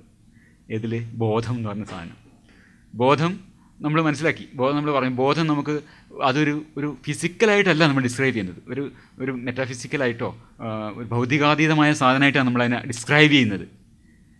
ഇത് നമ്മൾ മനസ്സിലാക്കേണ്ടതുണ്ട്. നമ്മൾ ബോഡി സ്കീമ എന്നതും എന്താണ്? It's a physically incoherent model. Because one cannot physically have the shell of an arm. അസാധ്യമാണത്. അങ്ങനെ ഈ ബോഡി സ്കീമയിൽ റെപ്രസെൻറ്റ് ചെയ്യപ്പെടുന്ന രീതിയിലുള്ള ഒരു ശരീരം കൊണ്ട് മനുഷ്യന് ജീവിക്കാൻ പറ്റുമോ? ജീവിക്കാൻ പറ്റില്ല. കാരണം അതിലിതൊന്നുമില്ല. ബോണില്ല, എല്ലില്ല, എല്ലുകളില്ല, മാംസപേശികളില്ല, ഞരമ്പ്, ഈ രക്തക്കൊള്ളികളൊന്നുമില്ല. ഒരു ഷെല്ല് മാത്രമേ ഉള്ളൂ. That's physically incoherent, physically impossible model. ഇങ്ങനെ ഒരു ഫിസിക്കലി ഇമ്പോസിബിൾ മോഡലാണ് ബോധം. അതിലേക്ക് നമ്മൾ വരുന്നത്. ഇഫ് യു ഫീൽ ദാറ്റ് ബോധം is physically impossible, it is analogous to a physically impossible body scheme. അങ്ങനെ അതിലേക്ക് നമ്മൾ വരുന്നത്. അതുകൊണ്ടാണ് നമ്മളെന്താണ് ചോദിക്കുന്നത്? Why the system is creating a description of a physically impossible state. ഇത് ബോഡി സ്കീമിൽ തന്നെ നടന്നുകൊണ്ടിരിക്കുന്ന ബോഡി സ്കീമിൽ നമ്മൾ കാണുന്നത് എന്താണ്? Every time the body is creating A physically impossible description. അതിൻ്റെ ഒരു മനോഹരമായ എക്സാമ്പിളാണ് നമ്മൾ ഈ കാണിച്ച പിനോക്കിയോ ഇല്യൂഷനും. ഇതൊക്കെ വളരെ ഫിസിക്കലി ഇമ്പോസിബിളായ ഡിസ്ക്രിപ്ഷൻസാണ് ഉണ്ടായിരിക്കുന്നത്. നോർമലി തന്നെ ഇതൊന്നും ഇല്ലാതെ, ഇപ്പം പാൻക്രിയാസ് ഇല്ലാതെ നമുക്ക് ജീവിക്കാൻ പറ്റില്ല, ഹൃദയം ഇല്ലാതെ ജീവിക്കാൻ പറ്റില്ല, ഇതൊന്നും ലങ്സ് ഇല്ലാതെ ജീവിക്കാൻ പറ്റില്ല, ഇതൊന്നും റെപ്രസെൻറ്റ് ചെയ്തിട്ടില്ല. നമ്മൾ മസ്തിഷ്കത്തിൽ ഇതൊന്നും റെപ്രസെൻറ്റ് ചെയ്യാതെ നമ്മൾ ജീവിക്കുന്നു. ഫിസിക്കലി ഇമ്പോസിബിളായ ഒരു ഷെൽ മോഡൽ കൊണ്ട് നമ്മൾ എങ്ങനെ ശരീരത്തെ പരിപാലിക്കുന്നുവോ, ഏതാണ്ട് അതുപോലെയാണ് ഫിസിക്കലി ഇമ്പോസിബിളായ ഈ ബോധം എന്ന സാധനത്തെ വെച്ചുകൊണ്ട് നമ്മൾ ഈ മനോവ്യാപാരത്തിൽ ഏർപ്പെടുന്നത്. ഏതാണ്ട് പറയാം. ഓക്കെ, പക്ഷെ അത് നമ്മൾ വരും. അപ്പോൾ ഇതാണ് ഫിസിക്കലി ഇമ്പോസിബിൾ എന്ന് പറഞ്ഞത്. ഈ ഒരു കാരിക്കേച്ചർ വരക്കുമ്പോൾ ഇതൊരു ഫിസിക്കലി ഇമ്പോസിബിൾ മോഡലാണ്. ഇപ്പോൾ ഒരു കുഞ്ഞിന് മാഷിൻ്റെ ഒരു കവിതയാണിത്. വാല് വരച്ചു മേലോട്ട്, ഇപ്പോൾ കാണാനുണ്ടല്ലേ, കാല് വരച്ചു താഴോട്ട്, മൂക്കൊരിത്തിരി കുറ്റിച്ചെവിയും, നായയുടെ ചിത്രം നന്നായി. നായയുടെ ചിത്രം വരക്കുമ്പോൾ അതിൻ്റെ എസെൻഷ്യൽ ഫീച്ചേഴ്സ് ഒക്കെ ഉണ്ട്. നായയുടെ മേലോട്ടാണ്, കാല് താഴോട്ടാണ്, ചെവിയുണ്ട്. ഓക്കെ, സ്ലൈഡ് ഷോയിലേക്ക് പോയില്ല അല്ലേ? റൈറ്റ്, സ്ലൈഡ് ഷോയിലേക്ക് പോയാലാണോ ഈ കർസർ വർക്ക് ചെയ്യാത്ത സംശയമുണ്ട്? അല്ലെങ്കിൽ വർക്ക് ചെയ്യുന്നുണ്ട് അല്ലേ? ഓക്കെ, അവിടെ കാണാം. അപ്പോൾ ഇതാണ് നായയുടെ ചിത്രമാണിത്. എണ്ണം പറഞ്ഞ നായയുടെ എല്ലാ എണ്ണങ്ങളും അവിടെ ഉണ്ട്. വാല് മേലോട്ടാണ്, കാല് താഴോട്ടാണ്, മൂക്കുണ്ട്, കുറ്റി ചെവിയുണ്ട്. അതങ്ങനെ വരച്ച ചിത്രം സ്ലേറ്റിലേക്ക് പകർന്നപ്പോൾ ആയത് നായോ നരിയോ പുലിയോ പാമ്പോ ചേമ്പോ ചുണ്ണാമ്പോ എന്നാണ്. അത് കാരണം ഇതൊക്കെ ഇതുപോലെയാണ് ബോഡി സ്കീം ഉണ്ടാക്കിയിട്ടുള്ളത്. ഇതുപോലെയാണ് എന്തുണ്ടാക്കിയിരിക്കുന്നത്?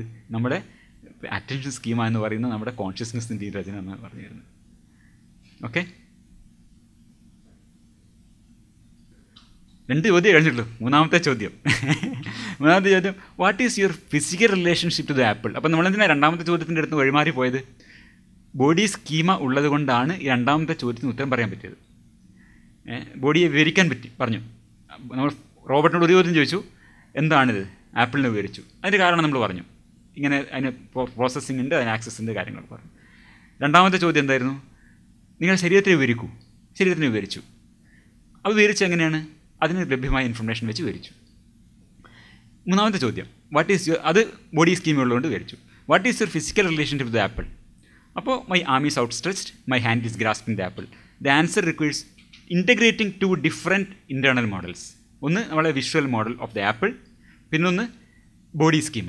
It can report the information content of these internal models because its cognitive and linguistic mechanisms have at least partial access to the internal model. അത് ആദ്യം പറഞ്ഞ തന്നെ. Nothing here is mysterious. ഇതുവരെ നമുക്ക് യാതൊരു mystery ഇല്ല. വളരെ ക്ലിയറാണ്, എല്ലാം വളരെ ക്ലിയറാണ്. പിന്നെ ഒരു ബോഡി സ്കീമുണ്ട്, ഈ ഒരു മറ്റേ ആപ്പിളിൻ്റെ ഇത് പ്രോസസ്സ് ചെയ്യാനുള്ള ഇതുണ്ട്. ഇത് രണ്ടും തമ്മിലുള്ള ബന്ധത്തിന് ഇത് രണ്ടും കൂടി ഇൻ്റഗ്രേറ്റ് ചെയ്ത് കഴിഞ്ഞാൽ അതും കിട്ടും. അപ്പോൾ അത് കുഴപ്പമില്ല.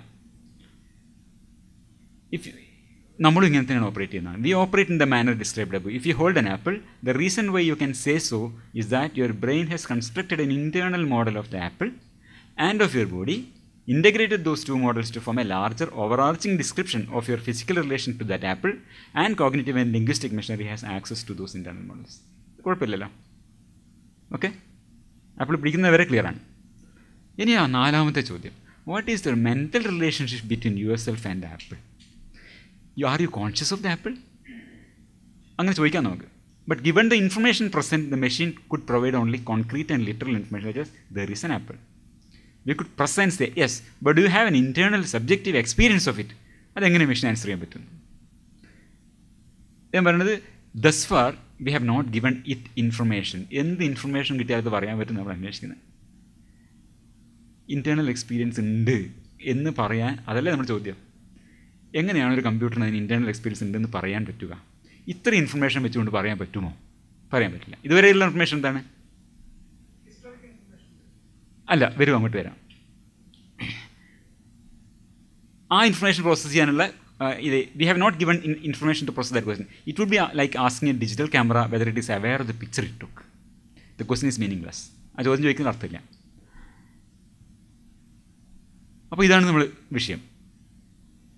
എനിക്ക് അല്ലെങ്കിൽ അയാൾക്ക് അല്ലെങ്കിൽ കമ്പ്യൂട്ടറിന് അതിന് ഒരു ആന്തരികമായ അനുഭവം ഉണ്ട് എന്ന് പറയണമെങ്കിൽ ഈ മസ്തിഷ്കത്തിനോ അല്ലെങ്കിൽ കമ്പ്യൂട്ടറിനോ എന്ത് ഇൻഫർമേഷനാണ് കിട്ടേണ്ടത്? Asking how A machine can make the claim that it is A subjective experience. AST, in a sense, a proposed extension of the body schema. The proposal is that the brain constructs not only a model of the physical body, അത് വെച്ചാണല്ലോ നമ്മൾ രണ്ടാമത്തെ ചോദ്യത്തിന് ഉത്തരം പറഞ്ഞത്. നാലാമത്തെ ചോദ്യത്തിന് ഉത്തരം പറയാൻ പറ്റിയ ഒരു സാധനവും കൂടി നമ്മുടെ സിസ്റ്റത്തിലുണ്ട്. It's also a model of its own internal information handling process.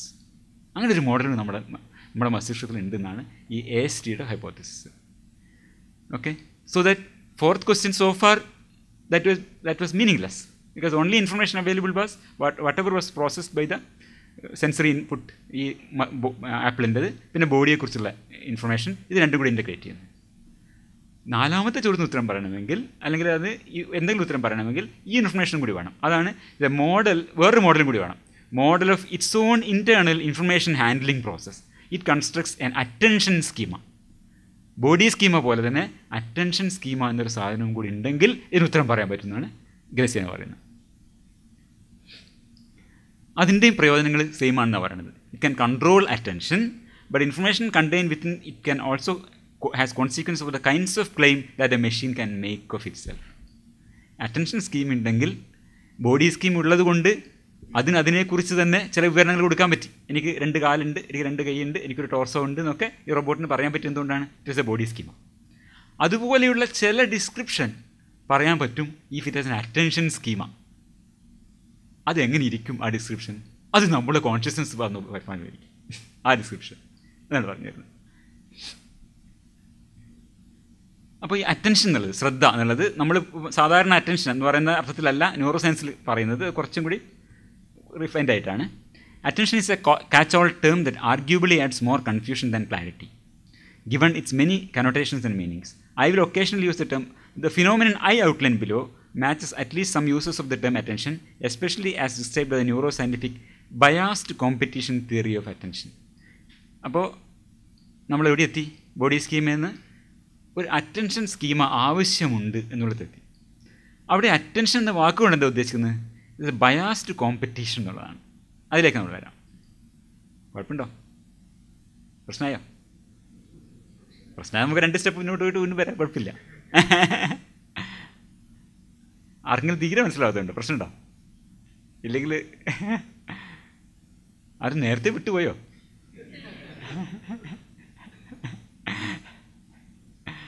നാല് ചോദ്യങ്ങളാണ് നമ്മൾ കമ്പ്യൂട്ടറിനോട് ചോദിക്കാൻ വിചാരിച്ചത്. ആദ്യം ചിലപ്പോൾ വന്നിട്ടില്ലാത്തതുകൊണ്ട് ചെറിയ കൺഫ്യൂഷൻ ഉണ്ടാവും. ആദ്യം വന്നിട്ടില്ലാത്തവർക്ക് മനസ്സിലായിട്ടുണ്ടാവില്ല. നമ്മൾ പറഞ്ഞത്, നമ്മൾ ഈ കോൺഷ്യസ്നെസ്സിനെ അന്വേഷിക്കാൻ ശ്രമിക്കുന്നത് എങ്ങനെയാണ് ഒരു കമ്പ്യൂട്ടറും ഒരു മനുഷ്യൻ്റെ മസ്തിഷ്കവും തമ്മിലുള്ള വ്യത്യാസം എന്നുള്ളതാണ്. കമ്പ്യൂട്ടറിന് സബ്ജക്റ്റീവ് എക്സ്പീരിയൻസ് ഇല്ല, നമുക്ക് സബ്ജക്റ്റീവ് എക്സ്പീരിയൻസ് ഉണ്ട്. രണ്ടും ഒരേപോലെ പ്രോസസ്സിംഗ് മെഷീൻസാണ്. എന്തുകൊണ്ടാണ് ഒരു പ്രോസസ്സിംഗ് മെഷീൻ ഇങ്ങനെ ഒരു സബ്ജക്റ്റീവ് എക്സ്പീരിയൻസ് തനിക്കുണ്ട് എന്ന ഒരു എന്താ പറയുക, ഒരു ഇമ്പോസിബിൾ ക്ലെയിം പറയുന്നത് എന്ന ചോദ്യത്തിനാണ് നമ്മൾ ഉത്തരം കണ്ടെത്താൻ ശ്രമിക്കുന്നത്. ഒരു ആപ്പിൾ എടുക്കുമ്പോൾ നമുക്ക് ആപ്പിളിൻ്റെ അനുഭവം ഉണ്ടെന്നാണ്. V have subjective experience of holding an apple. ഇപ്പോൾ ഒരു റോബോട്ട് ഒരു ആപ്പിൾ എടുത്തു, അതിനോട് നമുക്ക് 4 ചോദ്യങ്ങൾ ചോദിക്കാം. ആദ്യത്തെ ചോദ്യം, ഇതെന്താണ്? ഇത് ആപ്പിളാണ്. അതിനുള്ള മെക്കാനിസം കൃത്യമായിട്ടുണ്ട്. അതിൻ്റെ കാഴ്ച കൊണ്ട് അതിനെ അനലൈസ് ചെയ്ത് ആ ഇൻഫർമേഷൻ ഉണ്ടാക്കിയാൽ അത് പറയാൻ പറ്റും. രണ്ടാമത്തേത്, അതിൻ്റെ ശരീരത്തെക്കുറിച്ച് പറയാൻ പറഞ്ഞാൽ അത് പറയാൻ പറ്റും. Because it is a body schema. Body scheme എന്താണെന്നുള്ളത് നമ്മൾ വിശദമായിട്ട് പറഞ്ഞു. അതൊരു കാരിക്കേച്ചറാണ് നമ്മുടെ കാര്യത്തിലൊക്കെ പറഞ്ഞു കഴിഞ്ഞു. ബോഡി സ്കീമുള്ളത് ബോഡിയെക്കുറിച്ചും പറയാൻ പറ്റും. ഇത് രണ്ടും കൂടി ഇൻ്റഗ്രേറ്റ് ചെയ്താൽ ഞാൻ ആപ്പിളിനെ പിടിച്ചിരിക്കുന്നു എന്ന് പറയാൻ പറ്റും. പക്ഷേ ആപ്പിളിനെ കുറിച്ച് എനിക്കൊരു സബ്ജക്റ്റീവ് എക്സ്പീരിയൻസ് ഉണ്ട്, I have the experience of holding apple എന്ന് പറയണമെങ്കിൽ അതിന് വേറെന്തോന്ന് വേണം. അതിന് വേണ്ട സാധനമാണ് attention schema. Okay, if you have body schema U can describe about your body. If you have attention schema then you can make certain claims like consciousness. Okay, അപ്പോൾ ഇതാണ് നമ്മൾ ഇതായിട്ടുള്ള വ്യത്യാസം. ഏതാണ്ട് റെഡി? ഓക്കെ, അപ്പോൾ പോവാം. അപ്പോൾ ഇവിടെ അറ്റൻഷൻ എന്ന വാക്ക് എന്നാ നോക്കണം. അറ്റൻഷൻ എന്ന് പറഞ്ഞാൽ ബയാസ്ഡ് കോമ്പറ്റീഷൻ എന്നാണ് അർത്ഥം. എന്തിൻ്റെ? ഈ വരുന്ന ഇൻഫർമേഷൻ്റെ. ഈ ഒരുപാട് സിഗ്നലുകൾ മസ്തിഷ്കത്തിലേക്ക് വരുന്നുണ്ട്. ഇതിന് നമുക്ക് എങ്ങനെ ചെയ്യാം? ഒരു ഇലക്ഷനിൽ മത്സരിക്കുന്ന കാൻഡിഡേറ്റ്സിനോട് കമ്പയർ ചെയ്യാനാണ്. ഗ്രേസിയാനോട് വേറൊരു സ്ഥലത്ത് പറഞ്ഞിട്ടുണ്ട്. ഇതൊക്കെ ഞാൻ ഇടയിൽ കുത്തിച്ചേർക്കുന്നത് വെച്ചാൽ ഈ വായിക്കുമ്പോൾ മനസ്സിലാകാൻ വേണ്ടിയാണ്. ഇത് അദ്ദേഹത്തിൻ്റെ സോഷ്യൽ ബ്രെയിൻ എന്നുള്ള ബുക്കിൽ പറഞ്ഞിട്ടുള്ള കാര്യമാണ്. ഈ കുറേ പിന്നെ സ്ഥാനാർത്ഥികളുണ്ട്. അതിലൊരാൾ മാത്രം എങ്ങനെയാണ് ശ്രദ്ധിക്കപ്പെടുന്നത്? പല കാരണങ്ങളുണ്ടാവാം. ഒരാൾ ഇത്രയും കാൻഡിഡേറ്റ്സ് ഉണ്ടെങ്കിലും ഒരാളതിൽ നിന്ന് സക്സസ്ഫുള്ളായിട്ട് വരുന്നുണ്ടല്ലോ, അതുകൊണ്ട് നമുക്ക് കമ്പയർ ചെയ്യാം. അപ്പം ഇതാണ് ഇപ്പം പല കാരണങ്ങൾ. ഇപ്പോൾ ഒരു മാങ്ങ താഴോട്ട് വീഴുന്നു. അപ്പോൾ നമ്മൾ കുറേ മാങ്ങകളുണ്ട്, പക്ഷെ ഒരു മാങ്ങയെ മാത്രം നമ്മൾ ശ്രദ്ധിക്കാൻ എന്തായിരിക്കും കാരണം? അതിന് മഞ്ഞ നിറമുണ്ട്, അത് നമ്മളെ പെട്ടെന്ന് നമ്മൾ ശ്രദ്ധ ആകർഷിക്കുന്ന എന്തൊക്കെയുണ്ട്. അതുപോലെ ഇയാളുടെ കാര്യത്തിലും ഈ ഒരു കാൻഡിഡേറ്റിൻ്റെ കാര്യത്തിലും നമ്മളെ ശ്രദ്ധ ആകർഷിക്കുന്ന എന്തെങ്കിലും ഒന്നും ഉണ്ടായിട്ടുണ്ടാവാം എന്ന് പറയുന്ന പോലെ. അതായത് നമ്മൾ പറയുന്നത് ബയാസ്ഡ് കോമ്പറ്റീഷനാണ്. ഒരു കോമ്പറ്റീഷനിൽ പല സിഗ്നലുകൾ വരുമ്പോൾ ചിലത് മാത്രം അതിന് സക്സസ്ഫുള്ളായിട്ട് വരും. അപ്പോൾ attention is when one integrated set of signals. മഞ്ഞ നിറമുള്ള താഴോട്ട് വീഴുന്ന മാങ്ങ, അതെന്താണ്? അത് കാഴ്ചയുടെയും പിന്നെ പല ഇൻ്റഗ്രേറ്റഡ് ഇൻഫർമേഷനാണ്. സൈസിൻ്റെ, ഷേപ്പിൻ്റെ, അങ്ങനെ പല ഇൻ്റഗ്രേറ്റ് ചെയ്ത ഇൻഫർമേഷൻ്റെ ഒരു കൂടാണ്, ഒരു സെറ്റ് ഓഫ് സിഗ്നൽസാണ്. That rises in strength. അതുപോലെ തന്നെ മറ്റേത് ഓറഞ്ച് തലമുടി, അങ്ങനെ എന്തെങ്കിലുമൊക്കെയുള്ള കാര്യങ്ങൾ ഇതൊക്കെ മിക്സ് ചെയ്തിട്ട് നമ്മൾ ആ sense of integrated set of signals rises in strength and outcompetes other signals. ഇതാണ് നമ്മൾ അറ്റൻഷൻ എന്നുകൊണ്ട് ഉദ്ദേശിക്കുന്നത്. ഏതാണ്ട് എൻ്റെ ഉദാഹരണമായിട്ട് എന്ന് പറഞ്ഞത് ഇതുപോലെ മസ്തിഷ്കത്തിൽ സംഭവിക്കുന്നു. ഓരോ സിഗ്നലിനും പല സ്രോതസ്സിൽ നിന്ന് ബൂസ്റ്റ് കിട്ടാം. പല സിഗ്നലുകൾ ഇങ്ങനെ നമ്മളിരിക്കുമ്പോൾ നമ്മൾ ഒരുപാട് സിഗ്നലുകൾ നമ്മുടെ ഈ ഗോപുരം 5ലും കൂടി ഇങ്ങനെ കടന്നു വരുന്നുണ്ട്. അപ്പോൾ ചിലത് മാത്രം നമ്മൾ ശ്രദ്ധിക്കും. ഒന്ന് മൂവ് ചെയ്തു, സാധനം മൂവ് ചെയ്തപ്പോൾ നമ്മൾ ശ്രദ്ധിക്കുന്നു. അപ്പോൾ നമ്മളിങ്ങനെ ഇപ്പം രണ്ടിത് കാണിക്കുന്നത് വെച്ചാൽ വളരെ ശക്തമായ സെൻസറി ഇൻപുട്ട് വരാം. പെട്ടെന്ന് ഒന്ന് മൂവ് ചെയ്തു, അല്ലെങ്കിൽ പെട്ടെന്ന് നിറം കുറച്ച് കൂടി, അങ്ങനെ. അപ്പോൾ അത് അതിനൊരു ബോട്ടം അപ്പ് സിഗ്നൽസ് പറയാം. അപ്പോൾ അത് ഒരു ബോട്ടം അപ്പ് ഇതാണ്. അതുപോലെ തന്നെ നമ്മൾ ഒരു ടോപ്പ് ഡൗൺ ബയാസ് ഉണ്ടാവാം. ടോപ്പ് ഡൗൺ ആയിട്ട് നമ്മൾ ഒരു പ്രത്യേക കാര്യത്തിന് അന്വേഷിക്കുന്നത്. അപ്പോൾ നമ്മൾ ഇത് നോക്കുമ്പോൾ ഇപ്പോൾ ഒരു സാധനം ഇവിടെ വീണിട്ട് നമ്മൾ അതിനെ മാത്രമാണ് നോക്കുന്നത്. ആ ഒരു പർട്ടിക്കുലർ പാറ്റേണാണ് നമ്മൾ നോക്കുന്നത്. അപ്പോൾ അത് ടോപ്പ് ഡൗൺ ആണ്. നമ്മൾ മസ്തിഷ്കം തീരുമാനമെടുത്തിട്ടുണ്ട്. അപ്പോൾ ഈ കിടക്കുന്ന പല സിഗ്നലുകളിൽ നിന്ന് നമ്മൾ ആ കിടക്കുന്ന സൂചിയെ മാത്രമാണ് അന്വേഷിക്കുന്നത്. That's A top down boosting. മറ്റേത് ബോട്ടം അപ്പ്. ഇതൊക്കെ ഉണ്ടാവാം. അപ്പോൾ നമ്മൾ അറ്റൻഷൻ എന്ന് പറയുമ്പോൾ നമ്മൾ ഉദ്ദേശിക്കുന്നത് ഈ മസ്തിഷ്കത്തിലേക്ക് വരുന്ന വിവിധ സിഗ്നലുകൾ തമ്മിൽ കോമ്പറ്റീഷൻ ഉണ്ടാവുകയും അതിലൊരു സെറ്റ് ഓഫ് സിഗ്നൽസ് ആ പർട്ടിക്കുലർ മൊമെൻറ്റിൽ വിജയം വരിക്കുകയും ചെയ്യുന്ന അവസ്ഥേനെയാണ് നമ്മൾ അറ്റൻഷൻ എന്ന് പറയുന്നത്. ഇതിൻ്റെ മോഡലാണ് ഉണ്ടാവേണ്ടത്. ഓക്കെ, ഇതിൻ്റെ മോഡൽ ഉണ്ടെങ്കിലാണ് കമ്പ്യൂട്ടറിന് എന്ത് പറയാൻ പറ്റുള്ളൂ? ബോധം എന്ന് പറയാൻ പറ്റുന്നതാണ്. Top down signals, bottom up signals, competing representations of the visual stimuli. അതിലൊരു momentary winner of the competition ഉണ്ടാവും. ഒരുപാടെണ്ണം വരുന്നുണ്ട്, ഒന്ന് പെട്ടെന്ന് വിന്നെയും അതങ്ങനെ സ്ഥിരമായി നിൽക്കുകയല്ല, അപ്പോഴേ വേറൊന്ന് വരും. ഇതിങ്ങനെ നടന്നുകൊണ്ടിരിക്കുക. ഈ ബബിൾസിൻ്റെ മോഡലാണ് അതാ കാണിച്ചത്. കുറേ ബബിൾസുമാതിരി ചിലത് പെട്ടെന്ന് സർഫസിലേക്ക് ഒന്ന് പൊട്ടുന്നത് പോലെ മൊമെൻ്ററി ആയിട്ട് ഒരു set of signals will rice. അത് ശ്രദ്ധ ആകർഷിക്കുന്നു, ശ്രദ്ധയിലെത്തുന്നു എന്ന് പറയാം. Okay, signals compete with each other and A winner emerges. അപ്പോൾ ഈ ശ്രദ്ധ എന്നത്, അറ്റൻഷൻ എന്നത് മസ്തിഷ്കത്തിൽ രേഖപ്പെടുന്ന ഒരു ഡാറ്റ അല്ല, അത് നമ്മൾ അറിയേണ്ടതുണ്ട്. മറിച്ച് it is a data handling method. Attention is a data handling method. മസ്തിഷ്കത്തിൻ്റെ ഡാറ്റ ഹാൻഡ്ലിംഗ് മെത്തേഡാണ് അറ്റൻഷൻ. ഒരു പ്രവൃത്തിയാണത്. ഓക്കെ,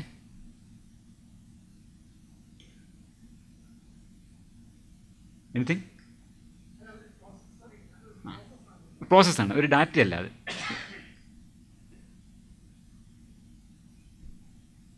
പേപ്പറിൽ വരുന്നത്, if the apples representation in the visual system gains in signal strength winning the competition of the moment that enhance processing has A suite of consequences. താൽക്കാലികമായി നമ്മൾ ഇങ്ങനെ പോകുമ്പോൾ ഒരു ആപ്പിൾ കാണുകയും അത് ആ ആപ്പിളിൽ നിന്ന് വരുന്ന വിഷ്വൽ സിഗ്നൽസ് അവിടെ അത് നമ്മുടെ ഈ അറ്റൻഷൻ ആ ഒരു ഇൻ്റഗ്രേറ്റഡ് സെറ്റ് ഓഫ് സിഗ്നൽസ് വിജയിക്കുകയാണെങ്കിൽ അതിന് കുറേ ബിഹേവിയറൽ ഇംപ്ലിക്കേഷൻസ് ഉണ്ട്. Apple is processed at greater depth. Apple ഉദാഹരണമായിട്ട് പറയാം. കാരണം അപ്പോൾ അത് കൃത്യമായി നോക്കും. നമ്മൾ ഒരുപാട് കാര്യങ്ങൾ കാണും, പക്ഷേ നമ്മൾ ഒന്നിലേക്ക് ശ്രദ്ധ കേന്ദ്രീകരിക്കുമ്പോൾ, അറ്റൻഷൻ കൊടുക്കുമ്പോൾ, അതാണ് അറ്റൻഷൻ. എന്താണ് നമ്മൾ ഞാൻ ആ ബാഗാണ് ഇപ്പോൾ നോക്കുന്നത്, ഇത്ര നേരം ആ ബാഗിൽ നിന്ന് ഇങ്ങനെ വന്നുകൊണ്ടിരുന്നു. ഇപ്പോൾ ഞാനിവിടെ നോക്കുമ്പോൾ ആ കിടക്കുന്ന ചുവന്ന ബാഗിൽ നിന്നും സിഗ്നൽസ് വരുന്നുണ്ട് എൻ്റെ ഇതിലേക്ക്, പക്ഷെ ഞാൻ തൽക്കാലം ശ്രദ്ധിക്കുന്നില്ല. എന്തോ ഒരു കാരണം കൊണ്ട് ഞാൻ അങ്ങോട്ട് നോക്കുന്നു, അല്ലെങ്കിൽ ഒരു പ്രത്യേക കാരണം ശബ്ദം കേൾക്കുന്നു, ഞാൻ അങ്ങോട്ട് നോക്കുന്നു. അപ്പോൾ നമ്മൾ എന്തായി, നമ്മുടെ പ്രോസസ്സിങ് റിസോഴ്സസ് അതിലേക്ക് കൂടുതലായിട്ട് ചിലവാക്കി.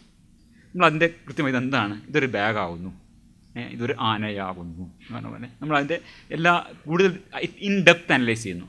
ഇപ്പോഴും ഞാൻ ബാഗ് കാണുന്നുണ്ട്, എവിടെ വരെ എൻ്റെ വിഷ്വൽ ഫീൽഡിൽ എവിടെയോ ആ ബാഗ് കിടക്കുന്നുണ്ട്. പക്ഷെ അത് ആ സിഗ്നലിൽ തൽക്കാലം എന്ത് ചെയ്യുന്നില്ല, അത് വിജയിച്ചിട്ടില്ല. നമ്മുടെ അറ്റൻഷൻ അതിലേക്ക് ഫോക്കസ്, അറ്റൻഷൻ എന്ന് പറയുന്ന സാധനം ഇതാണ്, അതിൽ നിന്നുള്ള സിഗ്നലാണ് തൽക്കാലം വിജയിച്ച് നിൽക്കുന്നത് മൊമെൻ്ററി ആയിട്ട്. That is attention, that is A process. It nuances and details are more fully processed. It is also more likely to affect other systems throughout the brain beyond the visual system. The signal in effect is broadcast to the other brain areas. അതാണ് അറ്റൻഷൻ്റെ ഒരു consequence. അറ്റൻഷനിൽ ഒരെണ്ണം വിജയിക്കുമ്പോൾ അത് in depth analyse ചെയ്യപ്പെടുന്നു, അത് മറ്റ് റീജിയനുമായി ബന്ധപ്പെടുന്നു. അപ്പോൾ ഓർമ്മകളുണ്ടാവും. നമുക്ക് ഓർമ്മകളായിട്ട് ബന്ധപ്പെടാം, മറ്റ് പലതായിട്ട് ബന്ധപ്പെടാം, തീരുമാനങ്ങളായിട്ട് ബന്ധപ്പെടാം. ഇതാണ് അറ്റൻഷൻ എന്നുള്ള പ്രോസസ്സ്. Attention affects behaviour. അപ്പോൾ ഈ ആപ്പിളിൽ നിന്ന് നമ്മൾ കൃത്യമായി നോക്കുകയും ഇത് ചീഞ്ഞതാണോ അത് ഒഴിവാക്കുന്നു. അതല്ലാതെ നല്ലതാണല്ലോ കയറി പറിക്കുന്നു, അല്ലെങ്കിൽ അടിച്ചു നോക്കുന്നു, അതെല്ലാം എടുത്ത് മാറ്റി വെക്കുന്നു. ഇങ്ങനെയുള്ള ബിഹേവിയർ ഇതൊക്കെ എന്തുകൊണ്ടാണ്? ഇതൊക്കെ അറ്റൻഷൻ എന്നാണ് വരുന്നത്. അറ്റൻഷൻ അതിലേക്ക് തിരിഞ്ഞു കഴിഞ്ഞാൽ നമ്മൾ അതിൻ്റെ മുകളിൽ കൂടുതൽ നമ്മളെ പ്രോസസ്സിങ് റിസോഴ്സസ് സ്പെൻഡ് ചെയ്യും. അത് കൂടുതൽ വ്യാപകമായി മറ്റ് മസ്തിഷ്ക വിശപ്പുണ്ടല്ലോ ആപ്പിൾ എടുത്തോളൂ എന്ന് അത് കണക്ട് ചെയ്യും. വ്യാപകമായി കൂടുതൽ ആഴത്തിലും പരപ്പിലും അത് പ്രോസസ്സ് ചെയ്യപ്പെടും. തിരിഞ്ഞ കുഴപ്പമുണ്ടോ? എന്തെങ്കിലും പ്രശ്നം ഉണ്ടെങ്കിൽ നമുക്ക് ഇതിലോട്ട് പോകട്ടോ. അപ്പോൾ നമ്മൾ എന്താണ് പറഞ്ഞു വരുന്നത്, നമുക്ക് എത്തേണ്ടത് അറ്റൻഷൻ സ്കീമാന്ന് പറഞ്ഞ സാധനത്തിലേക്കാണ് എത്തേണ്ടത്. അതിന് ആദ്യം അറ്റൻഷൻ എന്താണെന്ന് പറയണം. അതാണ് ഇപ്പോൾ പറഞ്ഞുകൊണ്ടിരിക്കുന്നത്. അറ്റൻഷൻ എന്താണ്? അത് പ്രോസസ്സാണ്. അതുപോലെ നമ്മളിപ്പോൾ കാഴ്ചയെക്കുറിച്ച് പറഞ്ഞു. കാഴ്ചയെക്കുറിച്ച് മാത്രമല്ല, ശബ്ദത്തെക്കുറിച്ചും കേൾവിയെക്കുറിച്ചും മണത്തെക്കുറിച്ചും ടേസ്റ്റിനെ കുറിച്ചിട്ടും ഓർമ്മയെക്കുറിച്ചിട്ടും ഇമാജിനേഷനെ കുറിച്ചിട്ടും ഒക്കെ ഈ അറ്റൻഷൻ ബാധകമാണ്. നമ്മളെ ഓർമ്മകൾ തിക്കിത്തിരക്കി വരുന്നു എന്ന് പറഞ്ഞില്ലേ. ചില സമയത്ത് വളരെ എടിയോ കിടക്കുന്ന ഒരു സാധനമായിരിക്കും ആ സമയത്ത് പൊങ്ങി വരുന്നത്. ഒരു പർട്ടിക്കുലർ ടൈമിൽ നമ്മളെ ഗ്ലോബൽ വർക്ക് സ്പേസ് എന്ന് പറഞ്ഞ സാധനത്തിനകത്ത് ഏതാണ് അത് ഏത് സിഗ്നൽ സെറ്റാണ് സക്സസ് ആവുന്നത്? ചില കാരണങ്ങളുണ്ട്. ടോപ്പ് ഡൗൺ ആയിട്ടുള്ള കാരണങ്ങൾ ബൂസ്റ്റിംഗ് ഉണ്ടാവാം, അല്ലെങ്കിൽ ബോട്ടം അപ്പുള്ള ബൂസ്റ്റിംഗ് ഉണ്ടാവാം. Certain signal sets come up. ഈ പ്രോസസ്സിനെയാണ് നമ്മളിത് പറയുന്നത് അറ്റൻഷൻ എന്ന് പറയുന്നത്. ഓക്കെ, ഇതിൻ്റെ ഒരു മോഡൽ ഉണ്ടായാൽ കൊള്ളാം. അതാണ് ഇതിൻ്റെ ഒരു മോഡൽ. കാരണം ഇത് വളരെ ശരീരം എന്ന് പറഞ്ഞാൽ വളരെ കോംപ്ലക്സ് ആയ സാധനം. നമ്മൾ ഈ അനക്കൽ, എടുക്കൽ, ഓടൽ, ചാടൽ വളരെ കോംപ്ലക്സ് ആയ സാധനമാണ്. അതുപോലെ തന്നെ കോംപ്ലക്സ് ആയ ഒരു സാധനമാണ് അറ്റൻഷൻ എന്ന് പറഞ്ഞാൽ. അപ്പോൾ ഈ ശരീരത്തിന് ഇങ്ങനെ ഇതൊക്കെ ഈ രീതിയിൽ ഉപയോഗിക്കണമെങ്കിൽ, ഓടണമെങ്കിൽ, ചാടണമെങ്കിൽ, തലകുത്തി നിൽക്കണമെങ്കിൽ, ഈ ഒബ്ജക്റ്റ് അവോയ്ഡ് ചെയ്യണമെങ്കിൽ, ഇതിനൊക്കെ വേണ്ടി എന്തിനാണ് ഉപയോഗിക്കുന്നത്? Body schema. അതുപോലെ ഈ അറ്റൻഷൻ എന്ന കോംപ്ലക്സ് സാധനത്തിനെ കൺട്രോൾ ചെയ്യാൻ ഒരു അറ്റൻഷൻ സ്കീം ഉണ്ടായാൽ നല്ലതല്ലേ? അതാണ് കാര്യം. അതിൻ്റെ കോൺസിക്വൻസ് ആണ് എന്ത്? Consciousness is attention schema. Okay, ഞാൻ ഇടയ്ക്കിടെ ആവർത്തിച്ചാലേക്ക് വരും. അപ്പോൾ നമുക്ക് ഒരു അറ്റൻഷൻ സ്കീമയുള്ള റോബോട്ടാണ് നോക്കാം. ഇതാണ് നമുക്ക് നാലാമത്തെ ക്വസ്റ്റ്യൻ ആൻസർ ചെയ്യാൻ ആവശ്യമുള്ള സാധനം. സപ്പോസ് ഇതിനൊരു അറ്റൻഷൻ സ്കീം ഉണ്ട് നോക്കാം. അതിൻ്റെ അറ്റൻഷൻ എന്ന ഈ പ്രോസസ്സിനെ മോഡൽ ചെയ്തിട്ടുണ്ട് എന്നിരിക്കട്ടെ. അതിനൊരു മോഡലുണ്ട് എന്ന് വിചാരിക്കട്ടെ. Now consider again the robot holding the apple. Suppose the machine is focusing its processing resources on the apple. അങ്ങനെ അറ്റൻഷൻ അതിലേക്ക് കൊടുക്കുന്നുണ്ട്. ഒരുപാട് കാര്യങ്ങളൊന്നും ചെയ്യല, അറ്റൻഷൻ ഫോക്കസ് ചെയ്യാണ് ഇതിലേക്ക്. അങ്ങനെ ഒരു സംഗതി ഉണ്ട് നോക്കാം. You ask the robot, what is your mental relationship to the apple? Can the robot answer this question? Does it have sufficient internal information to report what it is doing computationally? According to AST, the robot can indeed answer the question. എന്നാണ് പറയുന്നത്. Fourth question answer ചെയ്യാൻ പറ്റുന്ന. If it has an attention schema, it can answer the fourth question. What is your do you have a experience of it? Are you conscious of the apple? എന്ന് ചോദിച്ചാൽ മറുപടി പറയാൻ പറ്റും റോബോട്ടിന്. If it has an attention schema. What is attention? Biased computation of signals. ആ പ്രോസസ്സിൻ്റെ ഒരു model ഇതിൻ്റെ പ്രോസസ്സറിൽ ഉണ്ടെങ്കിൽ അതിന് പറയാൻ പറ്റുന്നതാണ് AST. അതാണ് ഈ attention schema theory. The reason is that it contains N attention schema എന്നാണ് പറയുന്നത്. ദ അറ്റൻഷൻ സ്കീമ എന്താണ്? It is a set of information that describes the act of focusing resources on something. Body schema എന്ന് പറയുന്നത് പോലെ attention schema is A set of information that describes the act of focusing resources on something.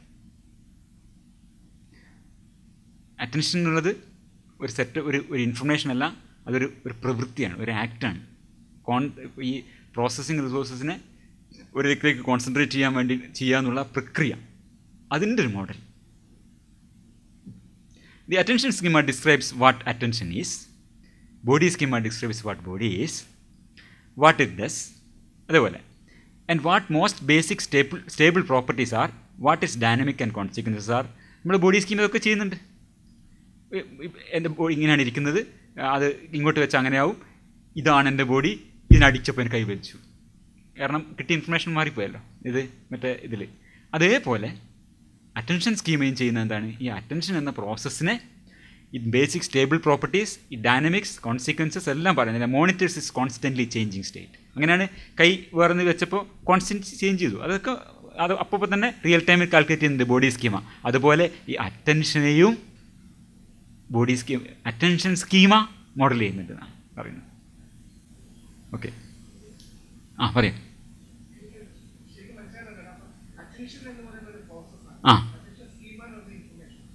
അതെ അതെ, attention scheme ഇൻഫർമേഷനാണ്.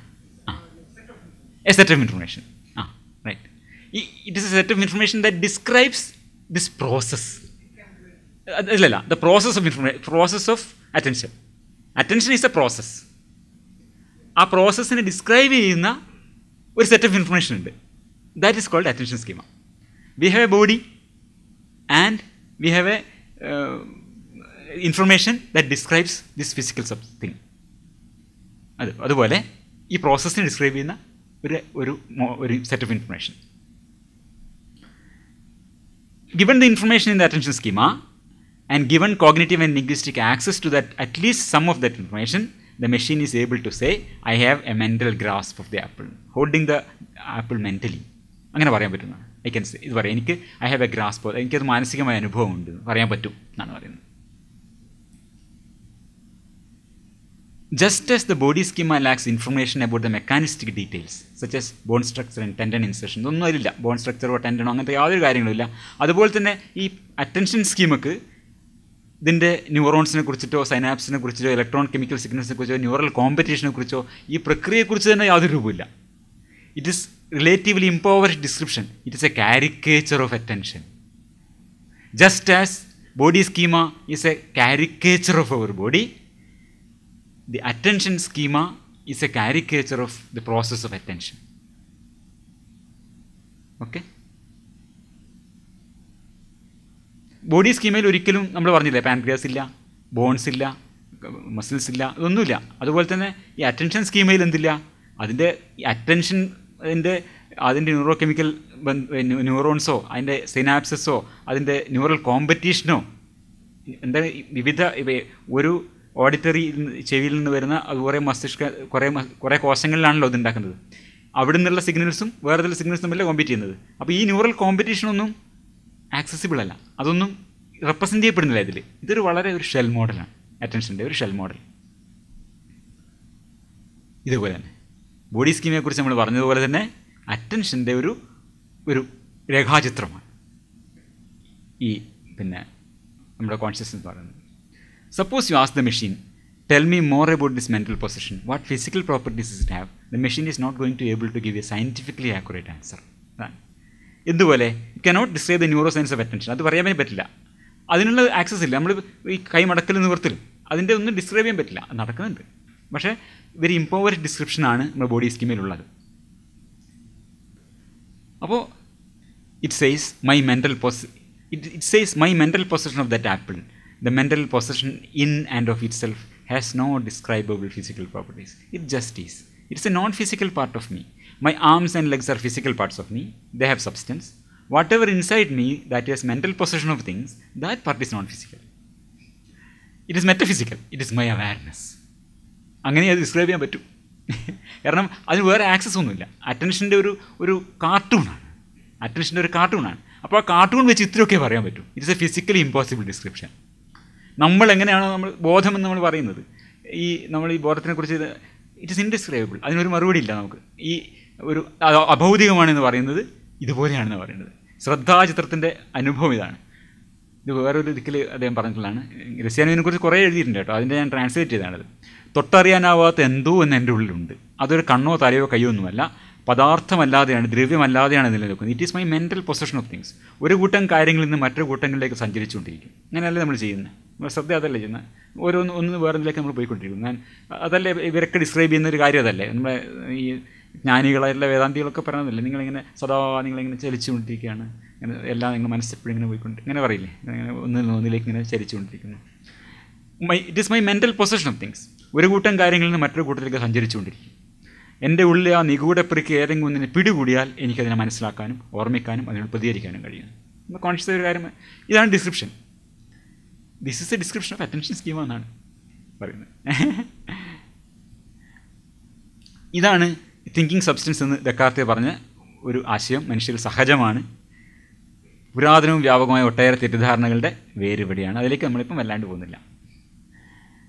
ഇത് അത് തന്നെ ഒരു ഡിസ്ക്രിപ്ഷനാണ്, അത് വല്ലാണ്ട് കൂടുതൽ നമ്മൾ പോകേണ്ട, ഓൾമോസ്റ്റ് സെയിം തന്നെ വേറെ description. In this description the machine is coming close to the literal truth.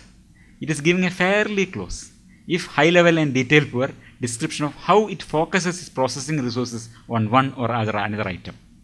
അതാണ് ചെയ്യുന്നത് വാസ്തവത്തിൽ. ഈ അറ്റൻഷൻ സ്കീം എങ്ങനെയാണ് ഒന്നിൽ നിന്ന് മറ്റൊന്നിലേക്ക് ശ്രദ്ധ മാറ്റുന്നത്, ശ്രദ്ധ കേന്ദ്രീകരിക്കുന്നത് എന്നതിൻ്റെ ഒരു രേഖാചിത്രമാണ് നമ്മൾ കോൺഷ്യസ്നസ് എന്ന് പറയുമ്പോൾ ഈ യന്ത്രം അല്ലെങ്കിൽ നമ്മൾ പറയുന്നത്. എന്ത് ചോദ്യത്തിന് നമ്മൾ ഉത്തരം പറയാൻ പോയത്? വൈ, എങ്ങനെയാണ് ഈ ഒരു ഇമ്പോസിബിൾ ഡിസ്ക്രിപ്ഷൻ ഒരു പ്രോസസ്സിംഗ് മെഷീൻ ഉണ്ടാക്കുന്നത് എന്നാണ് നമ്മൾ അന്വേഷിക്കുന്നത്. ഇപ്പോൾ നമുക്കതിന് ഉത്തരം കണ്ടെത്തി. അറ്റൻഷൻ സ്കീം എന്നൊരു സാധനമുണ്ട്. അത് ഡിസ്ക്രൈബ് ചെയ്യുന്നത് എന്താണ്? ഡിസ്ക്രൈബ് ചെയ്യുന്ന ഈ കാര്യമാണ്. എങ്ങനെയാണ് description of how it focuses it's processing resources on one or another item. It's description wears from literal reality. എങ്ങനെ നമ്മുടെ മസ്തിഷ്കത്തിൽ നമ്മുടെ ബോഡി സ്കീമ ലിറ്ററൽ റിയാലിറ്റി എത്രയോ വ്യത്യാസമായിരിക്കുകയും അവൈലബിൾ ആയിട്ടുള്ള സംഗതികൾ കമ്പ്യൂട്ട് ചെയ്തിട്ട് എൻ്റെ മൂക്ക് നീണ്ടുപോയി എന്ന് പറയുന്നു. അതുപോലെയുള്ള ഫിസിക്കലി ഇമ്പോസിബിൾ ആയിട്ടുള്ള ഡിസ്ക്രിപ്ഷനാണ് ഇവിടെയും പറയുന്നത്. അതിന് ആക്സസിബിൾ അത്രയേ ഉള്ളൂ. Only it muddles the more mechanistic details. കൂടുതൽ ഡീറ്റെയിലേക്കൊന്നും പോകുന്നില്ല. And ultimately claims to have a spooky physically incoherent consciousness. അങ്ങനെയാണ് ക്ലെയിം ഉണ്ടാകുന്നത്. This is how the claim of consciousness is made. എന്താണ് കോൺഷ്യസ്നസ്? ഒരു ക്ലെയിമാണ് വാസ്തവത്തിൽ. Consciousness in a sense is a cartoon sketch of attention. If you just pick that sentence today, probably that is good enough if it stays with you. What is consciousness? Consciousness is a cartoon sketch of attention. Okay, അത് easy to carry. മറ്റൊന്നും നിങ്ങൾ carry ചെയ്തിട്ടില്ലെങ്കിലും so you carry it, you think about it, you read about it, നമുക്ക് മനസ്സിലാവും. അപ്പോൾ ഈ consciousness എന്ന സാധനത്തെ പറ്റി ആർക്കും അറിയില്ല. അത് ഒരു അബോധിക പ്രതിഭാസമാണെന്ന് പറഞ്ഞ് നമ്മൾ വിശ്വസിക്കുന്നത്. Consciousness according to AST, again ഇതിപ്പോൾ ഒരു ഹൈപ്പോത്തിസിസ് ആണ്. ഇപ്പോൾ 2017 ഇങ്ങനെ പേപ്പർ വന്നുകൊണ്ടിരിക്കുന്നുണ്ട്. ദിസ് മേ ബി കുറച്ച് കാലം കഴിഞ്ഞാൽ റിജക്റ്റ് ചെയ്യപ്പെടാം, വേറൊന്ന് വരാം. But now we have a possible description. ഇതാണ് അൾട്ടിമേറ്റായ സത്യം, ഇതിന് മുന്നിൽ മുട്ടുകുത്തുക എന്നല്ല കേട്ടോ, അങ്ങനെ സംഭവമല്ല. This is what we know now, ഒരു possibility. Okay, consciousness is a cartoon sketch of attention. Attention, what is attention? Biased competition of signals. Okay. According to the present theory, the attentive relationship between you and Apple is represented by the attention schema, which uses the construct of awareness as a model of attention. Okay, അപ്പോൾ നമ്മുടെ awareness എന്താണ്? ഈ അറ്റൻഷൻ്റെ ഒരു മോഡലാണ്. Okay, these many pieces bound together provide a larger informational model or representation. Cognitive machinery can access that representation and summarize its contents. Thus, on introspection, you conclude that there is a self who is aware of the apple. Without the attention schema, your cognitive machinery would be able to conclude that there is a self and there is an apple. But the construct of awareness would be missing. Again, നമ്മൾ ആ റോബോട്ടിൻ്റെ ഇതിൽ പോവാം. If you have a body schema, you can tell that there is a body. If you are processing of the information coming from an apple, you can say there is an apple. If you can merge these two information, synthesize it, you can say I am holding an apple. But unless you have that attention schema, അതായത് ഇത് process of focusing your resources, അതിൻ്റെ ഒരു modelling ഉണ്ടെങ്കിൽ മാത്രമേ mental possession ഉണ്ടെന്ന് പറയാൻ പറ്റും. You have the experience ഉള്ളൂ, സബ്ജക്റ്റീവ് എക്സ്പീരിയൻസ്. അതാണ് എൻ്റെ എക്സ്പ്ലനേഷൻ. അപ്പോൾ ഇതെന്തുപോലെയാണ്? ഇപ്പം നമ്മൾ പറയില്ലേ, ഇപ്പോൾ ചുവന്നതാണ് ബാഗ്, ചുവന്നതാണ് ആപ്പിൾ. എന്താണ് ചുവപ്പ്? അത് നമ്മുടെ കൺസ്ട്രക്റ്റാണ്. വേറൊരു ജീവി അതിനെ ചുവപ്പായിട്ടല്ല കാണാം. നമ്മുടെ ഈ ചുവപ്പ് നിറം എന്നുള്ളത് നമ്മുടെ മസ്തിഷ്കത്തിൻ്റെ മാത്രം കൺസ്ട്രക്റ്റാണ്. അത് അതിൻ്റെ ഒരു ഇന്നലിയനബിൾ പ്രോപ്പർട്ടി അല്ല. പഞ്ചസാരയുടെ ഇന്നലിയനബിൾ പ്രോപ്പർട്ടി അല്ല മധുരം. അത് നമ്മൾ ക്രിയേറ്റ് ചെയ്യുന്നതാണ്. മനസ്സിലല്ലേ? അത് നമ്മൾ എവല്യൂഷണറി കാരണങ്ങൾ കൊണ്ട് നമ്മൾ അതിന് മധുരം നമ്മൾ ആട്രിബ്യൂട്ട് ചെയ്യുന്നു. അപ്പോൾ അതുപോലെ ആ ഒരു പെർട്ടിക്കുലർ ഇലക്ട്രോമാഗ്നറ്റിക് സ്പെക്ട്രത്തിലെ ഒരു പെർട്ടിക്കുലർ വേവ് ലെങ്ത്തിനെ മസ്തിഷ്കം റെപ്രസെൻ്റ് ചെയ്യുന്നതാണ് എന്താണ്? റെഡ്നെസ് ആയിട്ട്. അതുപോലെയാണ് ഈ അവയർനെസ് എന്ന സാധനം is like redness. Awareness is like redness. Redness എന്തിൻ്റെ മോഡലാണ്? Out there is N electromagnetic spectrum, അതിൻ്റെ ഒരു ചെറിയ പീസിൻ്റെ മസ്തിഷ്ക മോഡലാണ്. അവയർനെസ് എന്തിൻ്റെ മോഡലാണ്? Awareness is A model of attention. What is attention? It is a process that goes on in the brain. What is a process? It's a biased combination of signals. Clear? 2-3 പേർ തലയായിട്ടുണ്ട്.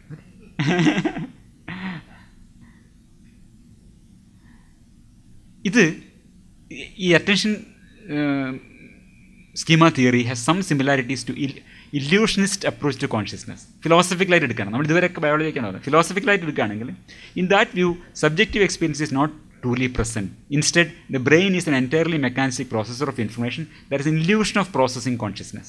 Clearly, the illusionist approach has a philosophical similarity to AST. അത് മസ്തിഷ്കത്തിൻ്റെ representation മാത്രമാണ്. We can say it is an illusion. അങ്ങനെ പറയാൻ പറ്റില്ല. കാരണം അത് യഥാർത്ഥത്തിലുള്ള ഒരു വസ്തുവിൻ്റെ ഒരു കാർട്ടൂൺ സ്കെച്ചാണ്. വസ്തുവിൻ്റെ അല്ല, ഒരു പ്രോസസ്സിൻ്റെ. ഇതൊരു ഇലക്ട്രോമാഗ്നറ്റിക് സ്പെക്ട്രത്തിലെ ഒരു റേഡിയേഷൻ്റെ സ്കെച്ചാണ്. കാർട്ടൂൺ സ്കെച്ച് എന്നാണ് പറയാം, ഒരു സ്കെച്ച്. അതുപോലെ മസ്തിഷ്കത്തിൽ തന്നെ നടക്കുന്ന ഒരു പ്രോസസ്സിൻ്റെ ഒരു സ്കെച്ചാണ് അറ്റൻഷൻ, അവയർനെസ്. അത് നമുക്ക് ഇല്യൂഷൻ എന്ന് പറയാൻ പറ്റില്ല എന്നാണ് പറയുന്നത്. However, I remain uncomfortable with calling consciousness an illusion.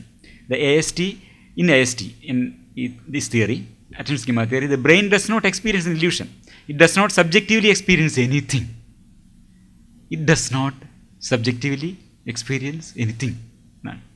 ഈ സബ്ജക്റ്റീവായിട്ട് നമുക്ക് എക്സ്പീരിയൻസ് ചെയ്യുക എന്നുള്ളത് ഇറ്റ് ഇസ് ഓൺലി ഒരു കാർട്ടൂൺ സ്കെച്ച് മാത്രമാണ്.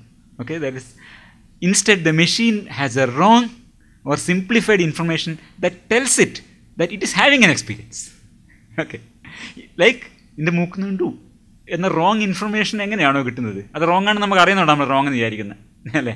മൂക്ക് നീണ്ടു എന്നൊരു ഇൻഫർമേഷൻ റോങ് ആണ് നമ്മൾ വിചാരിക്കുന്നത്, നമ്മൾ കണ്ണുകൊണ്ട് കാണുന്നു, ശരിക്കും മറ്റ് ഇത് വെച്ച് നമ്മൾ കൊറാബറേറ്റ് ചെയ്യുമ്പോൾ നമ്മൾ മൂക്ക് നീണ്ടുന്നില്ല എന്ന് പറയുന്നത് പോലെ അതൊരു എക്സ്ട്രീം എക്സാമ്പിളാണ്. Always the machine has A wrong or simplified information. It tells that it is having an experience. അതാണ് ഇൻറ്റേർണൽ ഇൻഫർമേഷൻ, ഇൻറ്റേർണൽ എക്സ്പീരിയൻസ് ഉണ്ടെന്ന് പറയുന്നത്. നിറങ്ങൾ ഒരു ഇല്യൂഷനാണ് എന്ന് പറയുന്നത് പോലെയാണ്. ആരെങ്കിലും നിറങ്ങൾ ഇല്യൂഷനാണോ എന്ന് ചോദിച്ചാൽ ഇല്യൂഷനാണ്, കാരണം അതങ്ങനെ നിറങ്ങളൊന്നുമില്ല, നമ്മളൊരു റെപ്രസെൻറ്റേഷനാണ്. You can call red as an illusion. ആ സെൻസിൽ നിറങ്ങൾ എന്നത് ഇല്യൂഷനാണെന്ന് പറയുന്നത് പോലെയാണ് ബോധം ഒരു ഇല്യൂഷനാണെന്ന് പറയുന്നത്. നിറം ഇല്യൂഷനല്ല നിങ്ങൾ വിശ്വസിക്കുന്നുണ്ടെങ്കിൽ ബോധം ഇല്യൂഷനല്ല. അതുപോലെ ബിക്കോസ് ബോത്ത് ആർ റെപ്രസെൻറ്റേഷൻസ്. ബോധം is a representation of the process of attention. Redness is a representation of a certain electromagnetic spectrum. ഒന്ന് ഇല്യൂഷനാണ്, മറ്റൊരു ഇല്യൂഷനാണ്. ഇത്രയും മാത്രമേ ഉള്ളൂ. We can say consciousness in illusion, but philosophically we can say illusionism ഇതിനോട് നമുക്ക് കൂടുതൽ അതിനോട് അടുത്ത് നിൽക്കുമെന്ന് പറയാം. യഥാർത്ഥത്തിലുള്ള പ്രതിഭാസങ്ങളുടെ മസ്തിഷ്ക ചിത്രമാണത്. അറ്റൻഷൻ എന്നൊരു സാധനം യഥാർത്ഥത്തിൽ ഒരു പ്രോസസ്സ് നടക്കുന്നുണ്ട്, അതിൻ്റെ മോഡലാണ്. ന്യൂറൽ റെപ്രസെൻറ്റേഷനാണ് ഇവ രണ്ടും. One of the fundamental principles in control engineering, ഇതൊന്നും എനിക്ക് അറിയാത്തതാണ്, ഞാൻ വെറുതെ വായിക്കുന്നത് മാത്രമേ ഉള്ളൂ. ജാവ വളരെ സിമ്പിളാണ്, ബ്യൂട്ടിഫുൾ ആണെന്നൊക്കെ ഞാൻ പറഞ്ഞ പോലെ എനിക്ക് ഇതിനെക്കുറിച്ചൊന്നും അറിയില്ല, ഞാൻ വായിച്ചാണെന്ന് മാത്രം. One of the fundamental principles in control engineering is that a good controller contains a model of the item being controlled. A robot arm, the airflow throughout a building, a self-driving car, each system benefits from an appropriate internal model. The model partly monitors the state of the item to be controlled and also partly predicts the state in the future. ഇതുപോലെയാണ് ഇതിലൊക്കെ ഒരു control ചെയ്യണമെങ്കിൽ അതിനൊരു internal model നല്ലതാണ്, ആവശ്യമാണ്. അതുപോലെയാണ് attention എന്ന വളരെ പ്രധാനപ്പെട്ട സാധനത്തിന് വേണ്ടി ഒരു അറ്റൻഷൻ സ്കീം ഉണ്ടാക്കി വെച്ചിട്ടുള്ളത്, ഈ ശരീരത്തിന് വേണ്ടി ഒരു ബോഡി സ്കീം ഉണ്ടാക്കി വെച്ചിട്ടുള്ളത്. ഓക്കെ, ഞാനൊരു ചിത്രം കണ്ടുപിടിച്ചാണ് റോബോട്ടിന് ഈ ബോഡി സ്കീമ ഉപയോഗിച്ചുകൊണ്ട് റോബോട്ടിനെ ട്രെയിൻ ചെയ്യുന്നതിനെ കുറിച്ചിട്ട്. ആംസ്റ്റർഡാമിൽ നടന്ന ഒരു 2017 നടന്ന ഒരു പേപ്പറാണ്. ബോഡി സ്കീമയിലേക്ക് ഒന്നുകൂടി തിരിച്ചു പോവാണ്. Body schema contains layers of information about the body, about it's stable properties such as shape and structure, hinged structure, and about more dynamic properties such as forces and velocities. ഇതൊക്കെ information available ആണ് body സ്കീമയിൽ. അത് വെച്ചാണ് ഇങ്ങനെ ഒരു ball എവിടെ നിന്ന് വരുമ്പോൾ നമ്മൾ എത്ര ഫോഴ്സ് കൊടുത്താൽ എത്ര വരുന്നു കാൽക്കുലേറ്റ് ചെയ്തിട്ടല്ല, ഇത്ര ന്യൂട്ടൺ ഫോഴ്സ് കൊടുക്കണം ആലോചിച്ചിട്ടല്ല, അത് ആ പ്രോസസ്സിംഗ് ഒക്കെ അവിടെ നടക്കുന്നുണ്ട്. ഓക്കെ, ബോഡി സ്കീമയിൽ ആവശ്യമുള്ള അത്യാവശ്യമുള്ള സ്ട്രക്ചേഴ്സ് ഉണ്ട്, ഇത്ര മൂവ് ചെയ്യൂ എന്ന് പറയാൻ മാത്രമുള്ളത്. It can give you a very exact picture of what is happening. അതൊന്നും പറയാൻ പറ്റില്ല, അതങ്ങ് സംഭവിക്കാം. ആ ബോഡി സ്കീമിൽ അത്രയും മാത്രമേ വിവരമുള്ളൂ. ബോഡി സ്കീം വെച്ച കാരിക്കേച്ചർ ഒരർത്ഥത്തിൽ അതുപോലെയാണ് ഏറ്റവും കാര്യം. This information is used in control of movement, for obstacle avoidance, for online error correction and for long time adaptation. അതിനൊക്കെ ബോഡി സ്കീം ഉപയോഗിക്കുന്നുണ്ട്. We hypothesize that the same advantages accrue from having an attention schema. Body schema കൊണ്ട് നമുക്ക് എങ്ങനെയാണോ നമ്മുടെ മൂവ്മെൻറ്റിന് പ്രയോജനം ഉണ്ടാകുന്നത്, അതുപോലെ തന്നെ അറ്റൻഷൻ സ്കീമ കൊണ്ട് നമുക്ക് പ്രയോജനമുണ്ട്. The ability to focus processing resources strategically on one or the signal requires control. എന്തിൽ നോക്കണം, ഏത് ശബ്ദം ശ്രദ്ധിക്കണം, ഏത് വേണം, ഇങ്ങനെ ഓരോന്നുണ്ടല്ലേ. ഈ നമ്മുടെ പ്രോസസ്സിംഗ് റിസോഴ്സസ് ഏതിലേക്ക് തിരിച്ചു വിടണം എന്നുള്ളത് വളരെ പ്രധാനപ്പെട്ട ഒരു കാര്യമാണ്. അതിൻ്റെ ഒരു മോഡൽ ഉണ്ടാകുന്നത് തീർച്ചയായിട്ടും നല്ലതാണ്, ആവശ്യമാണ്. അങ്ങനെ ആവശ്യമുണ്ടെങ്കിൽ അത് നാച്ചുറൽ സെലക്ഷൻ വഴി ഇവോൾവ് ചെയ്ത് വന്നിരിക്കും. അവിടേക്കാണ് ഇനി നമ്മൾ പോകേണ്ടത്. എവല്യൂഷൻ പാർട്ട് വരുന്നേ ഉള്ളൂ. 7:30 നമ്മൾ തുടങ്ങിയത് അല്ലേ? I think will go up to 9:40 maybe. അല്ല, ഓക്കെ ഫൈൻ, നോ പ്രോബ്ലം. എത്ര വേണമെങ്കിൽ ഇരിക്കാം, എനിക്ക് നിങ്ങൾക്കേ പ്രശ്നമുള്ളൂ. ഇതുപോലെ the control should benefit from that control should benefit from an attention schema, a coherent set of information that represent basic stable properties of attention, reflects ongoing changes in the state of attention. Attention എന്ന സാധനത്തിൻ്റെ പ്രോപ്പർട്ടീസിൻ്റെ ഒരു ഇത് അതിൽ വരുന്ന changes അപ്പോൾ തന്നെ calculate ചെയ്യുന്നു. Makes predictions about where attention can be usefully directed and anticipates consequences of attention. Body scheme എങ്ങനെയാണോ ബോഡിയുടെ പ്രവർത്തനത്തെ സഹായിക്കുന്നത്, അതുപോലെ നമ്മുടെ അറ്റൻഷൻ സ്കീമൊക്കെ നമ്മുടെ അറ്റൻഷനെ സഹായിക്കാൻ പറ്റും. അതിനുവേണ്ടിയാണ് ഇതിൻ്റെ പർപ്പസ്. എന്തിനു വേണ്ടി ഇത് ചോദിച്ചാലോ, നമ്മൾ എന്തിനു വേണ്ടി ഈ യന്ത്രം ഇത് ചെയ്യുന്നു, ഇതിനു വേണ്ടി ചെയ്യുന്നു, ബിക്കോസ് ഇറ്റ് ഈസ് അഡ്വാൻറ്റേജസ്. എങ്ങനെ ചെയ്യുന്നു? അറ്റൻഷൻ സ്കീമയിലൂടെ ചെയ്യുന്നു. അപ്പോൾ നാലാമത്തെ ചോദ്യത്തിനുള്ള ആൻസറായി. അപ്പോൾ ഇത് മൈക്കൽ ഗ്രേസിനോ പറയുന്നൊരു കാര്യമാണ്. If I am a single at a party and looking for somebody to date, it may be useful for me to know whether this or that woman's attention is slyly directed with me. മറ്റൊരാളുടെ അറ്റൻഷനെ കുറിച്ച് അറിയുന്നത് നമുക്ക് അതിലേക്ക് വരും. ഇതേ സാധനമാണ്, ഇതാണ് നമ്മൾ മറ്റൊരാളുടെ അറ്റൻഷനെ കുറിച്ച് അറിയാൻ ഉപയോഗിക്കുന്നത്. അറ്റൻഷൻ സ്കീം തന്നെയാണ് ഉപയോഗിക്കുന്നത്. നേരത്തെ ഞാൻ പറഞ്ഞ പോലെ ബോഡി സ്കീം ഉപയോഗിച്ചിട്ട് മറ്റൊരു ബോഡിയെ എങ്ങനെയാണ് മനസ്സിലാക്കുന്നത്, ഇടത്ത് കൈയാണോ വലത്ത് കൈയാണോ, അതുപോലെ നമ്മുടെ അറ്റൻഷൻ സ്കീം ഉപയോഗിച്ചിട്ട് മറ്റൊരാളുടെ അറ്റൻഷൻ നമ്മൾ മനസ്സിലാക്കുന്നുണ്ട്. ഇറ്റ് ഈസ് ഓൾ വെരി എന്താ പറയുക, very deep and prolonged evolutionary significance. If I am fighting for my life with a home invader, it is extremely useful for me to know whether the bad guy's attention has shifted to the knife that happened to be lying on the kitchen sink. It will determine my strategy in the fight. അതുപോലെ തന്നെ പറഞ്ഞ വേറെ സാധനം, ഇത്രയും ഈ സാധനങ്ങളൊക്കെ എൻ്റെ കണ്ണങ്ങോട്ട് പോകുന്നുണ്ട് എന്ന് അറിഞ്ഞാൽ അവിടെ നിന്ന് മാറിപ്പോലോ, അപകടകരമായിരുന്നു. ഇത് വൈലോപ്പിള്ളിയുടെ കവിതയാണ്. വൈലോപ്പിള്ളി ഒന്നെങ്കിലും പറഞ്ഞില്ലേ മോശമല്ലേ, മറ്റു പൂച്ചെടി ചെന്ന് തിന്നാനൻ കൊറ്റനാടിനുണ്ട് ഇപ്പോഴേ മോഹം എന്നാണ്. അത് നമ്മുടെ ബിഹേവിയറിനെ കൺട്രോൾ ചെയ്യാൻ, നമ്മുടെ അറ്റൻഷൻ അങ്ങോട്ട് പോകുന്നുണ്ട് നമുക്കറിയാൻ പറ്റും. ഇതിലും വളരെ ബോഡി സ്കീമ എന്നതിനെ പരിഗണിക്കാതെ മസ്തിഷ്കം ശരീരത്തെ എങ്ങനെ നിയന്ത്രിക്കുന്നു എന്ന് നമുക്കറിയാൻ പറ്റില്ല. അതുപോലെ തന്നെ അതിൻ്റെ പരിമിതമായ മസ്തിഷ്കത്തിൻ്റെ ലിമിറ്റഡ് ആയിട്ടുള്ള പ്രോസസ്സിംഗ് റിസോഴ്സസേ ഉള്ളൂ. ഈ പരിമിതമായ പ്രോസസ്സിംഗ് വിഭവശേഷിയെ എങ്ങനെ അനുയോജ്യമായി ഉപയോഗിക്കുന്നു എന്നത് വ്യക്തമാവാൻ അറ്റൻഷൻ സ്കീമയെയും നമ്മൾ പരിഗണിക്കണം. To consider that also. ഇതിലൊരു ചെറിയ ഡീറ്റെയിലും കൂടി പോകാം, അതിന് ചെറിയൊരു ആവശ്യമുള്ളതുകൊണ്ടാണ് പോകുന്നത്. ഈ ബോധം മസ്തിഷ്കത്തിൻ്റെ ഏത് ഭാഗത്താണ് പ്രോസസ്സ് ചെയ്യപ്പെടുന്നത് എന്നുള്ളത്. ഇവരുടെ ഹൈപ്പോത്തസിസ് പ്രകാരം ഇത് ടെമ്പറോ പെരേറ്റൽ ജംഗ്ഷൻ എന്ന് പറയുന്ന ഈ വട്ടത്തിൽ കാണാം, ചുവന്ന വട്ടം കാണുന്ന ആ ഭാഗത്താണ് ഇത് പ്രോസസ്സ് ചെയ്യപ്പെടുന്നതെന്നാണ് അവർ ഹൈപ്പോത്തസിസ് ചെയ്യുന്നത്. Right temporo പെരേറ്റൽ junction. അതിൻ്റെ ഒരു ഉദാഹരണം, അതിൻ്റെ ഒരു പിന്നെ ഉദാഹരണമായിട്ട് പറയുന്നത് ഹെമിസ്പേഷ്യൽ നെഗ്ലക്റ്റ് എന്നൊരു സംഗതിയുണ്ട്. അത് പല കാരണങ്ങളുണ്ട്. ഏറ്റവും പ്രധാനമായിട്ട് ഈ ടെമ്പറോ പെരേറ്റൽ ജംഗ്ഷൻ എന്ന ബ്രെയിനിൻ്റെ ഭാഗത്തിന് അപകടങ്ങൾ വരുമ്പോഴാണ് ഹെമിസ്പേഷ്യൽ നെഗ്ലക്റ്റ് ഏറ്റവും കൂടുതലായിരിക്കുന്നത്. അതും റൈറ്റ് സൈഡിൽ, right temporo പെരേറ്റൽ junction. One of the most devastating impairments to awareness അതാണത്. അപ്പോൾ ഈ damage to right side of the TPJ ആ ഭാഗത്ത് വരുമ്പം hemispatial neglect on the left. Shave ചെയ്ത ഈ ഭാഗം മാത്രമേ ഷേവ് ചെയ്യൂ, മറ്റേ ഭാഗം ഷേവ് ചെയ്യില്ല. ആ ഭാഗത്തിനെ കുറിച്ചും ഒരു അവയർനെസ് ഇല്ല. മനസ്സിലായില്ലേ? പ്രൊജക്റ്റിൽ വിളമ്പിക്കഴിഞ്ഞാൽ ഈ ഭാഗം മാത്രമേ കഴിക്കൂ, ഒരു ഭാഗം കഴിക്കുന്നില്ല, ആ ഭാഗത്തിനെ കുറിച്ച് അവെയർ അല്ല. ഇതാണ് ഹെമിസ്പേഷ്യൽ നെഗ്ലക്ട്. റൈറ്റ് ടെമ്പറോപെറൽ ജംഗ്ഷനിൽ വരുമ്പോൾ ഈ പ്രശ്നം വരുമ്പോൾ ഇടത് ഭാഗത്തുള്ള അവഗണിക്കപ്പെടും. എല്ലാം അതിൻ്റെ ആ കാഴ്ച, കേൾവി, സ്പർശനം, ഓർമ്മ ഇതൊക്കെ ബാധിക്കും. അത് ആ ഭാഗത്തിൽ ലെഫ്റ്റ് സൈഡ് ഓഫ് ദ സ്പേസിൽ കുറിച്ചിട്ടുള്ള കാഴ്ചയും കേൾവിയും ഓർമ്മയും ഒക്കെ പോകും. ഒരു ചിത്രം വരക്കുമ്പോൾ ഈ ചിത്രം നോക്കി വരച്ചാണ് ഹെമിസ്പേഷ്യൽ നെഗ്ലക്റ്റുള്ള ആൾ ഇങ്ങനെ വരക്കുന്നത്. വീടിൻ്റെ ഈ ഭാഗമില്ല, ക്ലോക്കിൻ്റെ മറ്റേ സൈഡില്ല, പൂവിന് ഈ ഭാഗത്ത് അതിരുകളില്ല. സ്പോണ്ടേനിയസ് ഡ്രോയിങ്ങിലും അങ്ങനെ തന്നെ ഒരു കണ്ണേ ഉള്ളൂ, ഒരു ഭാഗം കാണുന്നില്ല. In neglect the blindness is inside, it is a loss of awareness. അത് കണ്ണ് കാണാത്തോണ്ടെന്നല്ല, ആ ഭാഗം അവെയറല്ല, ആ ഭാഗത്തിനെ കുറിച്ചുള്ള അവെയർനെസ് പോയി. ഇതിന് ഒരു unilateral neglect of representational space എന്ന് പറഞ്ഞിട്ട് 75 പഴയൊരു പേപ്പറുണ്ട്. ഇതിൽ പറയുന്ന ഒരു എക്സ്പെരിമെൻ്റ് ഇതാണ്. ഒരു ടൗൺ സ്ക്വയറിൽ ഒരാളെ കൊണ്ട് നിൽക്കുന്നതായിട്ട് സങ്കല്പിക്കുക. അതൊക്കെ പരിചയമുണ്ടല്ലോ, ഒരു ടൗൺ സ്ക്വയർ, ഒരു ട്രാഫൽഗർ സ്ക്വയർ അല്ലെ ഏതെങ്കിലും ഒരു സ്ക്വയർ, നിങ്ങൾക്ക് വളരെ കാലമായി പരിചയമുള്ളൊരു സ്ക്വയറാണ്. അപ്പോൾ ഈ പേഷ്യനോട് പറയുന്നത് imagine that you are there. എന്നിട്ട് രണ്ട് ഭാഗത്തുണ്ടല്ലോ, ഇതിന് രണ്ട് ഭാഗത്തും ബിൽഡിങ്സ് ഉണ്ട്, ഡിസ്ക്രൈബ് ചെയ്യൂ. അപ്പോൾ ലോയിഡ് ബാങ്ക് ബിൽഡിംഗ്, മറ്റേ കസ്റ്റംസ് ഓഫീസ്, ഇങ്ങനെ ഡിസ്ക്രൈബ് ചെയ്യുന്നു അയാൾ. ഒരു സൈഡ് മൊത്തം ഡിസ്ക്രൈബ് ചെയ്യുന്നു, മറ്റേ സൈഡ് ഡിസ്ക്രൈബ് ചെയ്യുന്നില്ല. ഓക്കെ, അതിൻ്റെ അയാൾ തിരിച്ച് ഈ സ്ട്രീറ്റിൻ്റെ മറ്റേ അറ്റത്ത് കൊണ്ട് നിൽക്കുന്നതായി സങ്കല്പിക്കൂ. ഇനി ഡിസ്ക്രൈബ് ചെയ്യൂ എന്ന് പറയുമ്പോൾ നേരത്തെ പറഞ്ഞ ലോയിഡ് ബാങ്കും കസ്റ്റംസും ഒക്കെ ഇല്ല, മറ്റേ സൈഡ് മാത്രം ഡിസ്ക്രൈബ് ചെയ്യാൻ. അവിടെ ഇല്ലാത്തതുകൊണ്ടല്ല, ബട്ട് ഹീസ് അൺഅവെയർ, ആ പ്രോസസ്സ് ചെയ്യപ്പെടുന്നില്ല. Left side of space awareness പോയി.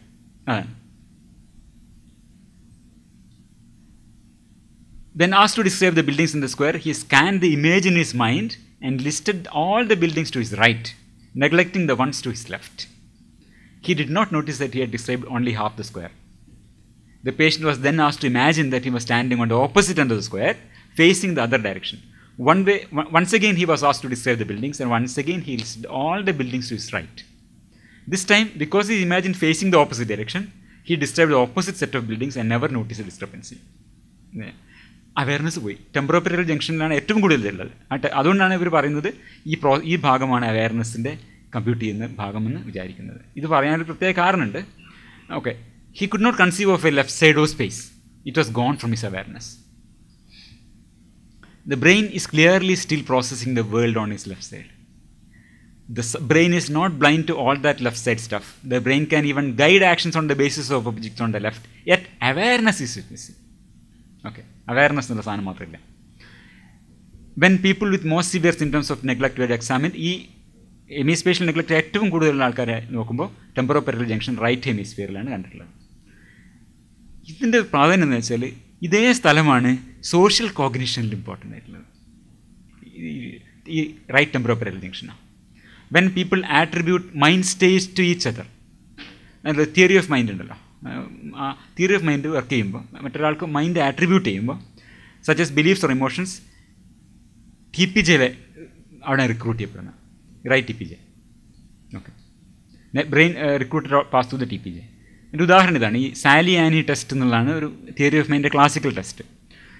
ഇത് സാലി ഇതാണ്, അവളുടെ ഒരു ബാസ്ക്കറ്റ് ഉണ്ട്. ആനി ഇതാണ്, അവളുടെ ഒരു ബോക്സ് ഉണ്ട്. സാലിയുടെ കയ്യിൽ മാർബിൾ ഉണ്ട്, അത് ബാസ്ക്കറ്റിൽ വെച്ചു. സാലി പുറത്തേക്ക് പോയി. ആ സമയത്ത് ആനി എടുത്തിട്ട് ഈ മാർബിൾ അവളുടെ ബോക്സിൽ വെച്ചു. തിരിച്ച് സാലി വന്നു കഴിഞ്ഞാൽ അവൾ ഈ മാർബിൾ എവിടെയാണ് അന്വേഷിക്കുക എന്ന് ചോദിച്ചാൽ 4 വയസ്സിന് താഴെയുള്ള വീട്ടിൽ പറയാം അത് ബോക്സിലാണ് അന്വേഷിക്കുക.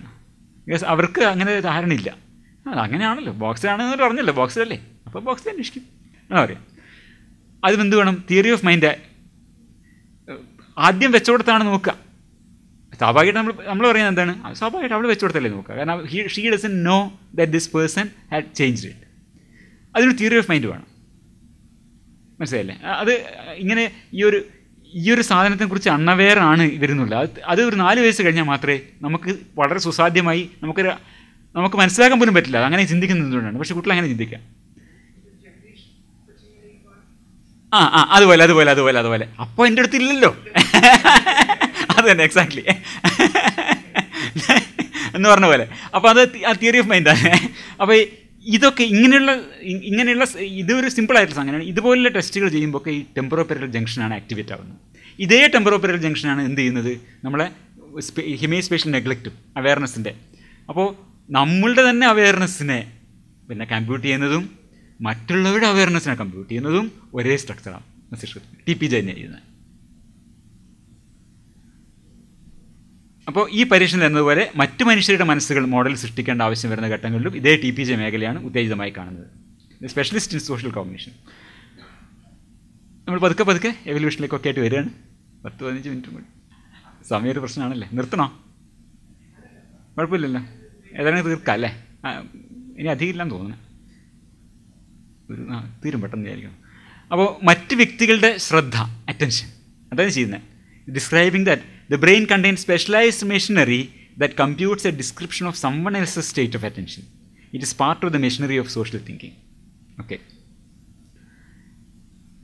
ഇതിന് നമ്മൾ നേരത്തെ പറഞ്ഞ പോലെ ഒരു അറ്റൻഷൻ സ്കീമിയാണ് അതിന് ഉപയോഗിക്കുന്നത്. സെയിം അറ്റൻഷൻ സ്കീമിയാണ്. മുഖഭാവം, നോട്ടത്തിൻ്റെ ദിശ, ശരീരഭാഷ, ആളെക്കുറിച്ചുള്ള മുന്നറിവ്, പ്രസക്ത വസ്തുക്കളുടെ സ്ഥാനം. ഇത് ബോഡി സ്കീം എങ്ങനെയാണോ സുപ്രാ മോഡലായിട്ട് ഇതൊക്കെ ക്രിയേറ്റ് ചെയ്യുന്നത്, പല സോഴ്സസിൽ നിന്ന് ഇൻഫർമേഷൻ ഗ്യാദർ ചെയ്തിട്ട് ബോഡി സ്കീം ഉണ്ടാക്കുന്നത്, അതുപോലെ അറ്റൻഷൻ സ്കീമ മറ്റുള്ള ആളുടെ അറ്റൻഷനെ കുറിച്ചിട്ടും ഉണ്ടാക്കിയിരിക്കുന്നത്. നമ്മൾ ഈ ഇടത്തെ കൈ നമ്മൾ വേറൊരാളുടെ എങ്ങനെയാണോ മനസ്സിലാക്കുന്നത് അതുപോലെ ബോഡി സ്കീം ഉപയോഗിച്ച് നമ്മൾ മനസ്സിലാക്കുന്നത്. അതുപോലെ മറ്റൊരാളുടെ അറ്റൻഷനെ കുറിച്ചിട്ട് നമ്മുടെ അറ്റൻഷൻ സ്കീമ മനസ്സിലാക്കും, ഉപയോഗിച്ചുകൊണ്ട് നമ്മൾ മനസ്സിലാക്കുന്നത്. ഈ മോഡൽ കൊണ്ടുള്ള പ്രയോജനം ഇതാണ്, മറ്റുള്ളവരെ മനസ്സിലാക്കാൻ. അറ്റൻഷൻ സ്കീം കൊണ്ട് എനിക്കുള്ള എന്താണ്, എന്നെക്കുറിച്ച് തന്നെ മനസ്സിലാക്കാം, എൻ്റെ ഫോക്കസിനെ കൂടെ അതിനെ നിയന്ത്രിക്കാൻ പറ്റും, അവരുടെ പെരുമാറ്റങ്ങൾ പ്രവചിക്കാൻ പറ്റും മറ്റുള്ളവരുടെ. ഇതൊക്കെ എവല്യൂഷണറിലി വളരെ ഉപകാരപ്രദമായ കാര്യങ്ങളാണ്. സാമൂഹ്യ ജീവിത സന്ദർഭങ്ങളിൽ I am proposing that the same machinery used to model another person's attentional state in a social situation is also used to model one's own attentional state. അതേ മെക്കാനിസമാണ് TPJയിലുള്ള സെയിം അറ്റൻഷൻ സ്കീമ ഉപയോഗിച്ചുകൊണ്ടാണ് മറ്റുള്ളവരുടെ അറ്റൻഷനെ മനസ്സിലാക്കുന്നത്, നമ്മുടെ തന്നെ അറ്റൻഷനെ കൺട്രോൾ ചെയ്യുന്നത്. അവിടെയാണ് എഞ്ചിനീയറിംഗിൻ്റെ കാര്യങ്ങളൊക്കെ വന്നത്. ഇവിടെയാണ് ഈ ഡാർവിൻ വരുന്നത്. ഓക്കെ, അപ്പോൾ ഇതിൽ ഗ്രസിയാനോ ഇതിലേക്ക് പറഞ്ഞിട്ടുണ്ട്, consciousness or awareness is a biological phenomenon and underlying theory of biology is evolution. Michael ഗ്രസിയാനോയുടെ ഒരു ഇൻ്റർവ്യൂവിൽ അദ്ദേഹം പറഞ്ഞ കാര്യമാണ്. എന്താണ് ഈ ശ്രദ്ധയുടെ അറ്റൻഷൻ്റെ മോഡലിംഗ് കൊണ്ടുള്ള പ്രയോജനം? ഇവിടെ നമുക്ക് കാണാം, ഈ സിംഹങ്ങൾ ഇവിടെ ഇതിന് മൈൻഡ് ചെയ്യാണ്ടായിരിക്കുന്നത്. ഈ സീബ്ര കൂട്ടങ്ങളൊക്കെ അവിടെ ഇങ്ങനെ പിന്നിൽ നിൽക്കുന്ന കാണാം. അവർക്കറിയാം ഇതിൻ്റെ അറ്റൻഷൻ എവിടെയാണ്, ഈ സിംഹത്തിൻ്റെ അറ്റൻഷൻ ഞങ്ങളിലല്ല എന്ന കോൺഷ്യസ് ഇതിലാണ് അവർ നിൽക്കുന്നവിടെ. അറിയാം സിംഹത്തിൻ്റെ അറ്റൻഷൻ ഞങ്ങളിലാണെന്ന് തെളിഞ്ഞാൽ പിന്നെ ഇവിടെ നിൽക്കില്ല, ഇത്ര ഈസി ആയിട്ട് വരുന്നവിടെ നിൽക്കില്ല. സിംഹം അവിടെ നിൽക്കുന്നുണ്ട്, ഒഴിഞ്ഞു പോയാൽ ഇവിടെ വന്ന് വെള്ളം കുടിക്കണം, അവർക്ക് ആവശ്യമുണ്ട് അവിടെ അവർ നിൽക്കുന്നത്, ആ റിസ്ക് എടുത്തുകൊണ്ട് നിൽക്കുകയാണ്. തൽക്കാലം അറ്റൻഷൻ ഇങ്ങോട്ടല്ല. അപ്പോൾ ഇത് എവല്യൂഷനിലൂടെ ഇങ്ങനെ വന്നിട്ടുള്ള സാധനമാണ്. മറ്റുള്ളവരുടെ അറ്റൻഷൻ, അവനവൻ്റെ അറ്റൻഷൻ ആദ്യമേ ഉണ്ടായിട്ടുണ്ട് കേട്ടോ. ഇത് ശ്രദ്ധയുടെ മോഡൽ കൊണ്ട് ഒരു പ്രയോജനമാണ്. ഇരവേടിയൻ്റെ ശ്രദ്ധ ഇരയാവാതെ രക്ഷപ്പെടുകയും മറ്റുള്ള ഇരയാക്കുകയും ചെയ്യുന്നതാണല്ലോ. അപ്പോൾ അതിലൊക്കെ അറ്റൻഷൻ വേണം. കാണാതെ പോകുമ്പോൾ അറ്റൻഷനിലേക്ക് എന്തെങ്കിലും പതിയുന്നുണ്ടോ എന്നാണ് ഇരവിടിയൻ ശ്രദ്ധിക്കുന്നത്. ശ്രദ്ധിക്കപ്പെടുന്നത് ഈ ഇരവിടിയൻ്റെ ശ്രദ്ധ എന്നിൽ പതിയുന്നുണ്ടോ എന്നാണ് ശ്രദ്ധിക്കുന്നത്. അപ്പോൾ മറ്റുള്ള ഏജൻറ്റുകളുടെ ഇൻ്റലിജൻറ്റ് ഏജൻസിനായിട്ടുള്ള ഇൻറ്ററാക്ട് ചെയ്യണമല്ലോ. കാരണം എവല്യൂഷൻ കോംപ്ലക്സ് ആയതിനനുസരിച്ചിട്ട് ഇൻ്റലിജൻറ്റ് ഏജൻസ് വരുന്നു. അതിന് ഇൻറ്ററാക്ട് ചെയ്യുമ്പോൾ attention modelling is going to be very very effective. Okay, അപ്പോൾ ഇതാണ് ബുദ്ധിയുള്ള മസ്തിഷ്കത്താൽ നിയന്ത്രിതമായ ഒരു ഏജൻറ്റുമായി ഇടപെടുമ്പോൾ നിമിഷം പ്രതി മാറിക്കൊണ്ടിരിക്കുന്ന അതിൻ്റെ ശ്രദ്ധയുടെ ഒരു മോഡൽ സൃഷ്ടിക്കുക, അത് നിമിഷം പ്രതി അപ്ഡേറ്റ് ചെയ്യുക. ഇപ്പം അങ്ങനെ ഇരിക്കുന്ന സിംഹം ഒന്ന് തലവനഞ്ഞാൽ അപ്പം ഇവർ മനസ്സിലാക്കും അത് സംഗതി ശരിയല്ല. എന്നിവ വളരെ പ്രയോജനകരവും. ഇതുപോലെ തന്നെ സ്വന്തം പെരുമാറ്റത്തെ പ്ലാൻ ചെയ്യാൻ അവനവൻ ചെയ്യാനുള്ള സാധ്യതയുള്ള നടപടികൾ എന്ത് എന്നതിൻ്റെ നല്ലൊരു പ്രിഡിക്റ്റീവ് മോഡൽ വേണം. അവനവൻ്റെ തന്നെ ശ്രദ്ധയുടെ മോഡൽ ഉണ്ടാകുന്നതിന് ഇതിന് സഹായിക്കും. ഓക്കെ, ഈ ബോധം എന്നത്, അവയർനെസ് എന്നത് ഈ രണ്ട് ധർമ്മങ്ങൾ നിർവഹിക്കുന്നതാണ്. ഇതിന് പരിണാമപരമായിട്ട് അഡ്വാൻറ്റേജസ് ഉണ്ട്. അത് സർവൈവൽ അതിജീവനത്തെ സഹായിക്കുന്നുണ്ട്. കൂടുതൽ ജീൻ കോപ്പികൾ ജനിതക പൂളിൽ അവശേഷിക്കും. അറ്റൻഷൻ സ്കീമ ഉള്ള ജന്തുക്കൾക്ക് കൂടുതൽ അവരുടെ ഡിസെൻഡൻസിന് ഇവിടെ വിടാൻ, അതാണല്ലോ എവല്യൂഷൻ്റെ സംഭവം. അപ്പോൾ ഇതിന് എവല്യൂഷണറി പാർട്ടിനെ കുറിച്ച് പറയുമ്പം ഒന്ന് പറഞ്ഞു വെക്കേണ്ടതുള്ളത്, ആദ്യം നമ്മൾ മനസ്സിൽ വെക്കേണ്ട ഒരു ചിത്രം ഒരു പ്രത്യേക പോയിന്റ് റിച്ചാർഡ് ഡോക്കിൻസ് പറഞ്ഞ ഒരു tyranny of the discontinuous mind എന്നുള്ളൊരു സംഗതി. നമ്മൾ എപ്പോഴും പറ്റുന്ന ഒരു പ്രശ്നം, മൃഗങ്ങൾക്ക് ബോധമുണ്ടോ എന്ന് പറയുന്നൊരു ചോദ്യം പലരും ചോദിക്കുന്നുണ്ട്. ഇത് വരുന്നത് ബിക്കോസ് ഓഫ് ഡോക്കിൻസ് പറഞ്ഞ tyranny of the discontinuous mind. അത് ഒരു 2011 essay ആണ്, ഓൺലൈനുണ്ട്. അപ്പോൾ അത് വായിക്കാം. ഞാൻ ജസ്റ്റ് കുറച്ച് ഭാഗങ്ങൾ പറഞ്ഞെടുത്ത് വെച്ചാൽ, I have danced with a man who has danced with a girl who has danced with the Prince of Wales as A song goes. I could mate with a woman who could mate with a man, who could mate with a woman who after a sufficient number of steps into the past could mate with an ancestral fish. അങ്ങനെയാണ് കിടക്കുന്നത്. And produce fertile offspring. അങ്ങനെയാണല്ലോ നമ്മുടെ evolution പിന്നോട്ട് പോകുന്നത്. വളരെ പിന്നോട്ട് നമ്മുടെ ancestor ഒരു ഫിഷ് ആയിരിക്കും. You probably could not mate with Australopithecus, but you are connected to Australopithecus by an unbroken chain of intermediates who could interbreed with their neighbors in the chain every step of the way, as a chain goes on backwards unbroken to the Devonian fish and beyond. ഈ ഒരു ചെയിനിൻ്റെ ചിത്രം നമ്മുടെ മനസ്സിൽ വേണ്ടതുണ്ട്. ഇവിടെയാണ് നമ്മൾ എന്ത് ചെയ്യുന്നത്, നമ്മൾ ഡിസ്കണ്ടിന്യൂസ് മൈൻഡിനെ അപ്ലൈ ചെയ്യുന്നത്. അപ്പോൾ 85 മില്യൺ വർഷങ്ങൾ പിന്നിലേക്ക് പോയി കഴിഞ്ഞാൽ ഹോമോസാപ്പിയൻസും there could be no clear separation between homo sapiens and sus scrofa. ഇത് ഒരു പോത്തുമായിട്ട് പന്നിയായിട്ട് ഒരു വ്യത്യാസമില്ല എന്ന് പറയുന്നത്. അവിടെയാണ് നമ്മുടെ കോമൺ ആൻസസ്റ്റർ ഇരിക്കുന്നത്. അതുപോലെ തന്നെ ഇവർ പറയുന്നതാണ് ഇപ്പോൾ ഈ സാധനങ്ങളൊക്കെ humans are clearly separable from chimpanzees and pigs and fish and lemons. ഇത് പിഗും ഫിഷും ലെമണൊക്കെയാണ് ഇത് വെച്ചിരിക്കുന്നത്. Because the intermediates that would otherwise link them in interbreeding chains happen to be extinct. അവരൊക്കെ ഇവിടെ ഉണ്ടായിരുന്നെങ്കിൽ ഇതൊരു അൺബ്രോക്കൺ ചെയിനായിട്ട് ഇങ്ങനെ ഉണ്ടായേനെ. നമ്മൾ തിന്നുന്ന മീനുമായിട്ട് നമ്മളെ കണക്ട് ചെയ്യാനുള്ള ഒരു അൺബ്രോക്കൺ ചെയിൻ ഉണ്ടായേനെ. അതില്ല എന്നുള്ളത് യാദൃച്ഛികത മാത്രമാണ്. അതുപോലെ തന്നെ നമ്മൾ പന്നിയായിട്ടും നമ്മൾ തിന്ന നാരങ്ങയായിട്ട് പോലും നമ്മൾ ബന്ധപ്പെടുന്നത് ഇങ്ങനെ unbroken chain of forefathers ഇങ്ങനെ ഉണ്ടായേനെ പിന്നിൽ. അപ്പോൾ ബോധത്തിൻ്റെ കാര്യത്തിലും ഇത് ബാധകമാണെന്ന് ഞാൻ പറയുന്നത്.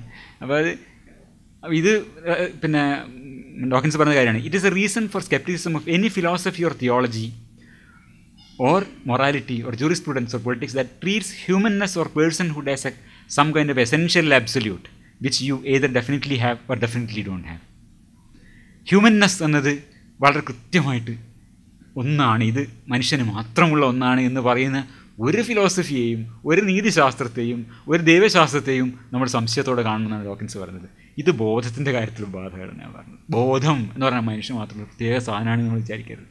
ഇവല്യൂഷണറി ആ ഒരു പിക്ചറിൻ്റെ ഭാഗമായിട്ട് കാരണം we should not subject ourselves the tyranny of ഈ പിന്നെ എന്താ പറയുക ഡിസ്കണ്ടിന്യൂസ് മൈൻഡ്. ചില വാക്കുകളൊക്കെ ഒളിച്ച് കളിക്കുന്നുണ്ട്, ഉറങ്ങാത്തതിൻ്റെ പ്രശ്നമാണ്. അപ്പോൾ ഇത് from selective enhancement to consciousness എന്നാണ്. അപ്പോൾ നമ്മൾ പറഞ്ഞു സെലക്റ്റീവ് എൻഹാൻസ്മെൻറ്റ് എന്താണെന്ന് നമ്മൾ നേരത്തെ പറഞ്ഞിട്ടുണ്ട്. ഒരു ചിത്രമാണിത്. നമ്മളൊരു 550 മില്യൺ ഇയേഴ്സ് എഗോയിൽ തുടങ്ങിയിട്ട് ഇന്നത്തേക്ക് വരെയുള്ളതിൽ ഈ നമ്മളെ get away from our tyranny of discontinuous mind ഇങ്ങനെ ഒരു തുടർച്ച നമ്മൾ ഈ പറഞ്ഞ അറ്റൻഷൻ സ്കീമ എന്ന സാധനത്തിൽ ഉണ്ടായിട്ടുണ്ട്. അതിലേക്ക് വളരെ ചെറിയ ഏതാനും പറഞ്ഞ് നമുക്ക് പോവാം. ഇപ്പോൾ നമ്മൾ ആദ്യകാലത്ത് ഇത് ഒരു ചാപ്റ്ററാണ്, വേറൊരു sponge to human evolution of consciousness എന്ന് പറഞ്ഞിട്ട് ഗ്രേസിയാനോൻ്റെ ഒരു ബുക്ക് ചാപ്റ്ററാണിത്. ഇതൊക്കെ ഓൺലൈൻ അവൈലബിൾ ആട്ടോ. If you have time go through that. അതൊക്കെ ഞാൻ കാണിക്കുന്നത് അതുകൊണ്ടാണ്. In the attention schema theory consciousness evolve gradually with no sharp beginnings. ഇത് നമ്മൾ മനസ്സിലാക്കുന്നത്. ഞാൻ നേരത്തെ പറഞ്ഞ ടൈറനി ഓഫ് ഡിസ്കണ്ടിന്യൂസ്മെൻറ്റ് ഇതുകൊണ്ടാണ് പറഞ്ഞത്. There is no beginning of consciousness. ഈ എവല്യൂഷനിൽ എവിടെ തുടങ്ങി എന്ന് പറയാൻ പറ്റില്ല. കാരണം എവിടെയാണ് നമ്മളും ഈ പിന്നെ ചിമ്പാൻസിയും നമ്മളും ആസ്ട്രോപെത്തിക്കസും നമ്മളും മെയിനുമായിട്ടുള്ള ഇതെന്ന് ചോദിച്ചു കഴിഞ്ഞാൽ അങ്ങനെയൊന്നുമില്ല. എവിടെയാണൊരു മനുഷ്യൻ ഇതിങ്ങനെ കണ്ടിന്യൂസ് ആയി തുറന്നു പോകുന്ന ഒരു കാര്യമാണ്. നമ്മളുടെ മനസ്സിലാണ് ഇതിനൊക്കെ വ്യത്യസ്തപ്പെടുത്തിയിരിക്കുന്നത്. അതുപോലെയാണ് ബോധം. നമുക്ക് മനുഷ്യനിൽ ബോധം എവിടെ ആരംഭിച്ചു, ബോധം എപ്പോൾ ഉണ്ടായി എന്ന് പറയാൻ പറ്റില്ല. കാരണം ഇത് വളരെ കണ്ടിന്യൂസ് ആയിട്ടുള്ള ഒരു കാര്യമാണ്. അതാണ് ഈ നേരത്തെ പറഞ്ഞത് from selective signal enhancement to consciousness. ആ പ്രോസസ്സ് ഇങ്ങനെ കണ്ടിന്യൂസ് ആയിട്ട് വരികയാണ്. ഇതാണ് അതിൻ്റെ ഒരു പിന്നെ ഒരു ചിത്രം. ഇത് കണ്ടാൽ നമ്മളൊരു ലീനിയർ എവല്യൂഷനെ കുറിച്ചാണ് പറയുന്നത് വിചാരിക്കും. അങ്ങനെ വിചാരിക്കേണ്ട. നമ്മളൊരു ഏറ്റവും ലളിതമായ ഇങ്ങനെ വര പോലെ ഇങ്ങനെ വരണ്ട. പക്ഷേ എന്നാലും it is there. You cannot find A rabbit fossil in the Precambrian. അത് കാണാൻ പറ്റില്ലല്ലോ. അതുപോലെ ലെസ് കോംപ്ലിക്കേറ്റഡ് ആയ ഫോമുകളിൽ നിന്ന് മോർ കോംപ്ലിക്കേറ്റഡ് ആയി ഡെവലപ്പ് ചെയ്ത് വന്നിട്ടുണ്ടെന്നുള്ളത് ശരിയാണ്. ഒരു ലീനിയർ മോഡൽ മനുഷ്യനിലേക്ക് അവസാനിക്കാനുള്ള ഒരു ചെയിനായിട്ട് നമ്മൾ ചെയിൻ ഓഫ് ബീയിങ് ആയിട്ട് കാണാനേ പാടില്ല. അപ്പോൾ we start the discussion with origin of attention. അറ്റൻഷനാണ് ആദ്യം ഉണ്ടാകുന്നത്. At the simplest level attention is a selective enhancement of some signals over others such that neural processing resources are strategically employed. ആദ്യം അതാണ് ഉണ്ടാകുന്നത്. ചില സിഗ്നലുകൾ എൻഹാൻസ് ചെയ്യപ്പെടുന്നു. ഇത് സ്പോഞ്ചസിലൊന്നും ഇല്ല. There is no nervous system. അതുകൊണ്ട് അതിനെ നമുക്ക് ഒഴിവാക്കാം. ഏതാണ്ടൊരു ഹൈഡ്രയിൽ നെർവസ് സിസ്റ്റം വരുന്നുണ്ട്. പക്ഷേ അതിനെ നമ്മൾ തൊട്ട് കഴിഞ്ഞാൽ അതിൽ there is no selective enhancements of some signals. അങ്ങനെ പറ്റില്ല. സെലക്റ്റീവ് എൻഹാൻസ്മെൻ്റ് ഇല്ല. അത് അതിൻ്റെ നെറ്റ്വർക്ക് കണ്ടാൽ നമുക്കറിയാം. Nerve നെറ്റാണത്. simplest nervous system known as the nerve net, when stimulated anywhere, evokes a generalized response. എവിടെ തൊട്ടാലും ഒരേ റെസ്പോൺസാണ്, സെലക്റ്റീവ് എൻഹാൻസ്മെൻ്റ് ഇല്ല. അത് ആ അറ്റൻഷൻ എന്ന സാധനം ഡെവലപ്പ് ചെയ്തിട്ടില്ല ഹൈഡ്രയിൽ. നമ്മൾ എവല്യൂഷണറിയിലൂടെ മുന്നോട്ട് പോകണം. അപ്പോൾ 70 കോടി വർഷങ്ങൾക്ക് മുമ്പ് ശ്രദ്ധയില്ല, ഈ നമ്മുടെ അറ്റൻഷൻ ഒന്നും സാധനമില്ല. The split between ancestors of hydras and other animals may also have been as early as 700 million years ago. Nothing like attention was likely to have been present before 700 million years ago. 70 കോടി വർഷങ്ങൾക്ക് മുമ്പേ attention ഇല്ല. Sponges ഒക്കെ ഉണ്ട്, പക്ഷേ attention ഇല്ല. Sponges പോലെയുള്ള ജീവികൾ. സെലക്റ്റീവ് സിഗ്നൽ എൻഹാൻസ്മെൻറ്റ് നമ്മൾ ആർത്രപ്പോഡുകളിൽ കാണും. Crab eye selectively enhances visual signs and edges and ബോർഡേഴ്സിനെ സെലക്റ്റീവായിട്ട് എൻഹാൻസ് ചെയ്യുന്നുണ്ട്. അപ്പോൾ ആദ്യം നമ്മൾ സെലക്റ്റീവ് എൻഹാൻസ്മെൻറ്റ് വരുന്നു. ഈ ഒരു around 650 million years ago vertebrates invertebrates separate ആയിട്ട് പോവാണ്. ഇൻസെക്ട്സും ഇതൊക്കെ ഉള്ള നമ്മുടെ വെർട്ടിബ്രേറ്റ്സ് നമ്മുടെ നട്ടെല്ലികളാണ്. ഈ നട്ടെല്ലികളും ഇൻവെർട്ടിബ്രേറ്റ്സും വേർതിരിഞ്ഞ് പോകുന്നിടത്ത് വെച്ച് തന്നെ സെലക്റ്റീവ് സിഗ്നൽ എൻഹാൻസ്മെൻറ്റ് തുടങ്ങിയിട്ടുണ്ട്. അത് ക്രാബ് ഐയിൽ കാണാം. അതിൻ്റെ സെലക്റ്റീവ്ലി എൻഹാൻസസ് വിഷ്വൽ എഡ്ജസ്. ഇത് ഏതാണ്ട് 650 million years ബാക്ക് എന്ന് നമുക്ക് പറയാം. ഇപ്പോൾ ഒരു 65 കോടി വർഷങ്ങൾക്ക് മുമ്പേ സെലക്റ്റീവ് സിഗ്നൽ എൻഹാൻസ്മെൻറ്റ് അറ്റൻഷൻ നമ്മളെന്ന് പറഞ്ഞ സാധനം ഉണ്ടായിട്ടുണ്ട്. അറ്റൻഷൻ ഇത്രയേ ഉള്ളൂ. എന്താണ് സിഗ്നൽ എൻഹാൻസ്മെൻറ്റ് എന്ന് പറയാം. സെലക്റ്റീവായിട്ടുള്ള ചില സിഗ്നലുകൾക്ക് ബൂസ്റ്റ് കിട്ടുകയും അത് വിജയിക്കുകയും ചെയ്യുന്ന ആ പ്രോസസ്സ് അത് ഉണ്ടാവുന്നുണ്ട്. പക്ഷേ അതിൽ നമ്മൾ അറിയേണ്ടത് എന്താണ്, the selective enhancement of signal such as ഇത് ക്രാബിൻ്റെ ഐൻ്റെ ചിത്രമാണ്. Could be thought of as A simple form of sensory attention occurring in the local network. അതിനൊരു ബ്രെയിനൊന്നുമില്ല, ലോക്കൽ നെറ്റ്വർക്കിലാണ്. അത് നമ്മൾ ഈ ഇന്നത്തെ മറ്റല്ലികളെ പോലെ വികസിതമായ മസ്തിഷ്കം ഒരു മസ്തിഷ്കം അതിനില്ല. അപ്പോൾ ഇത് all happens in the local network. അത് ഏതാണ്ട് ഇതിന് അപ്പോൾ അതിന് കൺട്രോളില്ല. അതിനൊരു കൺട്രോൾ വരുന്നത് now you need to control attention. To control something, it is useful to have some kind of model or self description of the thing you are controlling. നമ്മൾ നേരത്തെ പറഞ്ഞ കാര്യമാണ്. കൺട്രോൾ ചെയ്യുന്നതിൻ്റെ ഒരു മോഡൽ ഉണ്ടാകുന്നത് നല്ലതാണ്. Right from beginning 500 billion years ago there are control mechanisms emerging. അപ്പോൾ ആദ്യമേ എന്തുണ്ടായി, അറ്റൻഷൻ ഉണ്ടായി കഴിഞ്ഞു. വെർട്ടിബ്രേറ്റ്സ് ഉണ്ടാവുന്നതും അറ്റൻഷൻ ഉണ്ടായി കഴിഞ്ഞു. ഏതാണ്ടൊരു 500 billion years ago അറ്റൻഷനെ കൺട്രോൾ ചെയ്യുക സംഗതിയിൽ വന്നു തുടങ്ങി. നമ്മൾ ഈ പറഞ്ഞതൊക്കെ ഇപ്പോൾ നമ്മൾ വളരെ ഫാസ്റ്റായിട്ടും കടന്നു പോവാണ്. അറ്റൻഷൻ സ്കീമ എന്നുള്ളത്. A more complex form of attention contains another component, the ability to control that selective signal enhancement centrally. അത് ഇത് ഒന്ന് ഇൻ്റർവ്യൂ പറഞ്ഞതാ, ഒന്ന് പേപ്പറിൽ പറഞ്ഞത്. ഇത് top down control of attention. മറ്റേതൊക്കെ ലോക്കൽ ലെവലിലാണ് നടക്കുന്നത്. Top down control of attention, അതിലേക്ക് നോക്കൂ ഇതിലേക്ക് നോക്കൂ എന്നുള്ള രീതിയിൽ.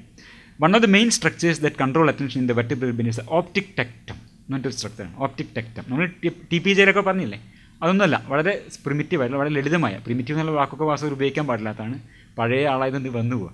വളരെ ലളിതമായ വളരെ സിമ്പിളായിട്ടുള്ള സ്ട്രക്ചറാണ് ഓപ്റ്റിക് ടെക്ടം. അത് മാമൽസിലെന്ന് പറയാം സുപ്പീരിയർ കോളിക്കുലസ് എന്നാണ് കേട്ടോ ആ സ്ട്രക്ചർ എന്ന് പറയാം. ഇപ്പോഴും നമ്മുടെ മസ്തിഷ്കത്തിൽ അതിൻ്റെ ബാക്കിയുണ്ട്.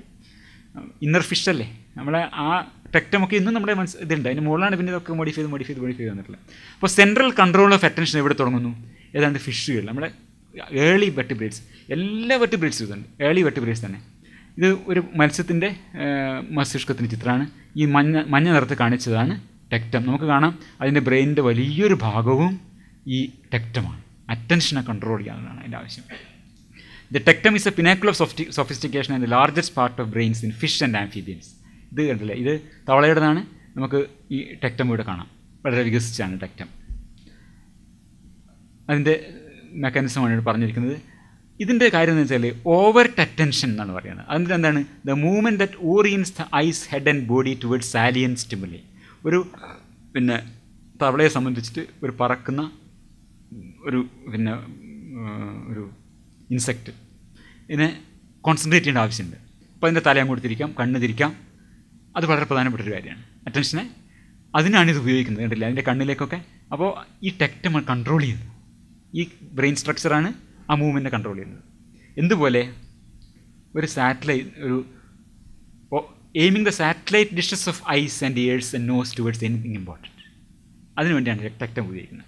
അപ്പോൾ ഒരു ഇമ്പോർട്ടൻ്റ് ഒരു സാലിയൻ സ്റ്റിമുലി ഉണ്ടെങ്കിൽ അതിനുവേണ്ടി ഈ ആൻറ്റനെ തിരിച്ചു വെക്കുന്ന പോലെയുള്ള മൂവ്മെൻറ്റ്, അതാണ് ഈ ടെക്ടം എന്ന മസ്തിഷ്ക ഭാഗം ചെയ്യുന്ന കാര്യം. അതിൻ്റെ ഓവർട്ട് അറ്റൻഷൻ എന്ന് പറയാം. ഓവർട്ട് ഇതിന് വളരെ പ്രകടമായിട്ടുള്ള അറ്റൻഷനാണ്. എന്തുകൊണ്ട് വന്നു കഴിഞ്ഞാൽ അറ്റൻഷൻ അങ്ങോട്ട് തിരിച്ചു. അപ്പോൾ നമ്മളെന്താണ് പിന്നെ ആദ്യം തന്നെ നമ്മൾ കാണുന്നത് ഒരു സെലക്റ്റീവ് സിഗ്നൽ എൻഹാൻസ്മെൻറ്റ് വന്നു. ഇത് ലോക്കലായിരുന്നു. ഏതിൽ ഇൻസെക്ട്സിലൊക്കെ ക്രാബ് ഐയിലൊക്കെ ലോക്കലാണ്. അത് കഴിഞ്ഞ ശേഷം സെൻട്രൽ സിസ്റ്റം ഇതിനെ കൺട്രോൾ ചെയ്യാൻ വരുന്നു. അപ്പോൾ അത് ഈ രീതിയിൽ തല, കണ്ണ്, ചെവി, മൂക്ക് ഇതിനൊക്കെ അതിനാവശ്യത്തിന് തിരിച്ചു കൊണ്ടുപോകാൻ ഓവർട്ട് അറ്റൻഷൻ. ഇപ്പോൾ ടെക്ടറിനെ കുറിച്ച് പറയുന്നതാണ്. ഇത് വേറൊരു ആർട്ടിക്കിൾ പറഞ്ഞില്ല. ഒരുപാട് ആർട്ടിക്കിൾ ഇതിന് വേണ്ടി ഗ്രസിയാനോട് കണ്ടമാൻ അവൈലബിൾ ആയിട്ട് എല്ലാ ആർട്ടിക്കിളും നോക്കിയിട്ടുണ്ട്. അതിന് ഓരോരോ ഭാഗം എടുത്തുകൊണ്ടാണ്. അത് ഏത് ആർട്ടിക്കിളാണെന്ന് ഞാൻ അവിടെ താഴെ കൊടുത്തിട്ടുണ്ട്. ഇത് അറ്റ്ലാന്റിക്കിൽ വന്ന ഒരു ആർട്ടിക്കിളാണ്. The tectum is a beautiful piece of engineering. To control the head and eyes efficiently, it constructs something called an internal model, a feature well known to engineers. An internal model is a simulation that keeps track of whatever is being controlled and allows for predictions and planning. The tectum's internal model is a set of information encoded in the complex pattern of activity of the neurons. And that's the internal model. The information stimulates the current state of eyes and head and other major body parts. അത് simulate ചെയ്യപ്പെടുന്നുണ്ട്.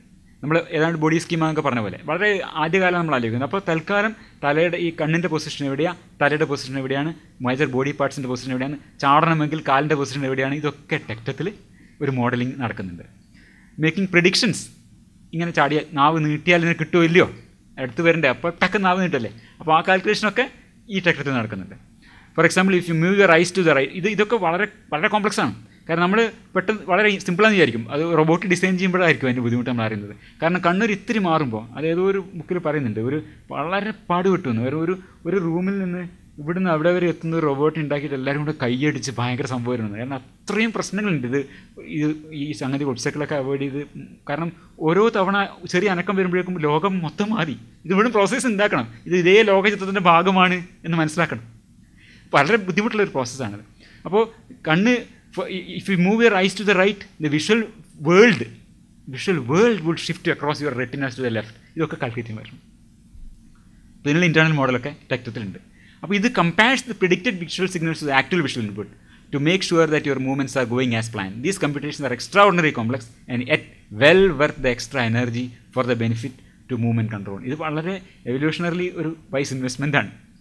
അപ്പോൾ ഇതെല്ലാ വെർട്ടിബ്രേറ്റിലും നമുക്ക് optic ടെക്ടം കാണാം. നമ്മുടെ ബ്രെയിനിലും ഇന്നും അതുണ്ട്. അതുകൊണ്ട് ഇന്നും ഓവർ അറ്റൻഷൻ്റെ കാര്യത്തിൽ നമ്മൾ ടെക്ടം ഉപയോഗിക്കുന്നുണ്ട്. ഓവർ അറ്റൻഷൻ്റെ പെട്ടെന്ന് ശബ്ദം കേട്ടു, നമ്മൾ അറിയാണ്ട് ഓട്ടോമാറ്റിക്കായി തിരിഞ്ഞു പോകുന്നത് ടെക്ടമാണ്. അപ്പോൾ വെർട്ടിബ്രേറ്റ്സ് വന്ന ഏതാണ്ട് ഒരു 50 കോടി 52 കോടി ആ കാലത്താണ് ഈ ടെക്ടം ഡെവലപ്പ് ചെയ്ത് വരുന്നത്. നമ്മുടെ മാമൽസ് ഉണ്ടാവുന്നത് ഏതാണ്ട് 30 കോടി വർഷങ്ങൾക്ക് മുമ്പാണ് മാമൽസ് വേർതിരിഞ്ഞ് വരുന്നത്. അപ്പോൾ control of attention, cortical control ആദ്യമായിട്ട് ഇത് ടെക്ടമാണ് ഇതുവരെ ഉണ്ടായിരുന്നത്. കോർട്ടെക്സ് ഡെവലപ്പ് ചെയ്യുന്നു. കോർട്ടെക്സിൻ്റെ കൺട്രോൾ, അത് നമ്മൾ TPJ ഒക്കെ പറഞ്ഞത്, അത് മാമൽസിൽ എസ്പെഷ്യലി ഇൻ പ്രൈമേറ്റ്സ് ഇത് ഏതാണ്ടൊരു 30 കോടി കൊല്ലങ്ങൾ മുമ്പാണ് സംഭവിക്കുന്നത്. മാമൽസ് വേർതിരിച്ച് വരുന്നത്, ഒരു കോർട്ടിക്കൽ അറ്റൻഷൻ വരുന്നത്. അതുപോലെ തന്നെ സമാനമായൊരു വൂൾസ്റ്റ് എന്ന് പറഞ്ഞ സ്ട്രക്ചർ നമ്മുടെ റെപ്റ്റൈൽസിലും പിന്നെ ഈ ബേഡ്സിലുണ്ട്. അത് എത്രത്തോളം അത് വർക്ക് ചെയ്യുന്നതെന്നുള്ളത് നമുക്കറിയില്ല. അത് കമ്പയർ ചെയ്യാൻ വേണ്ടിയിട്ട് കാണിച്ചെന്നേ ഉള്ളൂ. അത് അറ്റൻഷൻ ഉപയോഗിക്കപ്പെടുന്നതുകൊണ്ട് നമുക്കിപ്പോൾ എവിഡൻസ് ഇല്ല. പക്ഷേ നമുക്ക് കോർട്ടെക്സ് ഉണ്ടെന്നുള്ള ഉറപ്പാണ് നമ്മൾ അറ്റൻഷൻ ഉപയോഗിക്കുന്നത്. Cortex is like an upgraded tectum. We still have a tectum buried under the cortex and it performs the same functions as in fish and amphibians. If you hear a sudden sound or see a movement in the corner of your eye, your tectum directs your gaze towards it quickly and accurately. That's overt attention. The most important difference between the cortex and the tectum may be the kind of attention they control. Tectum is the master of overt attention. ഞാൻ പറഞ്ഞില്ലേ, antenna കൊടുത്തിരിക്കുകയാണ് മൊത്തത്തിൽ. അതാണ് overt attention എന്ന് പറഞ്ഞത്. Pointing the sensory apparatus towards anything important. The cortex ups the ante with something called covert attention. അത് പിന്നിൽ നടക്കുന്നതിനെ കുറിച്ചിട്ടും അറ്റൻഷൻ, പലതിനെ കുറിച്ച് അറ്റൻഷൻ ഉണ്ടാവുക. കവർട്ട് അറ്റൻഷനാണ്, നമ്മൾ തല തിരിക്കേണ്ട ആവശ്യമില്ല. ഇത് തവളയുടെ അറ്റൻഷനാണ് ടെക്ടം ചെയ്യുന്നത്. ഇവിടെ മനുഷ്യൻ്റെ അറ്റൻഷനാണ് കോർട്ടിക്കൽ ലെവലിൽ ചെയ്യുന്നത്. അത് കവർട്ട് അറ്റൻഷൻ എന്ന് പറയും. കവർട്ട് അറ്റൻഷൻ എന്തുപോലെയാണ്? You don't need to look directly at something to covertly attend to it. Even if, അതുകൊണ്ടും കൂടിയാണ് നമ്മുടെ വളരെ വികസിതമായിട്ട് ആ ശ്രദ്ധയിലുണ്ടോ എന്ന് അറിയാൻ വേണ്ടി അത്രയും ശ്രദ്ധിക്കുന്നത്, അത്രയും നമ്മുടെ ഇത് എംപ്ലോയ് ചെയ്യുന്നത് അറിയേണ്ട ആവശ്യമുണ്ട് നമുക്ക്. Even if you have turned your back on N object, your cortex can still focus it's processing resources on it. എന്താ കണ്ടത്? അതിനെപ്പറ്റി ആലോചിക്കാൻ പറ്റും. Scientists sometimes compare covert attention to the spotlight. The analogy was first suggested by Francis Crick. ഒരു spotlight പോലെ. അപ്പോൾ ഇത് പറഞ്ഞു കഴിഞ്ഞു. നമ്മളത് ജസ്റ്റ് ഒരു വാചകമായിട്ട് പറയാണ്. ഒന്നുകൂടി 50 കോടി കൊല്ലം മുമ്പേ സെലക്റ്റീവ് സിഗ്നൽ എൻഹാൻസ്മെൻറ്റ് ഇല്ല. ടോപ്പ് ഡൗൺ കൺട്രോൾ ഏതാണ്ട് ഒരു 330 കോടി ആ കാലത്ത് 350 ആനിമൽസ് മാമൽസിൽ വരുന്നത് ഏതാണ്ട് ഒരു 335 കോടി 30 കോടി കാലത്ത്. യെസ് തീർന്നു, ഫൈനലാണ്. പ്രൈമേറ്റ്സ് ഏതാണ്ട് ഒരു 65 മില്യൺ ഇയേഴ്സ് മുമ്പ് വരുന്നു. ഹോമിനിഡ്സ് ഏതാണ്ട് 6 മില്യൺ. അപ്പോൾ ഇതിലൊക്കെ ഒരു വര പോലെയാണ് ഈ സാധനം മൊത്തം വരുന്നത്. ഓക്കെ, നമ്മൾ എവിടെയാണ് ബോധം തുടങ്ങുന്നത് എന്ന് പറയാൻ പറ്റില്ല. നമുക്കിവിടെ ചിത്രം കാണാം. Selective single enhancement, top down attention, internal model of attention ഉണ്ടാവുന്നു, awareness, social attribution of awareness, അതിൻ്റെ തന്നെ വേരിയേഷൻ കാണാം. സോഷ്യൽ ആട്രിബ്യൂഷൻ ഓഫ് അവയർനെസ് തന്നെ ഇവിടെ കുറേശ്ശെ തുടങ്ങുന്നുണ്ട്. അതിങ്ങനെ ഏറ്റവും കൂടുതലായിട്ട് നമ്മളൊരു 6 മില്യൺ കൊല്ലം മുന്നോട്ട് നമ്മുടെ ഹോമിനിഡ്സിലേക്ക് എത്തുമ്പോൾ സോഷ്യൽ ആട്രിബ്യൂഷൻ ഓഫ് അവയർനെസ് വരുന്നു. ഓക്കെ, പിന്നെ എല്ലാ ജന്തുക്കൾക്കും ബോധമുണ്ടോ എന്ന് വെച്ച് കഴിഞ്ഞാൽ ഐ തിങ്ക് അത് നമുക്ക് അങ്ങനെ പറയാൻ പറ്റില്ല. I think it has change enormously and it's probably very different in details in many different species. What an insect may have be at that level, we wouldn't want to recognize as awareness, but has a rudiments of it. അതാണ് ഞാൻ പറഞ്ഞത്, continuous ആണ്. മത്സ്യങ്ങൾക്ക് കൈകളുണ്ടോ എന്ന് ചോദിക്കുന്ന പോലെയാണെന്ന് പറയും Graziano. It is almost like saying, does the fish have hands? No, but the fish has fins and our hands are modified fins. The precursor of it is already there quite early. Awareness evolved as a predictive model of attention. അവബോധം പരിണമിച്ചുണ്ടായത്, awareness ഉണ്ടായത് അറ്റൻഷനെ model ചെയ്ത് നിയന്ത്രിക്കാൻ ഉതകുന്ന വിധത്തിലാണ് മനുഷ്യനിൽ ബോധം എന്നത് നമ്മുടെ in humans awareness evolved into our social and humanistic beings. Conclude ചെയ്യാണ്, ബോധം എന്നത് സയൻസിൻ്റെ മണ്ഡലത്തിന് പുറത്തുള്ള അഭൗതികമായൊരു പ്രതിഭാസമല്ല, തീർത്തും ഭൗതികമായി വിശദീകരിക്കുന്ന ഒരു പ്രതിഭാസമാണ് ബോധം. ഇത് വിശദീകരിക്കാനുള്ള വഴിക്കുള്ള വളരെ ശ്രദ്ധേയമായൊരു മുന്നേറ്റമാണ് അറ്റൻഷൻ സ്കീമ തിയറി. ഇത്രയും പറഞ്ഞ് അവസാനിപ്പിക്കുന്നു. നന്ദി, നമസ്കാരം.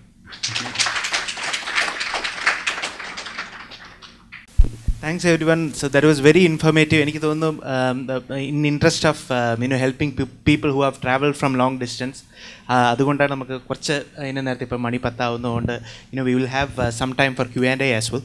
So just to remind you, സാറിൻ്റെ സ്പെക്ട്രം ഇത് മാത്രമല്ല, it's a wide rational spectrum that he has done presentations before.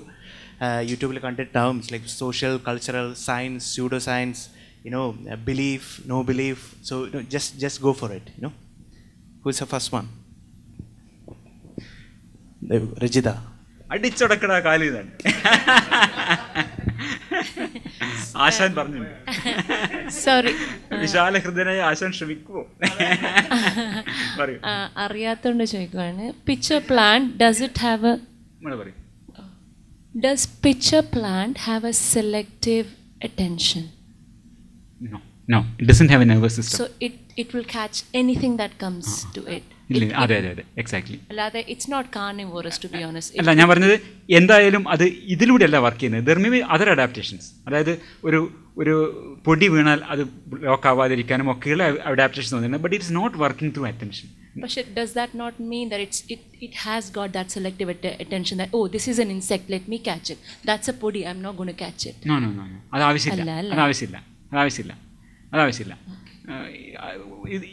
ഒരേ സംഗതി തന്നെ വാസ്തവത്തിന് മസ്തിഷ്കം അത്ര ആവശ്യമുള്ള സാധനമല്ല. there are certain animals called sea squids. sea squidsന് അവരുടെ ജീവിതത്തിൽ 2 ഫേസ് ഉണ്ട്. ഫസ്റ്റ് ഫേസിൽ they are free swimming organisms. ആ സമയത്ത് അതിന് ബ്രെയിനൊക്കെ ഉണ്ട്. At a certain point it settles down in a rock. പിന്നെ അതിൻ്റെ ജീവിതം സ്റ്റേഷനറിയാണ്. First thing that what it does, dissolves its brain, use its for something else. പിന്നെ ബ്രെയിൻ ആവശ്യമില്ല. അപ്പോൾ ഞാൻ പറഞ്ഞത് സസ്യങ്ങൾ, you can be a very successful model in this evolutionary ഈ സ്പെക്ട്രം ഈവൻ വിത്തൗട്ട് ബ്രെയിൻ. ഇത് അത്യാവശ്യമൊന്നുമില്ല.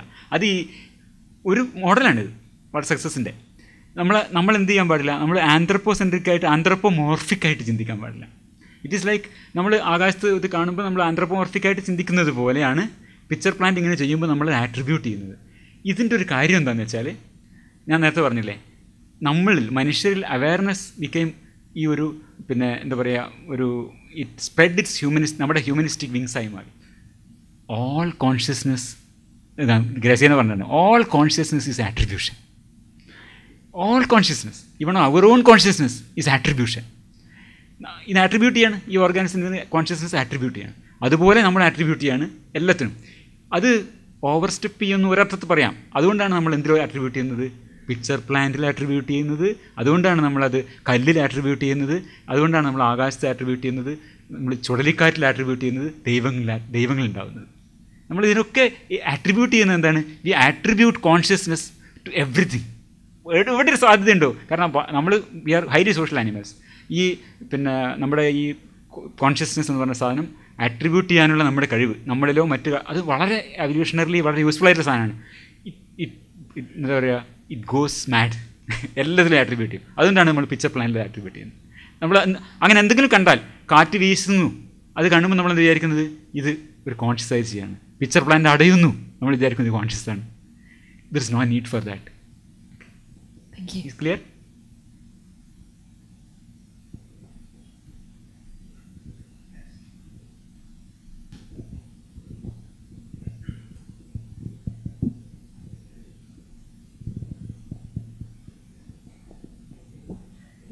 KK, എനിക്കൊരു ക്വസ്റ്റ്യൻ ഉണ്ട് സാർ. എനിക്ക് തോന്നുന്നത് ഈ ഫിലോസഫിക്കൽ ഡിബേറ്റ്സിലൊക്കെ പലപ്പോഴും കേൾക്കുന്ന ഒരു വാക്കാണ് ഈ ഡയലക്റ്റിക്കൽ മെറ്റീരിയലിസം. അത് ഈ സന്ദേശം സിനിമയിൽ ബോബി ചോദിച്ച പോലെ ലെയ്മൻസ് ലാംഗ്വേജിൽ സ്കൂൾ ബോയ്സിന് പറഞ്ഞു തരുന്ന വരെ ഒന്ന് എക്സ്പ്ലെയിൻ ചെയ്ത് തരാം. വൈരുദ്ധ്യാത്മിക ഭൗതികവാദം എന്തുമാണ്? എനിക്ക് I don't know what it is. If you can just let us know in simple terms in what that means. ഏതാണ്ട് അദ്വൈതം എക്സ്പ്ലെയിൻ ചെയ്യാൻ പറയുന്ന പോലെയാണ് ഈ ഡയറക്റ്റ് മെറ്റീരിയൽസിൻ്റെ കാര്യം. അതായത് ബേസിക് തിങ് ഈസ് അതൊരു ഫ്രം ആക്സിയോംസ് ടു ഫിനോമിന പോകുന്ന ഒരു രീതിയാണ്. അതിൽ ബേസിക് അസംഷൻ എന്ന് വെച്ചാൽ ഈ ലോകം മൊത്തം വൈരുദ്ധ്യങ്ങളാൽ നിർമ്മിതമാണെന്നുള്ളത്. എല്ലാ ലോകം മൊത്തം ഡയലക്റ്റിക്കലാണ് എന്നാണ് ധാരണ. അതായത് എന്തിലും അതിൻ്റെ ഒരു വിപരീതം അടങ്ങിയിരിക്കുന്നുണ്ട് എന്നുള്ള, എല്ലാത്തിലും ഒരു രണ്ട് സംഗതികളുടെ വൈരുദ്ധ്യമുണ്ട്. ഈ വൈരുദ്ധ്യങ്ങളുടെ സംഘർഷത്തിലൂടെയാണ് എല്ലാം മുന്നോട്ട് പോകുന്നതെന്നാണ് എല്ലാത്തിനും ഒരു ഇതെങ്ങനെ തുടങ്ങുന്നത് പറഞ്ഞാൽ ചരിത്രം ഹെഗൽ എന്ന് പറഞ്ഞ ഒരാൾ ആശയങ്ങളെക്കുറിച്ച് പറയുന്നുണ്ട്. ഒരു സമൂഹത്തിൽ രണ്ട് ആശയങ്ങളുണ്ടാകുമ്പോൾ there is a thesis and then there is an antithesis and then there is a synthesis and then it goes to higher plane. അങ്ങനെ ഒരു ഇതിനെ നമ്മുടെ മാർക്സിസ്റ്റുകൾ, എംഗൽസ് രണ്ടുപേരും, പ്രത്യേകിച്ച് എംഗൽസും പ്രധാനമായിട്ടും ഇതിനെ ഭൗതിക ലോകത്തേക്ക് അങ്ങ് ആരോപിച്ചു. എന്നിട്ട് ഈ ഹെഗൽ കുറേ സിദ്ധാന്തങ്ങൾ ഉണ്ടാക്കിയിരുന്നു, വൈരുദ്ധ്യാത്മകതയുടെ നിയമങ്ങൾ എന്ന് പറഞ്ഞിട്ട്. എല്ലാത്തിലും അതിൻ്റെ വിപരീതം ഉണ്ടായിരിക്കും. പിന്നെ എന്താ പറയുക, നെഗേഷൻ ഓഫ് നെഗേഷൻ, ഇങ്ങനെ പറഞ്ഞിട്ടുള്ള 2-3 സിദ്ധാന്തങ്ങളൊക്കെ ഉണ്ട്. ഈ സിദ്ധാന്തങ്ങളൊക്കെ മൊത്തം പിന്നെ ഭൗതിക ലോകത്തേക്ക് അങ്ങ് ആരോപിച്ചു. ഭൗതിക ലോകത്തേക്ക് സൊസൈറ്റിയിലൊക്കെ ആരോപിച്ചു. എന്നിട്ട് ഈ ഡയലക്റ്റിക്സ് ആണ് ലോകത്തിനെ മൊത്തം മുന്നോട്ട് നയിക്കുന്നതെന്ന് പറഞ്ഞിട്ട് ഞാനൊരു വീഡിയോ ലോങ് പ്രസൻറ്റേഷൻ ചെയ്തിട്ടുണ്ട്, വൈദ്യാത്മക ഭൗതികവാദം യുക്തിവാദം എന്ന് പറഞ്ഞിട്ട്. അതിൽ ഞാൻ വളരെ വിശദമായിട്ട് പറഞ്ഞ പ്രസൻറ്റേഷൻ ഇവിടെ ഉണ്ട്. നമുക്ക് സമയം ഉണ്ടെങ്കിൽ മാത്രമേ അത് പറയാൻ പറ്റൂ. എസെൻഷ്യലി സ്പീക്കിംഗ് ഇത് പഴയതരം ചിന്താഗതിയാണ്. കാരണം എന്ന് വെച്ചാൽ ഇങ്ങനെ ലോകത്തിൻ്റെ ഒരു മോഡൽ ആദ്യമേ മനസ്സിലുണ്ടാക്കി വെച്ചുകൊണ്ട് അതിനിങ്ങോട്ട് നമ്മൾ ആരോപിക്കുകയാണ് ചെയ്യുന്നത്, അതും ഇതൊക്കെ ചെയ്യുന്ന പോലെ. അത് നമുക്കതിൻ്റെ ഗുണദോഷങ്ങളെക്കുറിച്ച് പറഞ്ഞതിൽ വാസ്തവത്തിൽ ഒരു പോയിന്റ് ഇല്ല. ബിക്കോസ് ദ ഹോൾ എന്താ പറയുക, നമ്മുടെ യുക്തിചിന്തയുടെ ഒരു അടിസ്ഥാനം തന്നെ എന്താണെന്ന് വെച്ചാൽ നമ്മൾ we should be going from phenomena to axioms. നമ്മൾ എന്തൊരു ആക്സിയോം ഉണ്ടാക്കുമ്പോഴും അതൊരു നമ്മൾ ഒബ്സർവേഷൻ്റെ മുകളിൽ നിന്ന് വേണം പോകാൻ. ഇവിടെ ചിന്തിക്കുന്നത് ബേസിക്കലി ഈ ലോകം വൈരുദ്ധ്യാത്മകമാണ് എന്ന് അങ്ങോട്ട് ഉറപ്പിച്ചു, അതിലൊരു ചോദ്യമില്ല. എന്നിട്ട് അതിൻ്റെ മുകളിലാണ് ബാക്കി എല്ലാ വിശദീകരണവും. അവിടെയാണിത് അശാസ്ത്രീയമാവുന്നത്. എനിക്കൊന്ന് it will take A long time. ഞാനിപ്പോൾ 2-2.5 മണിക്കൂർ കൊണ്ടാണ് അത് പറഞ്ഞത്. അപ്പോൾ അതത്ര കൺസൈസായിട്ട് പറയാൻ പ്രയാസം. ഇത് ഇത്രയും ഒരു ബേസിക്കായിട്ട് പറയാം. At some other time probably we can take it up. Next one. Kishore. Hello, എൻ്റെ പേര് കിഷോർ. പിന്നെ ഞാൻ പലപ്പോഴും ആലോചിച്ചിട്ട് ഈ നമ്മുടെ ഇവല്യൂഷനും മടിയും ആയിട്ടുള്ള റിലേഷൻഷിപ്പ് എന്നാണ്. അതായത് നമ്മൾ സിഗരറ്റ് വലിച്ചാൽ മോശമാണെന്നറിയാം, പിന്നെ എന്തെങ്കിലും അപകടം ഉള്ള കാര്യങ്ങൾ ചെയ്താൽ ഇറ്റ് ഈസ് ഡേഞ്ചറസ് ആണെന്ന് അറിയാം നമുക്ക്, but we still do it. അതിൻ്റെ ഇവല്യൂഷണറി ബാക്ക്ഗ്രൗണ്ട് എന്താണ്?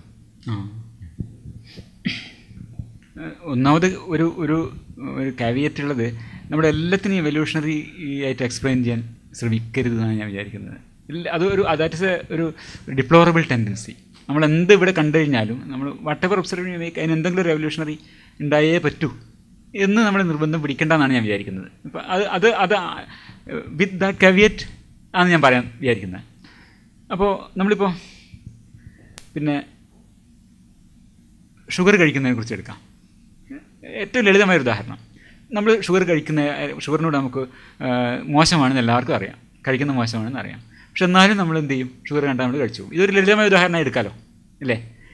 അതിന് ഒരു എവല്യൂഷണറി എക്സ്പ്ലനേഷൻ സാധ്യമാണ്. ബിക്കോസ് നമ്മുടെ പൂർവികരായുടെ എവല്യൂഷണറി നമ്മുടെ ഏദൻ തോട്ടത്തിൽ ആഫ്രിക്കൻ സാവനിൽ നിന്നാണ് നമ്മൾ വന്നത് പറയുന്നു. അവിടെ വളരെ അലഭ്യമായിരുന്നൊരു സാധനമാണ് ഈ പിന്നെ സ്വീറ്റായിട്ടുള്ള സാധനങ്ങൾ. അതായത് ശരീരത്തിന് ഏറ്റവും പ്രയോജനപ്രദമായിട്ടുള്ള ട്രേസ് എലമെൻറ്റ്സ് മിനറൽസ് ഒക്കെ തരുന്ന ഫ്രൂട്ട്സും എനർജി അത്ര അത്യാവശ്യമാണ്. എനർജിയൊക്കെ തരുന്ന വളരെ ഹണി ഫോർ എക്സാമ്പിൾ സ്റ്റോർഡ് എനർജിയാണ്. അപ്പോൾ വളരെയധികം ശരീരത്തിന് പിന്നെ സർവൈവലിന് ബെനിഫിറ്റുള്ള പല റിസോഴ്സസിൻ്റെ മാർക്ക് ചെയ്യുന്ന സാധനമാണ് സ്വീറ്റ്നെസ്. അങ്ങനെയാണ് നമ്മൾ ഇവോൾവ് ചെയ്ത് വന്നിട്ടുള്ളത്. അങ്ങനത്തെ ഒരു അന്തരീക്ഷത്തിലാണ് നമ്മുടെ പൂർവികർ വളർന്നു വന്നിട്ടുള്ളത്. ഇന്ന് കഴിഞ്ഞ ഒരു 100 കൊല്ലം കൊണ്ട് ലോകം മൊത്തം കംപ്ലീറ്റ് മാറി. ഈ ഷുഗറിന് ഭയങ്കര ഇൻഡസ്ട്രി. എന്തിനു മുള്ള ഈ ഇൻഡസ്ട്രി നിൽക്കുന്നത് നമ്മുടെ ഈ പുരാതനമായ ത്വരയുടെ മുകളാണ്. വി ആർ ആക്ച്വലി എന്താ പറയുക, ഒരു palaeolithic people living in a space age. നമ്മുടെ ബ്രെയിന് അത് ഇവോൾവ് ചെയ്യാനുള്ള ടൈമൊന്നും കിട്ടിയിട്ടില്ലല്ലോ. അപ്പോൾ നമ്മുടെ രുചികളൊക്കെ ഇന്നും ഏതാണ് പഴയ പുരാതനമായ രുചികളാണ്. അതാണ് ഇതിനെക്കുറിച്ച് പറയാവുന്ന ഒരു കാര്യം. അത് ഓരോന്ന് അഡിക്ഷൻ്റെ കാര്യമൊക്കെ നോക്കുകയാണെങ്കിൽ ഇപ്പം ബൈ ചാൻസ് ആണ്. ഇപ്പോൾ സൈലോസൈബിനാവട്ടെ നിക്കോട്ടിനാവട്ടെ ഈ സാധനങ്ങളൊക്കെ ഹുക്ക് ചെയ്യുന്നത് ഒരു ഇതൊക്കെ പലവട്ടം സിമിലർ ആയിട്ടുള്ള. ഇപ്പം ഉദാഹരണത്തിന് ഞാൻ പറയുണ്ടായി, ഈ ഇതില്ലേ നമ്മുടെ മാജിക് മഷ്റൂം, അതാണ് സൈലോസൈബിൻ എന്ന് പറഞ്ഞ സാധനം. മാജിക് മഷ്റൂം എന്നുള്ള അതിൻ്റെ അകത്ത് ഈ മഷ്റൂം ഈ സൈലോസൈബിൻ എന്ന് പറഞ്ഞ ഈ കോമ്പൗണ്ട് ഉണ്ടായി വന്നതിൻ്റെ ഉദ്ദേശമല്ല, അതിൻ്റെ എവല്യൂഷണറി ആയിട്ടുള്ളൊരു കാരണം എന്താണെന്ന് വെച്ചാൽ അതിനെ തിന്നാൻ വരുന്ന ഈ പിന്നെ ജീവികൾക്ക് പ്രശ്നം ഉണ്ടാക്കാൻ വേണ്ടിയിട്ടാണ്. ചെറിയ ഈ പിന്നെ ലാർവ ഉണ്ടല്ലോ, ഈ പുഴുക്കളൊക്കെ വന്ന് തിന്നില്ലേ, അതിൻ്റെ നെർവസ് സിസ്റ്റത്തിന് ഡാമേജ് ഉണ്ടാക്കി പിന്നെ തിന്നുന്നത് ഒഴിവാക്കാൻ വേണ്ടിയാണ്, കൊല്ലാനല്ല. അതിന്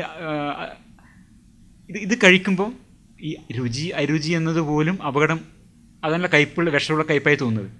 അപ്പോൾ ഈ തരത്തിൽ ഇത് അകത്ത് ചെന്ന് കഴിഞ്ഞിട്ടുണ്ടെങ്കിൽ ഇതിന് നല്ലതായിരിക്കില്ല. അതിൻ്റെ നെർവസ് സിസ്റ്റത്തിനെ സ്വാധീനിച്ചുകൊണ്ട് അതിൻ്റെ നെർവസ് സിസ്റ്റത്തിൽ ആക്ട് ചെയ്യാൻ പറ്റിയ കോമ്പൗണ്ടാണ് സൈലോസൈബിൻ. ഇതേ നമ്മൾ തുറന്നു പോയാൽ ഈ പുഴുവൊക്കെ നമ്മുടെ പൂർവികന്മാരായിട്ട് ബന്ധമുണ്ട്. അപ്പോൾ അതേ ന്യൂറോൺസാണ് നമ്മളിതിലുള്ളത്, അതേ ന്യൂറോ ട്രാൻസ്മിറ്റേഴ്സാണ് നമ്മൾ ഉപയോഗിക്കുന്നത്. പക്ഷേ ആ സാധനം ഇവിടെ വരുമ്പോൾ ഇതേപോലെയുള്ള ഈ പിന്നെ ന്യൂറോ ട്രാൻസ്മിറ്റേഴ്സിനെ റിലീസ് ചെയ്യും, നമുക്ക് വേറൊരു അനുഭവം ഉണ്ടാവുകയും ചെയ്യും. നമുക്കത് നല്ല സുഖകരമായൊരു അനുഭവമായിട്ടാണ് ഫീൽ ചെയ്യുന്നത്.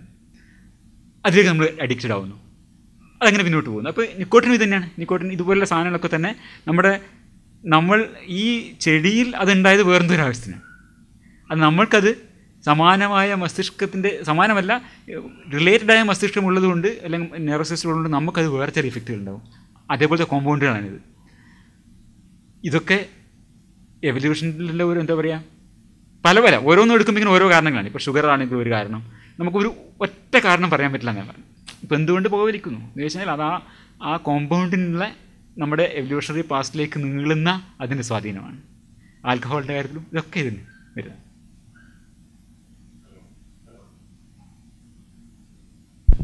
ഹലോ, ഒരു ക്വസ്റ്റ്യൻ. നമ്മൾ എന്തെങ്കിലും ഈ അറ്റൻഷൻ സ്കീമ ഇംപ്ലിമെൻറ്റ് ചെയ്താൽ, ഒരു കമ്പ്യൂട്ടറിൽ ഇംപ്ലിമെൻറ്റ് ചെയ്താൽ നമ്മളത് അതിന് കോൺഷ്യസ്നെസ് ഉണ്ടോ എന്ന് എങ്ങനെ ഐഡൻറ്റിഫൈ ചെയ്യും? അതായത് ഞാനൊരു കമ്പ്യൂട്ടറിൽ അറ്റൻഷൻ സ്കീമായി എല്ലാം ഇംപ്ലിമെൻറ്റ് ചെയ്തു, അപ്പോൾ എങ്ങനെ ഞാൻ ഐഡൻറ്റിഫൈ ചെയ്യും? നമ്മൾ ഐഡൻറ്റിഫൈ ചെയ്യുന്ന പോലെ തന്നെ പറ്റുമെന്നാണ് ഞാൻ മനസ്സിലാക്കുന്നത്. നമ്മൾ എങ്ങനെയാണ് ഐഡൻറ്റിഫൈ ചെയ്യുന്നത്? ഇയാൾ ഡിസ്ക്രൈബ് ചെയ്യുന്നല്ലേ? Okay, self description. അറ്റൻഷൻ എന്നുള്ളതിൻ്റെ അതിൻ്റെ കോൺഷ്യസ്നെസ് നമുക്ക് എന്താ പറയുക, നമ്മൾ അതാണ് പറഞ്ഞു വന്നത്. അതായത് നമ്മളൊരു ബയോളജിക്കൽ റോബോട്ടായിട്ട് കാണുകയാണെങ്കിൽ നമ്മൾ എങ്ങനെയാണ് അതിന് കോൺഷ്യസ്നെസ് നമ്മൾ ഡിസ്ക്രൈബ് ചെയ്യണം. എനിക്ക് അനുഭവമുണ്ട് എന്ന് ഡിസ്ക്രൈബ് ചെയ്യുന്നില്ലേ, അതുപോലെ ആ റോബോട്ടും ഡിസ്ക്രൈബ് ചെയ്യും എന്നാണ്. അത് റെക്കോർഡ് ചെയ്തതാണല്ലോ. അത് ദാറ്റ് ഇസ് ഇമ്മറ്റീരിയൽ. നമ്മൾ അതിനെ പരിഗണിക്കുന്നില്ല, നമ്മൾ റിയലായതിനെ മാത്രമേ പരിഗണിക്കുന്നുള്ളൂ. That is sham. നോ, അത് നമ്മൾ ആലോചിക്കുന്നില്ലല്ലോ റിയലായിട്ട് ഇംപ്ലിമെൻറ്റ് ചെയ്യുമ്പോൾ. Okay, thank you. Please mic ആണോ? മൈക്ക് എവിടെ അവസാനിക്കും? മൈക്ക് കൊടുക്കണം. Where is it going to end? Never going to end. End ചെയ്യുന്നില്ല. അങ്ങനെയുള്ളൊരു ലീനിയർ പ്രോസസ്സ് അല്ല എവല്യൂഷൻ. അങ്ങനെയാണല്ലോ, അതാണ് അന്നേരം തന്നെ പറഞ്ഞത്, അങ്ങനെ കാണരുതെന്ന്. ലീനിയർ ആയിട്ട് കാണരുതെന്ന് ഞാൻ അതുകൊണ്ട് പറഞ്ഞതാണ്. You never see it as linear. Increasing complexity ഇങ്ങനെ വന്നുകൊണ്ടിരിക്കുന്നത് നമ്മളെ ഈ മില്യൺസ് ഓഫ് ഇയേഴ്സ് നമുക്ക് കാണാം. But you should never think that it is a linear thing. അങ്ങനെ കാണാനേ പാടില്ല. നമ്മുടെ സൗകര്യത്തിന് നമ്മളങ്ങനെ മാർക്ക് ചെയ്തത് മാത്രമേ ഉള്ളൂ. It is never linear. തെറ്റാണ്. ഒരു 2-3 ഹോമിനിഡ്സിൻ്റെ മുമ്പിൽ മനുഷ്യനെ കാണിച്ചിട്ട് ഇങ്ങനെ വരെ കാണിക്കുന്ന ആ ഒരു ഇമേജ് തെറ്റാണ്. Next jawbone. ഇവിടെ അജീഷ് ചോദിച്ചു. അജീഷ്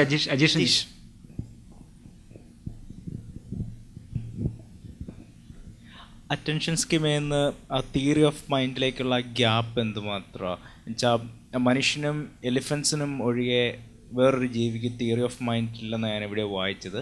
അപ്പോൾ ആ ഒരു തിയറി ഓഫ് മൈൻഡിലേക്കുള്ള ഗ്യാപ്പ് അല്ല, അത് വാസ്തവത്തിൽ ഇന്നത്തെ നമ്മുടെ ഡിസ്കഷന് അത്ര പ്രധാനമല്ല എന്നാണ് ഞാൻ വിചാരിക്കുന്നത്. അതായത് ഈ വരകൾ വരക്കാതിരിക്കാനാണ് നമ്മൾ ശ്രമിക്കുന്നത്. We can find out. അങ്ങനെ ഒരു ഡിസ്കണ്ടിന്യൂറ്റി ഉണ്ടാക്കാൻ നമ്മൾ ശ്രമിക്കേണ്ടതില്ല. നമ്മൾ ഇതിൻ്റെ ഒരു കണ്ടിന്യൂസ് പ്രോസസ്സായി മനസ്സിലാക്കണം. അപ്പോൾ ഒരു ബ്രാഞ്ചിൽ ഏതെങ്കിലും ഒന്ന് കൂടുതലായിട്ട് ഉണ്ടാവാം, തിയറി ഓഫ് മൈൻഡ് ഉണ്ടാവാം. അത് പിന്നെ ഇന്നവർക്ക് ഇത്രയേ ഉള്ളൂ എന്ന് പറയുന്നത് നമ്മളെ ടൈറണി ഓഫ് ദി ഡിസ്കണ്ടിന്യൂസ് മൈൻഡാണെന്ന് ഞാൻ വിചാരിക്കുന്നത്. മനസ്സിലായില്ല? കാരണം അങ്ങനെ പറയാൻ വളരെ സൂക്ഷിച്ച് നമുക്ക് പറയാം ഇതിന് തിയറി ഓഫ് മൈൻഡ് ഉണ്ട്, ഇതില്ല എന്നൊക്കെ നമുക്ക് പറയാം. But overall it doesn't make much sense എന്ന് ഞാൻ വിചാരിക്കുന്നത്. അതെ.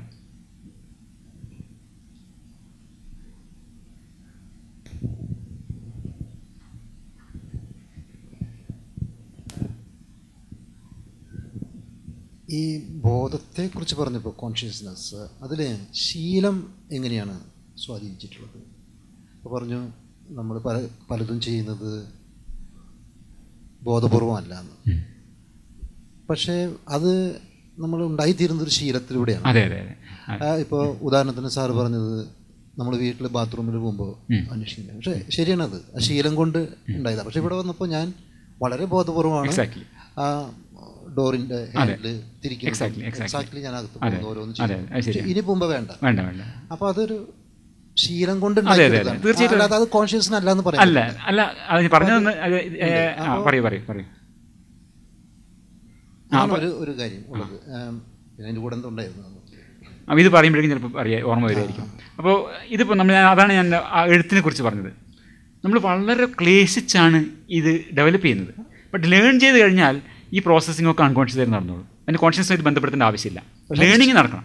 അതാണ് ശീലം നമ്മൾ ഉദ്ദേശിക്കുന്നത്. അതെ, പരിശീലനം കൊണ്ട് ലേൺ ചെയ്ത് വീണ്ടും അതൊരു ഘട്ടത്തില് അതാണ് നമ്മുടെ മെമ്മറി ഉണ്ടാക്കിയെടുത്തത് മെമ്മറിയിലുണ്ട്.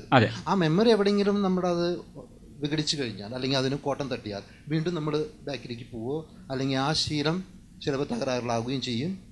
ഈ പറഞ്ഞ പോലെ ബോധമില്ലായ്മയുടെ ആവശ്യം വരും ഇല്ലേ മെമ്മറിക്ക്? കാരണം ഒക്കെ മെമ്മറി എന്നാണ്. ഒരു ചെറിയൊരു കൺഫ്യൂഷൻ ഉണ്ട് തോന്നുന്നു. ചെറിയ കൺഫ്യൂഷൻ ഉണ്ട്. പിന്നെ അതായത് മെമ്മറി ഇല്ലെങ്കിൽ നമ്മളില്ല, നമുക്ക് ചിന്തിക്കാനേ പറ്റുന്നില്ല അല്ലേ? അപ്പോൾ memory heavily influenced our thinking. Thinking is ourself. കുറച്ച് കോംപ്ലിക്കേറ്റഡ് ആയ ഒരു വിഷയമാണ്. അത് ഞാൻ അത്ര പ്രിപ്പയർ അല്ല. ഞാൻ ജസ്റ്റ് ഒന്ന് പറയാം. ഈ മെമ്മറി തന്നെ 2 തരമുണ്ട്, പലതരമുണ്ട്. 2 കുറിച്ച് പറയുമ്പോൾ പ്രൊസീജിയറൽ മെമ്മറി എന്നൊരു സാധനമുണ്ട്. എന്നാൽ നമ്മൾ സൈക്കിൾ ഓടിക്കുന്നു, ഒരു പ്രൊസീജിയറൽ മെമ്മറിയാണത്. നമ്മൾ കാല് ചവിട്ടുന്നു ഇങ്ങനെ പോകുന്നു, അല്ലെങ്കിൽ അതൊരു പ്രൊസീജിയറൽ മെമ്മറിയാണ്. അതുപോലെ തന്നെ നമ്മളൊരു എന്താ പറയുക ഒരു ഡിക്ലറേറ്റീവ് ആയിട്ടുള്ള നമ്മൾ സെമാൻറ്റിക് അങ്ങനെ പറയാൻ പറ്റുന്ന തരത്തിലുള്ള അങ്ങനത്തെ ഒരു സംഗതികളുണ്ട്. മെമ്മറി തന്നെ പല വിധത്തിലുണ്ട്. പക്ഷെ എന്തായിരുന്നാലും ഈ സംഗതികളൊക്കെ നമ്മൾ വിവരിക്കുന്നതായാലും പ്രൊസീജിയറായാലും ഈ മെമ്മറിയൊക്കെ തന്നെ നമ്മൾ ട്രെയിനിങ്ങിലൂടെ ഉണ്ടാവുകയും നമ്മുടെ മസ്തിഷ്കത്തിൽ സ്റ്റോർ ചെയ്യപ്പെടുകയും ചെയ്യുന്നു. പല പ്രോസസ്സിങ് നടക്കുന്നു. ഇതിനെ വേണമെങ്കിൽ ബോധവുമായി നമുക്ക് ചേർക്കാം. പലതിനെ സൈക്കിൾ ഓടിക്കുന്ന നമുക്ക് വളരെ കോൺഷ്യസ് ആയിട്ട് ചെയ്യാം. ഇടത്ത കാലം വലത്ത കാലം ചവിട്ടി വീണ്ടും ചെയ്യാം. എഴുതുന്നത് വേണമെങ്കിൽ ഈ വളരെ ഭംഗിയായി എഴുതുന്നുണ്ടെങ്കിൽ എനിക്ക് പാന്നുള്ളത് ഇങ്ങനെ വലച്ച് കുനിച്ചൊക്കെ എഴുതാം. ഞാൻ പറഞ്ഞു വന്നത് എന്തിനാണിത് പറഞ്ഞതെന്ന് വെച്ചാൽ മോസ്റ്റ് ഓഫ് ദ പ്രോസസ്സിങ് ഇത് അൺകോൺഷ്യസ്. നമ്മൾ ലേൺ ചെയ്ത് അങ്ങനെ പോയിക്കോളും, അൺകോൺഷ്യസ് ആയിട്ട് പോയിക്കോളും. പക്ഷേ ചിലപ്പോൾ നമുക്ക് വേണമെങ്കിൽ അതിൻ്റെ ഒരു സബ്സെറ്റ് ഓഫ് ഒരു processing can be connected to awareness. അത്രയേ ഉള്ളൂ ബോധം എന്ന് പറഞ്ഞ സാധനം. അപ്പോൾ അറ്റ് എ ടൈം ഒരു 3-4 സംഗതികളായിട്ട് മാത്രമേ നമ്മൾ ബോധത്തിനെ കൂട്ടാൻ പറ്റുള്ളൂ. ഞാനിപ്പം ഇങ്ങനെ സംസാരിക്കുമ്പോൾ ഞാൻ കുറച്ച് കാര്യങ്ങൾ എൻ്റെ ബോധത്തിൽ വർക്ക് ചെയ്യുന്നുള്ളൂ. പക്ഷേ എന്തൊക്കെ ഒരുപാട് പ്രോസസ്സിങ് നടക്കുന്നുണ്ട്. ഈ വോക്കൽ കോഡിൽ എങ്ങനെ കാ എന്ന് പറയേണ്ടത് എങ്ങനെയാണ് മകനെ നമ്മൾ അന്ന് പഠിപ്പിച്ചിട്ടുണ്ടല്ലോ. അതൊക്കെ വർക്ക് ചെയ്യുന്നുണ്ട് അവിടെ. അതൊക്കെ അൺകോൺഷ്യസ് നടന്നു പോവാണ്. എൻ്റെ ഈ വോക്കൽ കോഡിൽ ഈ ഭാഷക്കനുസരിച്ച് പ്രവർത്തിക്കുന്നതൊക്കെ വലിയ പ്രോസസ്സിംഗ് ആണ്. അതൊക്കെ അൺകോൺഷ്യസ് നടന്നു പോകും. പക്ഷേ അതിനെ പോലും നമുക്ക് വേണമെങ്കിൽ ബോധമായി ബന്ധിപ്പിക്കാം. ഈ കാര്യമാണ് ഞാൻ പറഞ്ഞു കൊണ്ടത്. ഇത് ബോധം എന്താണ് എന്ന് പറയാൻ വേണ്ടിയാണ് ഞാനത് പറഞ്ഞത്. ബോധം എന്നത് that is called that mysterious part that can be associated, a process that can be associated with some subset of the processing. അങ്ങനെ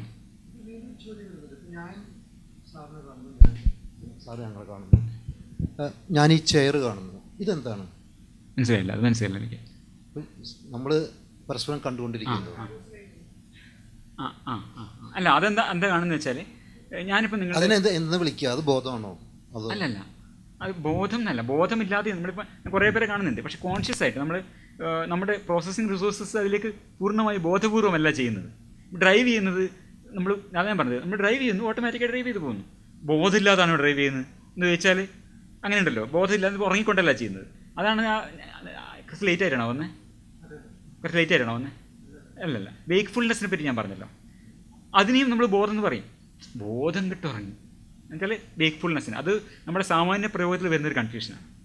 ആ വേക്ക്ഫുൾനെസ്സിനെ കുറിച്ചല്ല നമ്മളിവിടെ കോൺഷ്യസ്നെസ് എന്ന് പറയുമ്പോൾ ഉദ്ദേശിക്കുന്ന ബോധം, അത് പറയാം. നമ്മളിവിടെ ഉദ്ദേശിക്കുന്ന സബ്ജക്റ്റീവ് എക്സ്പീരിയൻസ് എന്നുള്ള ഒരു റെസ്ട്രിക്റ്റഡ് സെൻസിൽ മാത്രമാണ് നമ്മൾ ബോധം എന്ന് ഉപയോഗിക്കുന്നത്. അത് നമ്മൾ മനസ്സിലാക്കേണ്ടത്. മറ്റേ ബോധം വേറെ, വേക്ക്ഫുൾനെസ് വേറെ. അതായത് ഇൻ റിലേഷൻ ടു ദാറ്റ് നമ്മുടെ സെൻസസുമായിട്ട് എങ്ങനെ റിലേറ്റ് ചെയ്യും? അതായത് നമ്മുടെ ഈ 5 സെൻസസ് ഇല്ലെന്ന് വെച്ചാൽ, if you take those 5 census out, പിന്നെ ബോധം എന്ന് പറഞ്ഞാൽ എന്താണ്? അങ്ങനെ ഒരു സാധനം ഉണ്ടോ?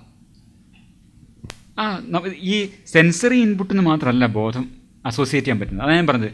ഡിസിഷൻസ്, സെൻസറി ഇതുമായിട്ട് അസോസിയേറ്റ് ചെയ്യാം, ഡിസിഷൻസ് ആയിട്ട്, മെമ്മറീസ് ആയിട്ട്, ഇതൊക്കെ ബോധപൂർവ്വം ചെയ്യാം. മനസ്സിലായില്ലേ? അപ്പോൾ ഈ ബോധം എന്ന സംഗതിയെ കണ്ടൻസ് ഓഫ് കോൺഷ്യസ്നെസ് ആയിട്ട് കണക്ട് ചെയ്യാണ് ചെയ്യുന്നത്. കണ്ടൻസ് ഓഫ് കോൺഷ്യസ് ആയിട്ട് ഈ സോ കോൾഡ് അവയർനെസ് ഫീച്ചർ അതിനെ കണക്ട് ചെയ്യാണ് ചെയ്യുന്നത്. ഓക്കെ, പണ്ടത്തെ പോലെ ഈ സബ് കോൺഷ്യസ്, അൺകോൺഷ്യസ് അങ്ങനത്തെ മൈൻഡുകളുണ്ടോ? അതോ അതൊന്നും നമ്മൾ നോക്കേണ്ട കാര്യമില്ല. ഫ്രോയിഡ് പറഞ്ഞൊക്കെ എന്നോ കുഴിച്ചു വിടാറായി. അതെയോ? Okay, forget about it.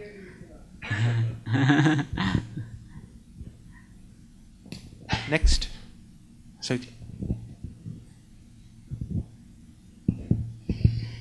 ഒരു ചെറിയ സംശയം, maybe because I haven't fully followed. I am not entirely certain my understanding between or relationship of consciousness to evolution is any clearer than before I came here. Okay. So did you intend to connect that? Yeah, okay. Directly proportional or directly connected? Or did you mean the evolution being just a natural process, or has that over the years contributed to the artificial discoveries that human beings have made? Okay. മരണം പറഞ്ഞാൽ മതിയല്ലോ അല്ലേ? അപ്പോൾ പിന്നെ ഇതിലെ ഒരു പ്രശ്നം, may be എൻ്റെ പ്രസൻറ്റേഷൻ എന്തെങ്കിലും പ്രശ്നം ഉണ്ടായിട്ടുണ്ടാവും. Probably I didn't make that connection very clear to you. I try to do it again. നമുക്കുള്ള ഒരു പ്രശ്നം എന്താണ് കോൺഷ്യസ്നെസ് എന്നുള്ളതായിരുന്നു ആദ്യത്തെ ഒരു problem. We don't know what is consciousness. അതുകൊണ്ട് തന്നെ, അല്ലെങ്കിൽ കോൺഷ്യസ്നെസ്സിന് ഹാർഡ് പ്രോബ്ലം, എക്സ്പ്ലെയിൻ ചെയ്യാൻ പറ്റാത്തൊരു, നമ്മുടെ ലോകവീക്ഷണായിട്ട് യോജിക്കാത്ത എന്തോ ഒരു സാധനമായിട്ടാണ് നമ്മൾ കോൺഷ്യസ്നെസ്സിനെ മനസ്സിലാക്കുന്നത്. നമ്മൾ ഇതിൻ്റെ ഒരു മെജോറിറ്റി പാർട്ടും ഈ പ്രസൻറ്റേഷൻ ഞാൻ ചെയ്തത് ഇതിനൊരു ഫിസിക്കൽ എക്സ്പ്ലനേഷൻ ഉണ്ടാക്കാനാണ്. കോൺഷ്യസ്നെസ്സിന് there is a physical explanation for this phenomenon called consciousness. അത് നമ്മൾ വിവരിച്ചു. It is an attention schema, it is ഒരു കാർട്ടൂൺ ഓഫ് അറ്റൻഷൻ ആണെന്ന് നമ്മൾ പറഞ്ഞു. അതുവരെ ക്ലിയർ ആണല്ലോ. Whether you understand it or not, as a statement you can take it. അതായത് consciousness is now a cartoon of attention. ഇനി നമുക്ക് വേണ്ടത് ഇതിനെ, അപ്പോൾ എന്തായി, ഇതൊരു ഫിസിക്കൽ സാധനമായി നമ്മുടെ മൊത്തം ലോകവീക്ഷണത്തിലേക്ക്, നമ്മുടെ ഡാർവീനിയൻ ലോകവീക്ഷണത്തിലേക്ക്, എവല്യൂഷനിലേക്ക് ഇതിനെ കൊണ്ടുവരാൻ പറ്റും. ഇനി നമുക്ക് വേണ്ടത് ഈ അറ്റൻഷൻ എന്നതിനെ ഫോളോ ചെയ്യാണ്. എവിടെ വെച്ച് അറ്റൻഷൻ ഉണ്ടായി, എവിടെ വെച്ച് ഈ അറ്റൻഷൻ കൺട്രോൾ ചെയ്യുന്ന ഏർപ്പാടുണ്ടായി, എവിടെ വെച്ച് ഇത് ഓവർട്ട് അറ്റൻഷനും കവർട്ട് അറ്റൻഷനും രണ്ടായി മാറി. ഇതാണ് എൻ്റെ എവല്യൂഷനായിട്ട് കണക്ഷൻ. ഒരു 70 കോടി കൊല്ലം മുമ്പ് ഒരു നെർവസ് സിസ്റ്റമേ ഇല്ല സ്പോഞ്ചുകൾക്ക്. അപ്പോൾ ഇതൊന്നുമില്ല, ഇവിടെ ഒരു അറ്റൻഷനും ഇല്ല, യൂണിവേഴ്സൽ കോൺഷ്യസ്നെസ്സും ഒന്നുമില്ല. കാരണം അട്രിബ്യൂട്ട് ചെയ്യാൻ പറ്റിയ ആൾക്കാരില്ല. എന്തുകൊണ്ടാണ് ഈ സ്വാമിമാർ യൂണിവേഴ്സൽ കോൺഷ്യസ്നെസ് എന്ന് പറയുന്നത്? Because of our tendency to attribute consciousness to everything. അങ്ങനെ ആരും ഇല്ലായിരുന്നതുകൊണ്ട് അന്ന് ബ്രഹ്മം ഉണ്ടായിരുന്നില്ല. 70 കോടി കൊല്ലം മുമ്പേ അന്ന് സ്പോഞ്ചുകൾ മാത്രമേ ഉള്ളൂ. There were no organisms with nervous systems, let alone those with such advanced brain systems so that can attribute consciousness to ourselves and to others. അതാണ് അവിടെ തുടങ്ങുന്നത് 70 കോടി കൊല്ലം മുമ്പ്. അത് കഴിഞ്ഞ ശേഷം പിന്നെ നെർവസ് സിസ്റ്റം ആദ്യമായി ഉണ്ടാവുന്നു.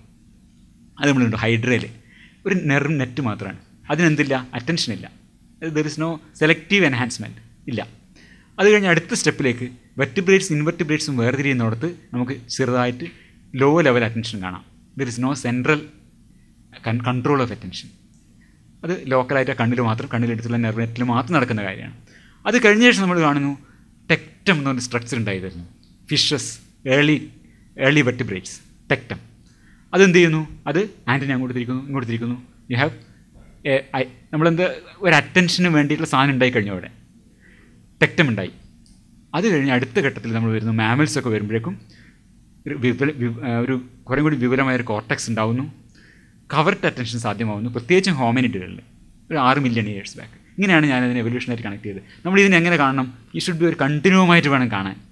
ബോധം എന്നതിനെ എന്തോ ഒരു സാധനം മനുഷ്യന് മാത്രമുള്ള ഒന്നായി കാണാതെ വളരെ മുൻകാലത്ത് തുടങ്ങിയ അറ്റൻഷൻ എന്ന ഒരു പ്രോസസ്സിൻ്റെയും അതിനെ കൺട്രോൾ ചെയ്യാനുള്ള ഒരു സിസ്റ്റത്തിൻ്റെയും അതിനുള്ള ഇൻറ്റേർണൽ മോഡലിൻ്റെയും അതിൻ്റെ ഒരു തുടർച്ചയായി ഇതിനെ കാണുമ്പോൾ ഇത് നമുക്ക് എന്ത് ചെയ്യാൻ പറ്റും, കോൺഷ്യസിനെ ഈ പ്രകൃതിയുടെ നമ്മുടെ ഇന്നത്തെ മനസ്സിലാക്കലിൽ നിന്ന് പുറത്ത് പ്ലേസ് ചെയ്യേണ്ട ആവശ്യമില്ലാതെ you can very well place in the Darwinian world view. Is it clear? Thank you.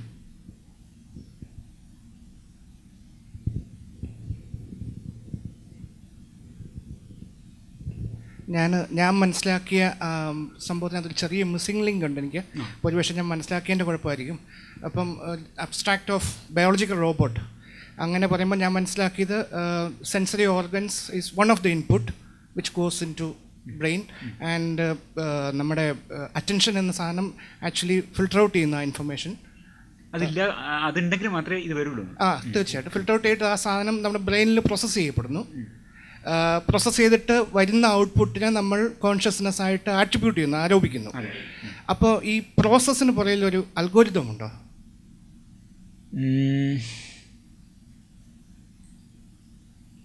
ഞാൻ പറയുന്ന മറുപടി എല്ലാം തോന്നുന്നുണ്ട്. അൽഗോരിതം എന്നുള്ള വാക്ക് എനിക്ക് അൽഗോരിതം എന്ന് പറഞ്ഞാൽ അതിന് പുറകിൽ ഒരു ഫോർമുല. അൽഗോരിതം എന്നുള്ള എനിക്കൊരു ധാരണയുണ്ട്, ഡെന്നിറ്റ് വായിച്ചിട്ടുള്ള ധാരണ. പക്ഷേ അങ്ങനെ പറയാൻ മാത്രം എനിക്കറിയില്ല അതെങ്ങനെയാണോ പറയേണ്ടതെന്നുള്ളത്. You have to think about it. പക്ഷേ ഞാൻ മനസ്സിലാക്കിയ അബ്സ്ട്രാക്ട് ശരിയാണോ? അതെ ഓഫ് കോഴ്സ് അതെ. പക്ഷേ അതിലിതാണ് ഈ അറ്റൻഷൻ സ്കീമ ഉണ്ടെങ്കിൽ മാത്രമേ കോൺഷ്യസ്നസ് സാധ്യമാവുള്ളൂ എന്നർത്ഥം.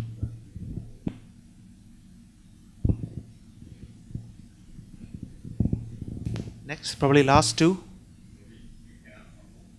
Yeah. Anybody here? Soumya. പൊട്ടത്തരാണോന്ന് അറിയില്ല. യു സെഡ് ദാറ്റ് ഓരോരുത്തർക്ക് ഓരോ സ്റ്റിമുലൈനടുത്ത് ഉള്ള റിയാക്ഷനാണ് ഈ അറ്റൻഷൻ സ്കീമാന്ന് ഞാൻ മനസ്സിലാക്കുന്നു. അത് ഓരോരുത്തർക്ക് ഡിഫർ ചെയ്യുന്ന is probably because of what your brain structure might be. But അതെങ്ങനെയാണ് ഇപ്പോൾ ഒരു റൂമിൽ 10 സാധനങ്ങൾ വെച്ചിട്ടുണ്ടെങ്കിൽ I might look at different things and you might look at different things and different things might come back to your memory later. അത് എങ്ങനെയാണ് differ ചെയ്യുന്നത്? And I also know that over a period of evolution അല്ലെങ്കിൽ ഒരാളുടെ life ഹിസ്റ്ററിയിൽ based on his circumstances അയാൾ judge ചെയ്യുന്ന, അതായത് അയാളുടെ consciousness is changes based on his circumstances. അതെങ്ങനെയാണ് നടക്കുന്നത്? I don't know if I made my question clear. വാസ്തവത്തിൽ എനിക്ക് ക്വസ്റ്റ്യൻ അത്ര ക്ലിയർ ആയിട്ടില്ല. ഞാൻ ചോദിക്കുന്നത് ഇപ്പോൾ നമ്മളൊരു കുട്ടീനെ മെമ്മറി ഗെയിമിന് കൊണ്ടുവരുന്നു. ആ ഒരു 2 കുട്ടികൾ ഒരു മെമ്മറി ഗെയിമിന് കൊണ്ടുവരുന്നു. 10 സാധനങ്ങൾ അവിടെ വെച്ചിട്ടുണ്ട്. The things are the same, the children are of the same age. But ഒരു കുട്ടി കാണുന്നതല്ല മറ്റേ കുട്ടി കാണുന്ന 10 സാധനം. പ്രോബബ്ലി ഒരു കുട്ടി 5 സാധനങ്ങളെ നോട്ടീസ് ചെയ്യുള്ളൂമായിരിക്കും. പക്ഷെ മറ്റേ കുട്ടി പ്രോബബ്ലി അതിലും കൂടുതൽ നോട്ടീസ് ചെയ്യുന്നുണ്ട്. അതിലുള്ള ഡിഫറൻസസ് അതെങ്ങനെയാണ് ഡെവലപ്പ് ആവുന്നത്? ഓക്കെ, എനിക്ക് തോന്നുന്നത് അത് നമ്മുടെ ഇന്നത്തെ ടോപ്പിക്കായിട്ട് കണക്റ്റഡ് ആയ ഒരു സംഗതിയായിട്ട് എനിക്ക് ഫീൽ ചെയ്യുന്നില്ല. അത് നമ്മൾ വി ആർ കമ്പയറിങ് 2 പ്രോസസ്സേഴ്സ് അല്ലേ, 2 കമ്പ്യൂട്ടർ. അതിൻ്റെ പല പല കാരണങ്ങളും ഉണ്ടാവാം. നമ്മൾ ഈ 2 ഹ്യൂമൻ ബ്രെയിൻസ് ഒരിക്കലും എക്സാക്ട്ലി ഈക്വൽ ആവില്ലല്ലോ, വളരെ വ്യത്യാസങ്ങളുണ്ടാവും. അതിൻ്റെ പ്രോസസ്സിങ് പവർ ഐൻസ്റ്റൈൻ്റെ ബ്രെയിൻ ആവില്ല എൻ്റെ ബ്രെയിൻ തീർച്ചയായിട്ടും. Processing power differs. അതിന് വളരെ സിമ്പിളായിട്ടുള്ള കാര്യം അതാണ്. 2 കുട്ടികൾ അങ്ങനെ ഉണ്ടെങ്കിൽ these are 2 processing systems which processing power it's different. അതുവരെ സിമ്പിളല്ലേ അത്?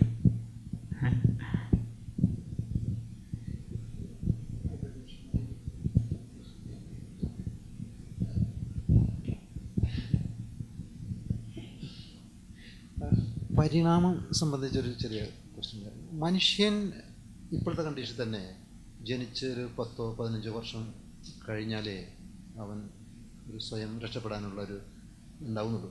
അപ്പോൾ ഈ മനുഷ്യ പരിണാമം ഉണ്ടായ കാലഘട്ടത്തിൽ നിന്ന് എങ്ങനെയാണ് ഈ മനുഷ്യൻ അതിജീവിച്ച് എന്നൊന്ന് ചുരുക്കി പറയാമോ? കാരണം ആ ഒരു ഘട്ടത്തിൽ മനുഷ്യനായ സമയത്ത് പഴയ കാലം എത്ര വർഷം മില്യൺ വർഷം മുമ്പാണെങ്കിലും എങ്ങനെയാണ് മനുഷ്യനെ ഇത്രയും ദുർബലനായി? ഇന്നത്തെ കാലത്തും ദുർബലനാണ് അല്ലേ? 10 വർഷം കഴിയാതെ തന്നെ നമുക്കൊന്ന് ഇമേജ് ചെയ്യാൻ പറ്റില്ല. അവനെങ്ങനെ സ്വന്തം കാലിൽ നിൽക്കാം, മറ്റു ഇരകളിൽ നിന്ന് രക്ഷപ്പെട്ട് എങ്ങനെ അതിജീവിക്കാം എന്നുള്ളത് തന്നെ ഇപ്പോൾ തന്നെ അസാധ്യമായൊരു കാര്യം പോലെ നമുക്ക്. പക്ഷെ അപ്പോൾ ഇത്രയും പുരാണ കാലത്ത് എങ്ങനെയായിരിക്കണം അതിനെക്കുറിച്ചൊരു എനിക്ക് പെട്ടെന്ന് ഒരു കറക്റ്റായ ഒരു പേപ്പർ സൈറ്റ് ചെയ്തിട്ടൊന്നും പറയാൻ പറ്റിയ കാര്യമല്ല. It is also kind of എന്താ പറയുക, ഒരു I am shooting from my hip. അപ്പോൾ ഇങ്ങനെ എങ്ങനെയാണ് മനസ്സിലാക്കേണ്ടതെന്ന് വിചാരിച്ചാൽ ഞാൻ വിചാരിക്കുന്നത് എല്ലാത്തിനും ഡോക്ടൻസ് പറയും നേച്ചർ ഈസ് എ മൈസർലി അക്കൗണ്ടൻറ്റ്. എല്ലാത്തിനും കോസ്റ്റ് ഉണ്ട്, സർവ്വത്തിനും കോസ്റ്റ് ഉണ്ട്. നമ്മളുടെ ഈ അതിഭീമമായ കമ്പ്യൂട്ടിംഗ് പവറിൻ്റെ കോസ്റ്റാണ് നമ്മുടെ ഈ 15 വർഷത്തെ വളർച്ച. കാരണം അങ്ങനെ അത് വളരാൻ പറ്റൂ. ബട്ട് അതിൻ്റെ സർവൈവൽ അഡ്വാൻറ്റേജ് അത്രയും കൂടുതലാണ്. അല്ല, ഇപ്പോൾ ഈ ഇത്രയും വികസിതമായ മസ്തിഷ്കം ഉണ്ടാക്കുന്ന സർവൈവൽ അഡ്വാൻറ്റേജ് ഏത് കാലത്തും, നമ്മുടെ മനുഷ്യർ ആദ്യം ഉണ്ടായിരുന്ന കാലത്ത് തന്നെ അതിന് വലിയ സർവൈവൽ അഡ്വാൻറ്റേജ് ഉണ്ടായിരുന്നത് കൊണ്ടാണ് അവർ സർവൈവ് ചെയ്ത് വന്നത്. ഇത്രയും ഡെവലപ്ഡായ, പ്രത്യേകിച്ച് സാമൂഹ്യ ബന്ധങ്ങൾ, ഈ എന്താ പറയുക, ഒരു സോഷ്യൽ അനിമലും കൂടിയാണല്ലോ. അപ്പോൾ ഈ കുട്ടികളെ കുട്ടികളെ വളർത്താനുള്ള ഒറ്റക്കല്ലല്ലോ മനുഷ്യരാരും, പുലിയെ പോലെ അല്ലല്ലോ നമ്മൾ, ഒരു സൊസൈറ്റി അല്ലേ. It takes a tribe to get a child. അപ്പോൾ അങ്ങനെയുള്ള അതല്ലേ അന്നുണ്ടായിരുന്നത്. അപ്പോൾ ഞാൻ പറഞ്ഞു വന്നതെന്ന് വെച്ചാൽ ഈ മസ്തിഷ്കം 15 കൊല്ലം കൊണ്ട് വന്നു കഴിയുമ്പം ഉണ്ടാകുന്ന അഡ്വാൻറ്റേജ് ഔട്ട്വേസ് ദ ഇൻവെസ്റ്റ്മെൻറ്റ്. അതുകൊണ്ടാണത് സർവൈവ് ആ അഡാപ്റ്റേഷൻ, നമ്മുടെ വികസിതമായ മസ്തിഷ്കം എന്ന അഡാപ്റ്റേഷൻ നിലനിന്ന് പോയത്. അല്ലായിരുന്നെങ്കിൽ അത് തെറ്റിപ്പോയത്. കാരണം ഇത്രയും വലിയൊരു തല ഡെലിവറി ചെയ്യാൻ എളുപ്പമല്ല. അതുകൊണ്ടാണ് കുഞ്ഞു തലയായിട്ട് ആ പെൽവിസിൻ്റെ ഔട്ട്ലെറ്റിൽ ഒരു ചെറിയ തലയേ പോരുള്ളൂ. ഇത്രയും വികസിച്ച തല കൊണ്ട് അതിലൂടെ പോരാൻ പറ്റില്ല. അപ്പോൾ ഒരു വളരെ ഇംപെർഫെക്റ്റായ ഒരു ചെറിയ തലയും കൊണ്ട് പുറത്ത് വിട്ട ശേഷം പിന്നെയാണ് ആ തല വലുതാവുന്നത്, ബ്രെയിൻ വലുതാവുന്നത്, അതിൻ്റെ മൈലിനേഷൻ സംഭവിക്കുന്നത്. ദാറ്റ് ഈസ് ആ സമയത്തുണ്ടാവുന്ന എന്താ പറയുക, അതിൻ്റെ അരക്ഷിതാവസ്ഥ എന്നത് that's a cost to be paid for your high computing power and it is worth it. അതുകൊണ്ടാണ് ഞാൻ വിചാരിക്കുന്നത്. ഒരുപാട് ചോദ്യങ്ങളുണ്ട്, പക്ഷേ എന്നാലും ഒരു ചോദ്യം കൂടി ചോദിക്കുകയാണ്. ഈ കോൺഷ്യസ്നെസ് എന്ന് പറയുന്നത് കണ്ടിന്യൂസ് ആണോ, അതോ ഇത് കമ്പ്യൂട്ടർ ഓണും ഓഫ് ആക്കുന്ന പോലെ ഒരു ദിവസം ഓണാക്കുന്നു പിന്നെ ഓഫ് ആക്കുന്നു? അതുപോലെ തന്നെ ഈ അറ്റൻഷൻ സ്കീമായും ഇതെല്ലാം കൂടെ എനിക്ക് കോപ്പി ചെയ്ത് വേറെ ഇടത്തോട്ടാക്കി എനിക്ക് ലൈഫ് ലോങ് ആയിട്ട് ജീവിക്കാൻ പറ്റുമോ? അത് ഗ്രസിയനെ വായിക്കണം, very interesting. I would all advise you. ഞാൻ ആ ബുക്ക് വായിക്കാൻ അഡ്വൈസ് ചെയ്യും, സോഷ്യൽ ബ്രെയിൻ എന്ന് പറഞ്ഞിട്ട്. അതിൽ ഒരു വലിയ ചാപ്റ്റർ തന്നെ ഉണ്ട്, നമ്മൾ എങ്ങനെയാണ് നമ്മുടെ ഈ കംപ്ലീറ്റ് ട്രാൻസ്ഫർ ചെയ്യാൻ പറ്റുക അതിനെ കുറിച്ചൊക്കെ കുറേ പറയുന്നുണ്ട്. നമ്മളെ കംപ്ലീറ്റ് സാധനത്തിനെ മാറ്റാന്ന് പറയുന്നത്. And for eternity we can live, but not with this bodies. പണ്ട് തലമാറട്ടെ അറിയില്ല. അറിയാം പിന്നെ. Last question, from Ashok ji. So, attention scheme പറഞ്ഞപ്പോഴത്തേക്ക് നമ്മുടെ ബയസ്ഡ് കോമ്പറ്റീഷനെ കുറിച്ച് പറഞ്ഞല്ലോ. Is there a relationship between biased competition and competing priorities?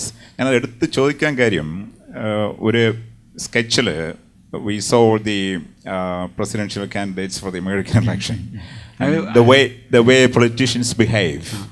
So is there a natural or evolutionary process that divert one's mind to the process of, if you like, a natural selection, such as really wanting to assess the merit of certain things, or a competing artificial priorities that determine the decision?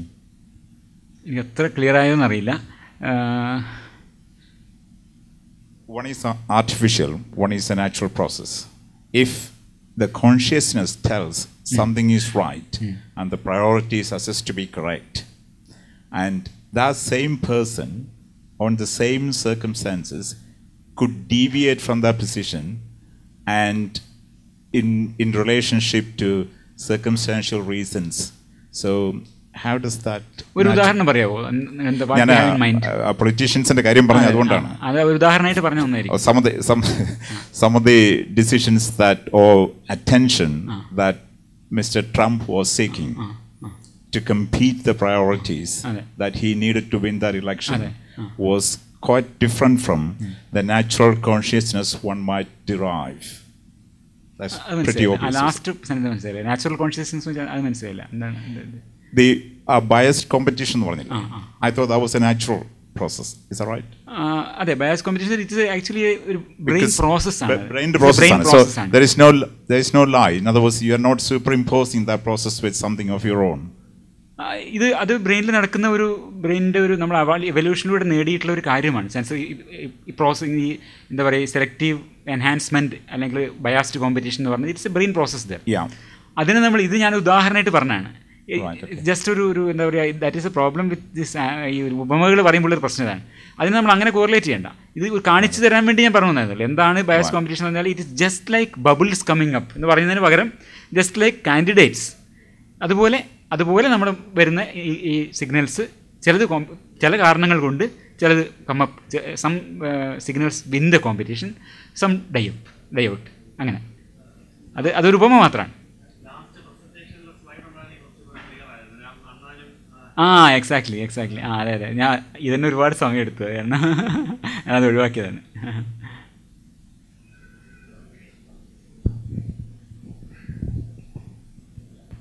രണ്ടും കണ്ടിട്ടുണ്ടല്ലേ? അപ്പോൾ you seen both. Does this presentation add anything to that? Okay.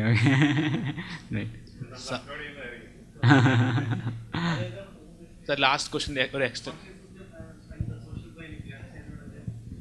ഞാൻ ഒരു presentation തന്നിട്ടുണ്ട്. ബോധത്തിൻ്റെ ജീവശാസ്ത്രം. അത് ഇത്തിരി പലരും പറയുന്നത് കാണുന്നില്ല. ഞാൻ ഭയങ്കര ത്രില്ലിൽ പ്രസൻറ്റ് ചെയ്തത്, പക്ഷെ ആർക്കും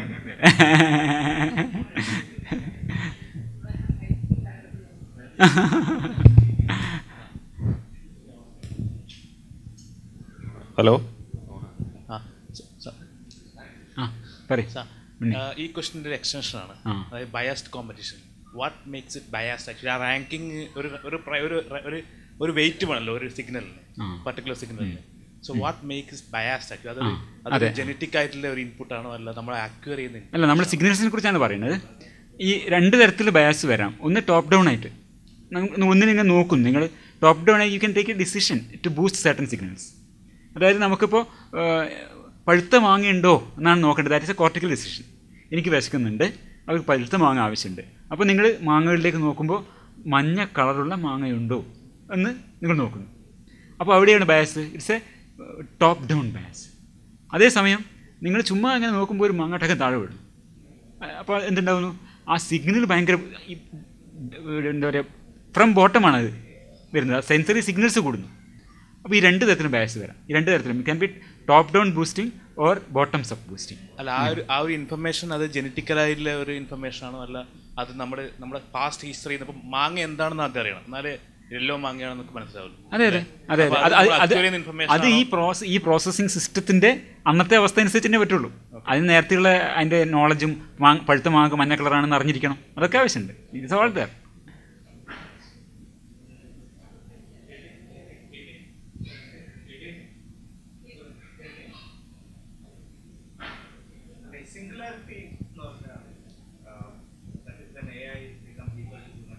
ഓക്കെ.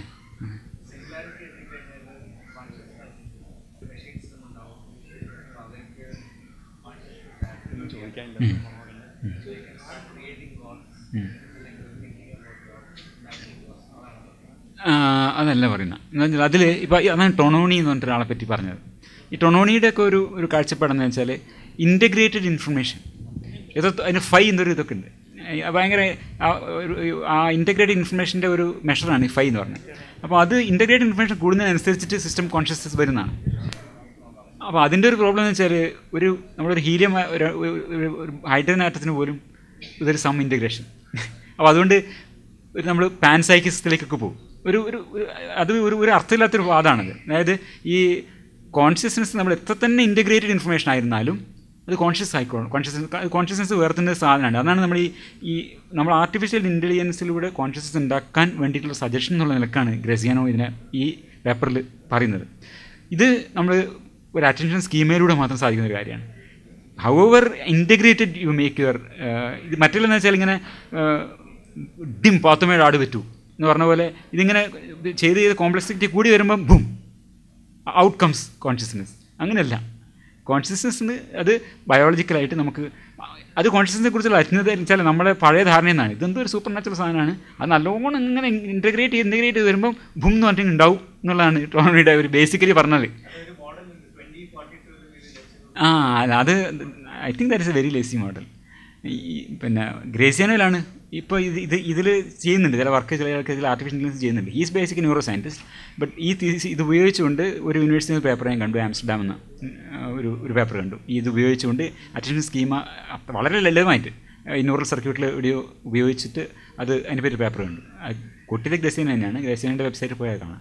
ഇപ്പോൾ പ്രിൻസ്റ്റണിലാണ്, ഈസ് ഇൻ പ്രിൻസ്റ്റൺ. പ്രിൻസ്റ്റണിൽ പിന്നെ ന്യൂറോ സയൻസ് ഗ്രേസിയാനോ ലാബിൽ പോയിട്ട് അത് നോക്കി കഴിഞ്ഞാൽ ആ പേപ്പർ കാണാം.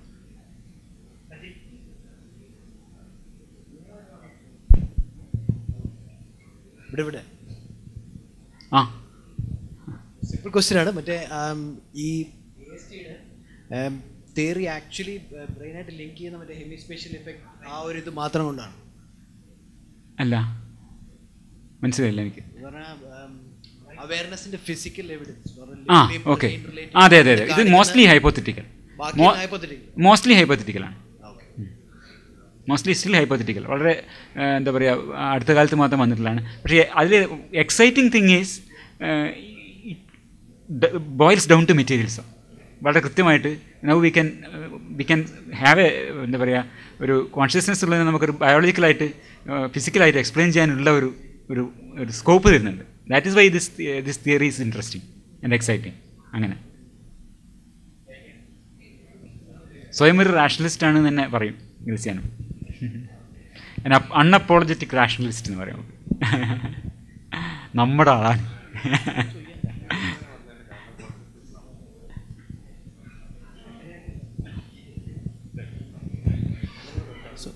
Okay, so I think we'll probably call it a day.